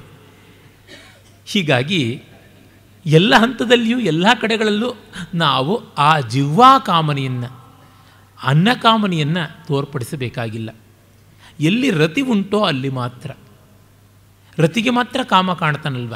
ಎಲ್ಲಿ ಎಂಜಾಯ್ಮೆಂಟ್ ಇದೆಯೋ ಅಲ್ಲಿ, ಚೆನ್ನಾಗಿ ಹಸಿದಿದ್ದಾಗಲೇ ಎಂಜಾಯ್ಮೆಂಟ್. ಊಟದ ರುಚಿ ಇರೋದು ಹಸಿವಿನಲ್ಲಲ್ವ, ಪದಾರ್ಥದಲ್ಲಿ ಎಲ್ಲಿದೆ? ಹಾಗಿಲ್ಲವಾದರೆ ಹೊಟ್ಟೆ ತುಂಬಿದವನು ಪದಾರ್ಥ ರುಚಿಸಬೇಕಾಗಿತ್ತು, ರುಚಿಸ್ತಾ ಇಲ್ಲ ಅಂದರೆ ಏನರ್ಥ? ರುಚಿ ಇರೋದು ಹಸಿವಿನಲ್ಲಿ ಅಂತ ಗೊತ್ತಾಗುತ್ತೆ. ಹೀಗಾಗಿ ರತಿಯ ಅವಕಾಶ ಎಲ್ಲಾಗತ್ತೆ? ಹಸಿವಿದ್ದಾಗ. ಹಸಿವಿನ ನೆಲೆ ಎಲ್ಲಿದೆ? ಧರ್ಮದಲ್ಲಿದೆ. ಹಸಿವು ಎಲ್ಲರಿಗೂ ಒಂದೇ, ಧರ್ಮ ಎಲ್ಲರಿಗೂ ಒಂದೇ. ಹಾಗಾಗಿ ಹಸಿವಿನಲ್ಲಿ ಧರ್ಮ ಇದೆ ಅಂತಂದರೆ ಧರ್ಮಬದ್ಧವಾಗಿಯೇ ನಮಗೆ ಹಸಿವಿರೋದು. ಯಾರಿಗೂ ಕಾಣ್ತಕ್ಕಂಥ ಮೂಲಭೂತವಾದ ದೈಹಿಕವಾದ ಹಸಿವುಗಳು ಅನ್ಯಾಯದ್ದಲ್ಲ. ಮಾನಸಿಕವಾದ ಹಸಿವುಗಳಲ್ಲಿ ಮಾತ್ರ ಅನ್ಯಾಯಗಳು ತುಂಬ ಆಗುತ್ತೆ, ದೈಹಿಕವಾದ ಹಸಿವುಗಳಲ್ಲಿ ಅನ್ಯಾಯ ಇಲ್ಲ. ಅದಕ್ಕೆ ಆಹಾರ, ನಿದ್ರಾ, ಭಯ, ಮೈಥುನಾನಿ ಅಂತಂದುಬಿಟ್ರು. ಇವೆಷ್ಟು ಹಸಿವುಗಳು ನಿರ್ವಿಶೇಷವಾಗಿ ಸರ್ವಸಾಮಾನ್ಯವಾದದ್ದು, ಇದರೊಳಗೆ ಪಾಪ ಇಲ್ಲ, ಪುಣ್ಯ ಇಲ್ಲ, ಏನೂ ಇಲ್ಲ, ದೇ ಆರ್ ಫ್ಯಾಕ್ಟ್ಸ್ ಅಂತಂದುಬಿಟ್ರು. ಈ ಹಸಿವನ್ನು ಹಿಂಗಿಸೋದಕ್ಕೆ ನೀವು ಏನಾದರೂ ಒಂದಷ್ಟು ಮಾಡಿಕೊಳ್ಳಬೇಕು. ಆದರೆ ಈ ಹಸಿವನ್ನು ಮನಸ್ಸಿನ ಸ್ತರಕ್ಕೆ ತೆಗೆದುಕೊಂಡು ಹೋಗ್ಬಿಟ್ಟಾಗ ಸಮಸ್ಯೆ ಆಗುತ್ತದೆ ಅಂತ ಶಿವ ಅದನ್ನು ಕಂಡುಕೊಂಡ. ವಿವಾಹ ಅನ್ನುವುದು ಪಾತಕವಲ್ಲ, ವೈವಾಹಿಕವಾದ ಕಾಮ ಪಾತಕವಲ್ಲ, ವಿವಾಹೇತರವಾದಂಥ ಕಾಮ ಪಾತಕ ಅಂತ ಅಂದುಕೊಂಡ. ಹಾಗೆಯೇ ಒಂದು ಮನೆ ಕಟ್ಟಿಕೊಳ್ಳೋದು ಪಾತಕವಲ್ಲ, ಆದರೆ ತನ್ನ ಮನೆ ಕಟ್ಟೋದಕ್ಕೆ 4 ಜನರ ಮನೆ ಒಡೆಯುವಂಥದ್ದಾಗಲೇ, ಒಂದು ಮನೆಗೆ ಬಿಟ್ಟು 10 ಮನೆ ಕಟ್ಕೊಳ್ತೀನಿ ಅಂತ ಅನ್ನೋದಾಗಲೇ ಇದು ಪಾತಕವಾಗುತ್ತೆ ಅಂತ. ಸರಿ, ನಮಗೆ ಹೊಟ್ಟೆಪಾಡಿಗೆ ಅದೇ ಇರೋದು. ಸರಿ, ನಿನ್ನ ಜೀವಿಕೆಯೇ ಮನೆ ಕಟ್ಟಿಕೊಂಡು ಬಾಡಿಗೆ ಕಟ್ಕೊಂಡು ಬದುಕೋದಾದರೆ ತೊಂದರೆ ಇಲ್ಲ. ನಿನ್ನ ಜೀವಿಕೆ ಮತ್ತು ಇನ್ಯಾವುದೂ ಆಗಿ ಇದು ಅದರ ಅಪಫಲವಾದಾಗ, ಉಪಫಲ ಅಲ್ಲ ಅಪಫಲವಾದಾಗ ಸಮಸ್ಯೆ ಅನ್ನುವಂತೆ ಹೇಳ್ತಾರೆ. ಹೀಗೆ ನೋಡಿದಾಗ ಅನ್ನಮಯ ಕೋಶದ ಹಸಿವಿಗೆ ಸಮಸ್ಯೆ ಇಲ್ಲ, ವಿಜ್ಞಾನಮಯ ಕೋಶದ ಹಸಿವಿಗೂ ಸಮಸ್ಯೆ ಇಲ್ಲ. ಅಂದರೆ ಜ್ಞಾನಾರ್ಜನೆಯ ಮನೋಮಯ ಕೋಶದ ಹಸಿವೆ ಇದೆಯಲ್ಲ, ಅದು ಪ್ರಮಾದವಾಗುತ್ತೆ. ಅಲ್ಲಿ ಎಚ್ಚರದಲ್ಲಿರಬೇಕು. ಮನೋಮಯ ಕೋಶದ, ಅನ್ನಮಯ ಕೋಶದ ಹಸಿವೆಯನ್ನೆಲ್ಲ ನಾವು ಆನಂದಮಯ ವಿಜ್ಞಾನಮಯಗಳ ನೆಲೆಯಲ್ಲಿ ತೀರ್ಮಾನ ಮಾಡಿಕೊಳ್ಳಬೇಕು ಅನ್ನುವುದನ್ನು ತೋರ್ಪಡಿಸಿದ್ದಾನೆ. ಅದರಿಂದಲೇ ಅಕಾಲದಲ್ಲಿ ಬಂದ ಕಾಮನನ್ನು ಸುಟ್ಟ, ಸಕಾಲದಲ್ಲಿ ಬಂದಂಥ ಕಾಮನನ್ನು ಪುನರುಜ್ಜೀವನಗೊಳಿಸಿದ. ಮತ್ತು ಆ ಅಕಾಲ ಆದೇಶವೂ ಆಗಿತ್ತು. ಅವನು ತಪಸ್ಸಿನಲ್ಲಿ ಕೂತಿದ್ದಾಗ, ಬ್ರಹ್ಮಚರ್ಯಾಶ್ರಮದಲ್ಲಿದ್ದಾಗ ಹಿಮಾಲಯದಲ್ಲಿ ಬಂದಂಥದ್ದು. ಇದು ಹಾಗಲ್ಲ, ಹಿಮವಂತನ ಅರಮನೆಯಲ್ಲಿ ಪಾಣಿಗ್ರಹಣ ಆದ ಮೇಲೆ ಬಂದಂಥ ಕಾಮ. ಆ ಕಾಮನಾದರೂ ರತಿಯಲ್ಲಿ ಮಾತ್ರ ಕಾಣಿಸ್ತಾನೆ, ಬೇರೆ ಕಡೆ ಅಲ್ಲ ಅಂತ. ಹೀಗೆ ಕಾಮ ರತಿಯರ ಸಾಹಚರ್ಯದಿಂದಲೇ ತೋಷ ತೃಪ್ತಿ ಎನ್ನುವ ಮಕ್ಕಳು ಬರೋದು. ತೋಷ ಅಂದರೆ ಸಂತೋಷ ಅನ್ನುವ ಮಗ, ತೃಪ್ತಿ ಅಂದರೆ ಕಂಟೆಂಟ್ಮೆಂಟ್ ಅಂತೀವಲ್ಲ, ಆ ರೀತಿಯಾದ ನೆಮ್ಮದಿ ಎನ್ನುವಂಥ ಮಗಳು ಅಂತ. ಹೀಗೆ ಕಾಮ ದಹನ ಮಾಡಿದ್ದು. ಕಾಮ ನಾಶ ಮಾಡಿಬಿಟ್ಟಿದ್ದರೆ ಜಗತ್ತೇ ಇರ್ತಾ ಇರಲಿಲ್ಲ, ನೆಗಡಿಗೆ ಮೂಕುಯ್ಕೊಂಡಂತೆ ಆಗುತ್ತೆ. ಇದು ಶಿವನ ದಾರಿಯಲ್ಲ. ವ್ಯಕ್ತಿಗಳಾದರೂ ಅಷ್ಟೇ, ನಾವು ನಮ್ಮ ಒಡಲನ್ನು, ನಮ್ಮ ದೌರ್ಬಲ್ಯಗಳನ್ನು ಒಪ್ಪಿಕೊಳ್ಳಲೇಬೇಕು, ಒಪ್ಪಿಕೊಂಡು ಮುನ್ನಡೆಯಬೇಕು. ಇದನ್ನು ಬಿಟ್ಟು ನೀವು ಅದು ಮಾಡಿ ಇದು ಮಾಡಿ ಅದನ್ನು ಬಿಟ್ಬಿಡಿ ಇದನ್ನು ಬಿಟ್ಬಿಡಿ ಅಂತಂದರೆ ಯಾರ ಕೈಲೂ ಆಗೋಲ್ಲ. ಅವರು ವೇದಾಂತವನ್ನೇ ಬಿಟ್ಬಿಡ್ತಾರೆ. ಪ್ರಾಕ್ಟಿಕಲ್ಲಾಗಿರಬೇಕು, ಪ್ರಯೋಜನಕಾರಿಯಾಗಬೇಕು. ಅದು ನಮ್ಮ ಔಪನಿಷದ ದರ್ಶನ. ಶಿವ ಅಂಥದ್ದನ್ನು ಕೊಡ್ತಾನೆ. ಈ ಕಾರಣದಿಂದಲೇ ಶಿವ ಮಾಡಿದ್ದೆಲ್ಲ ಸೊಗಸಾಯಿತು. ಅವನ ಲೀಲೆಗಳಲ್ಲಿಯೂ ನಾವು ಅದನ್ನೇ ಕಾಣ್ತೀವಿ. ನಾಟ್ಯಶಾಸ್ತ್ರಕ್ಕೆ ಕರ್ಣಾಂಗಹಾರಗಳ ಪೋಷಣೆಯನ್ನು ಕೊಡಬಲ್ಲ, ಯುದ್ಧವಿದ್ಯೆಗೆ ಆಯುಧಗಳನ್ನು ಕೊಡಬಲ್ಲ. ಅಲ್ಲಿ ನೋಡಿ ಅವನ 2 ಮುಖ್ಯವಾದ ಉದ್ಯೋಗಗಳು ನಮಗೆ ಗೊತ್ತಾಗುತ್ತೆ. ಅವನು ಮಹಾನಟನೂ ಹೌದು, ಮಹಾಸೇನಾನಿಯೂ ಹೌದು. ಆತ ಮತ್ತೆ ಮತ್ತೆ ಸೇನಾನಿ ಅಂತ ವೇದಗಳಲ್ಲಿ ರುದ್ರಾಧ್ಯಾಯದಲ್ಲೆಲ್ಲ ಹೇಳ್ತೀವಿ. ಯುದ್ಧ ಮಾಡಬಲ್ಲವನು ನೃತ್ಯವನ್ನು ಮಾಡಬಲ್ಲ. ಯಾಕೆಂದರೆ ಯುದ್ಧದ ಚಲನೆಗಳಲ್ಲಿ ಶತ್ರು ಹೊರಗಿರ್ತಾನೆ. ಶತ್ರುವನ್ನು ನಾನಾ ವಿಧವಾಗಿ ಹಾರಿ ಎಗರಿ ಕುಣಿದು ಹೊಂಚಾಕಿ ಹಿಂದೆಯಿಂದ ಬಂದು ಮುಂದೆಯಿಂದ ನೋಡಿ ಹೀಗೆ ಬಾಣ ಬಿಟ್ಟು ಹಾಗೆ ಕೊಡಲಿ ಹಾಕಿ ಏನೆಲ್ಲ ಮಾಡಬೇಕು. ಇಲ್ಲದ ಶತ್ರುವಿನ ಮೇಲೆ ಯುದ್ಧ ಮಾಡಿದಾಗ ಅದು ಕಲೆ ಆಗುತ್ತೆ. ಅಂದರೆ ಶತ್ರು ಯಾರೂ ಅಲ್ಲ, ಶತ್ರು ಒಬ್ಬ ಇದ್ದಾನೆ ಅಂತಂತ ಮಾಡಿದಾಗ ಕ್ರೋಧ ವಿಜೃಂಭಿಸಿ ಮಾಡುವುದಾಗುತ್ತೆ. ಶತ್ರು ಇಲ್ಲ ಅಂದರೆ ಕ್ರೋಧಕ್ಕೆ ಎಲ್ಲಿಯೂ ವಸ್ತು ಇಲ್ಲ. ಆದರೂ ಯುದ್ಧದ ಆಟವನ್ನೆಲ್ಲ ಆಡಿದಾಗ ನೃತ್ಯ ಆಗುತ್ತದೆ. ಮತ್ತೊಂದು ವಸ್ತು ಎದುರಾಳಿ ಇದೆ ಅಂತ ಮಾಡುವ ಆ ಪ್ರಯೋಜನಕಾರಿಯಾದ ಯುದ್ಧ ಬಿಟ್ಟು ಪ್ರಯೋಜನಾತೀತವಾದ ಒಂದು ಲಕ್ಷಣದ ನಾಟ್ಯಕ್ಕೆ ಬರ್ತೀವಿ ನಾವು. ಅಂದರೆ ಯಾವುದು ಹೊಟ್ಟೆಪಾಡಿಗೆ ಮಾಡುವುದೇನೆ ಅದನ್ನು ನಾವು ಪಾಡಾಗಿ ಮಾಡಿದಾಗ, ಹಾಡಾಗಿ ಮಾಡಿದಾಗ ಕಲೆ ಆಗುತ್ತೆ. ಅದನ್ನು ತೋರ್ಪಡಿಸ್ತಾ ಇದ್ದೇನೆ. ಯುದ್ಧ ಕಾಲದಲ್ಲಿ ಯಾವ ಚಲನೆ ನಮಗೆ ಶತ್ರು ಭೇದಕವಾಯಿತೋ, ಶಾಂತಿ ಕಾಲದಲ್ಲಿ ಅದೇ ಚಲನೆ ಆನಂದಕಾರಿಯಾಯಿತು. ಒಂದನ್ನೇ ಮಾಡೋದು ಯುದ್ಧದಲ್ಲಿಯೂ ಶಾಂತಿಯಲ್ಲಿಯೂ, ಕ್ರಾಂತಿ ಶಾಂತಿಗಳಲ್ಲಿ ಒಂದನ್ನೇ ನಡೆಸ್ತಾ ಇರುವಂಥದ್ದು ಅದು ನೃತ್ಯ, ಅದು ಯುದ್ಧ. ಏನು ಬೇಕಾದರೂ ಹೇಳಿ, ಆಯಾ ಸಂದರ್ಭಕ್ಕೆ ಆ ರೀತಿಯಾಗಿ ಆಗುತ್ತೆ. ಹಾಗೆ ಮಾಡ್ದ. ಮತ್ತು ಅವನನ್ನು ವೈದ್ಯ ಅಂತಲೂ ಕರೀತಾರೆ, ಜ್ಞಾನಿ ಅಂತಲೂ ಹೇಳ್ತಾರೆ. ನಮ್ಮಲ್ಲಿ ಜ್ಞಾನಿಗಳು ಸಾಮಾನ್ಯ ವೈದ್ಯರು. ಈಗಲೂ ಆದಿವಾಸಿ ಜನರಲ್ಲಿ ನೋಡಿ, ಅವರ ಪುರೋಹಿತರು ಜ್ಞಾನಿಗಳು ಅಂತ ಯಾರಿರ್ತಾರೆ ಅವರು ವೈದ್ಯರು ಆಗಿರ್ತಾರೆ. ಅಷ್ಟು ಮಾತ್ರವಲ್ಲ, ಈಗಲೂ ನಮ್ಮಲ್ಲಿ ವೈದ್ಯ ಶಬ್ದ ಬಂದಿರುವುದು ವಿಧಧಾತುವಿನಿಂದ ಅಂತ, ಮತ್ತು ವೇದ ಶಬ್ದ ಬಂದಿರೋದು, ವಿದ್ಯಾಶಬ್ದ ಬಂದಿರೋದು ವಿಧಧಾತುವಿನಿಂದ ಅಂತಂದರೆ ನಮಗೆ ಗೊತ್ತಾಗುತ್ತೆ. ಚಿಕಿತ್ಸೆ ಮತ್ತು ಜ್ಞಾನ ಎರಡೂ ಒಂದೇ. ಒಂದು ದೇಹದ ಚಿಕಿತ್ಸೆ, ಮತ್ತೊಂದು ಬುದ್ಧಿಯ ಚಿಕಿತ್ಸೆ. ಅಷ್ಟೇಕೆ ಪತಂಜಲಿ ಮಹರ್ಷಿಯೇ ನಮಗೆ ಸಾಕಾರವಾಗಿದ್ದಾನಲ್ಲ. ಯೋಗೇನ ಚಿತ್ತಸ್ಯ ಪದೇನ ವಾಚ ಯೋಗೇನ ಚಿತ್ತಸ್ಯ ಪದೇನ ವಾಚ ಮಲಂ ಶರೀರಸ್ಯ ಚ ವೈದ್ಯಕೇನ ಯೋಪಾಕರೋತ್ತಂ ಪ್ರವರಂ ಮುನೀನಾಂ ಪತಂಜಲಿಂ ಪ್ರಾಂಜಲಿರಾನತೋಸ್ಮಿ ಅಂತ. ಯೋಗೇನ ಚಿತ್ತಸ್ಯ, ಶಿವ ಯೋಗದಲ್ಲಿಯೇ ಇದ್ದಾನೆ. ಅವನು ಸ್ವಯಂ ಯೋಗಿಯಾಗಿ ಚಿತ್ತದ ಮಲವನ್ನು ನಿವಾರಣೆ ಮಾಡ್ತಾ ಇದ್ದಾನೆ. ಮತ್ತು ಪದೇನ ವಾಚ, ಮಾತಿನ ಮಲವನ್ನು ತನ್ನ ಪದಶಾಸ್ತ್ರವಾದ, ಅವನು ವಾಂಗ್ಮಯದ ಮೂರ್ತಿಯೂ ಆಗಿದ್ದಾನೆ, ವ್ಯೋಮಕೇಶ ಡಮರುಗಧಾರಿ, ಹೀಗಾಗಿ ಅದನ್ನು ಮಾಲಿನ್ಯ ನಿವಾರಣೆ ಮಾಡಿದ್ದಾನೆ. ಮತ್ತು ಅವನು ಭಿಷಕ್ ದೇವ್ಯೋ ಭಿಷಕ್ ಆಗಿ ಆತ ದೇಹದ ಮಲವನ್ನು ನಿವಾರಣೆ ಮಾಡಿದ್ದಾನೆ. ಇದು ಮೂರನ್ನೂ ಮಾಡಿ ಮೂರರ ಕರ್ಣತ್ರಯಗಳ ನೈರ್ಮಲ್ಯಕ್ಕಾಗಿ, ಮನೋವಾಕ್ಕಾಯಗಳ ನೈರ್ಮಲ್ಯಕ್ಕಾಗಿ ಪ್ರಯತ್ನ ಪಡ್ತಾ ಇದ್ದಾನೆ. ನಾವು ಆ ಶಿವನ ಉಪಾಸನೆ ಅಂತಂದರೆ ಈ ಮೂರು ಸ್ತರಗಳ ನೈರ್ಮಲ್ಯವನ್ನು ಸಾಧಿಸುವುದೇ ಆಗಿದೆ. ಅದಕ್ಕೆ ಮತ್ತೆ ಅವನೇ ಶರಣೀಯನಾಗುತ್ತಾನೆ. ಅವನ ಡಮರುಗ, ಅವನ ವ್ಯೋಮಕೇಶತ್ವದ ಮಂತ್ರವಿದ್ಯೆ, ವೇದವಿದ್ಯೆ, ಭಾಷಾವಿದ್ಯೆ ಎಲ್ಲ ಇದೆಯಲ್ಲ, ಅದರ ಮೂಲಕವಾಗಿ ನಮ್ಮ ಭಾಷೆಯನ್ನು ಸುಧಾರಿಸಿಕೊಳ್ಳೋದು. ಮತ್ತು ಅವನ ಧ್ಯಾನಶೀಲತೆ, ಅವನ ಮೌನದ ಮೂಲಕವಾಗಿ ಮನಸ್ಸಿನ ಮಾಲಿನ್ಯವನ್ನು ಶುದ್ಧಿ ಮಾಡಿಕೊಳ್ಳೋದು. ಮತ್ತು ಅವನ ಕ್ರಿಯಾಶೀಲತೆಯಿಂದ ದೇಹದ ಮಾಲಿನ್ಯ. ಯಾಕೆಂದರೆ ಆರೋಗ್ಯವಾಗಿರಬೇಕು ಅಂದರೆ ಕುಣಿಬೇಕು, ದುಡಿಯಬೇಕು, ಭಿಕ್ಷೆ ಎತ್ತಿ ಇದೇ ಬೇಕು ಅದೇ ಬೇಕು ಅಂತೆಲ್ಲ ಹಾಕಿದ್ದನ್ನು ತಿನ್ನಬೇಕು. ನಾಲಿಗೆ ರುಚಿ ಭಿಕ್ಷುಕ ಇಟ್ಟುಕೊಂಡ್ರೆ ಭಿಕ್ಷುಕ ಆಗೋದಕ್ಕೆ ಸಾಧ್ಯ ಇಲ್ಲ. ಹಾಗೆ ಇಟ್ಟುಕೊಂಡು ಮಿತಭುಕ್ ಋತಭುಕ್ ಹಿತಭುಕ್ ಅಂತ ಇರಬೇಕು. ಮತ್ತು ನೋಡಿ, ಭಿಕ್ಷೆ ಎತ್ತುವಾಗಲೇ ಸಾಕಷ್ಟು ವಾಕಿಂಗ್ ಆಗಿರುತ್ತೆ, ಎಕ್ಸರ್ಸೈಸ್ ಆಗಿರುತ್ತೆ. ನೃತ್ಯ ಮಾಡಿದರೆ ಅದಕ್ಕಿಂತ ವ್ಯಾಯಾಮ ಬೇಕೆ, ಯುದ್ಧ ಮಾಡಿದರೆ ಅದಕ್ಕಿಂತ ಆರೋಗ್ಯ ಬೇಕೆ, ಯುದ್ಧ ಮಾಡುವನಿಗಿರಬೇಕಾದ ಆರೋಗ್ಯ ಅಂಥದ್ದು. ಹಾಗೆ ನೋಡಿದಾಗ ನಮಗೆ ಗೊತ್ತಾಗುತ್ತೆ. ಮತ್ತು ಇನ್ನೊಂದು ಸ್ವಾರಸ್ಯ, ಭಾಷೆಯ ಸ್ವಾರಸ್ಯವನ್ನು ಚೆನ್ನಾಗಿ ಯಾರ ಹತ್ರ ಅರ್ಥ ಮಾಡ್ಕೊಳ್ಬಹುದು ಅಂದರೆ ಯಾರು ಮೌನವನ್ನು ಅರ್ಥ ಮಾಡಿಕೊಂಡಿದ್ದಾರೋ ಅವ್ರ ಹತ್ರ. ಭಾಷೆಗಿಂತ ಮೇಲಿನ ಸ್ತರ ಮೌನ ಅಂತ ನಮಗೆ ಗೊತ್ತಿದೆ. ಆ ಮೌನದಲ್ಲಿ ನಾವು ಚಿತ್ತದ ನೈರ್ಮಲ್ಯವನ್ನು ಕಂಡುಕೊಳ್ಳಬೇಕು. ಮಾತಿನ ಸುಸಂಬದ್ಧತೆಯನ್ನು ಎಲ್ಲಿ ಕಂಡುಕೊಳ್ಬೇಕು? ನಾದದಲ್ಲಿ ಕಂಡುಕೊಳ್ಬೇಕು. ಭಾಷೆಯ ಅತ್ಯಂತ ವ್ಯವಸ್ಥಿತವಾದ ರೂಪ ಸಂಗೀತ ಅಲ್ವ, ನಾದ ಅಲ್ವ, ಪದ್ಯ ಅಲ್ವ, ಛಂದಸ್ಸಲ್ವ. ಹೀಗೆ ಕಂಡಾಗ ಪ್ರತಿ ವಿವರದಲ್ಲಿಯೂ ಕೂಡ ಆ ಶಿವನ ಸರ್ವ ಸಮನ್ವಯತೆ ಗೊತ್ತಾಗುತ್ತದೆ. ವ್ಯಕ್ತಿ ಆದವನು ಸಾಧಿಸಿಕೊಳ್ಳಬಹುದಾದದ್ದು ಏನು ಅನ್ನುವುದು ಇಲ್ಲಿ ಮತ್ತೆ ಕಾಣುತ್ತದೆ. ಆ ದೃಷ್ಟಿಯಿಂದ ಶಿವ ನಮಗೆ ಅತ್ಯಂತ ಉಪಾದೇಯ. ಅವನ ಶಕ್ತಿ ಇವೆಲ್ಲ ಇದೆಯಲ್ಲ, ಅದೇ ಪಾರ್ವತಿ. ಅದನ್ನು ಬಿಟ್ಟು ಇನ್ಯಾವ ದೇವಿಯೂ ಇಲ್ಲ. ಶಿವ ಅನ್ನುವುದೆಲ್ಲ ನಮಗೆ ಗೋಚರವಾಗುವುದು ಶಕ್ತಿಯ ಮೂಲಕವೇ. ಆ ಕಾರಣದಿಂದ ಪಾರ್ವತಿಯು ಬಂದಿದ್ದಾಳೆ. ನಾಳೆ ರಾಮನನ್ನು ಕುಟುಂಬ ಸ್ತರಕ್ಕೆ ವಾಲ್ಮೀಕಿ ಮೂಲಕ ನೋಡೋಣ. ನಮಸ್ಕಾರ.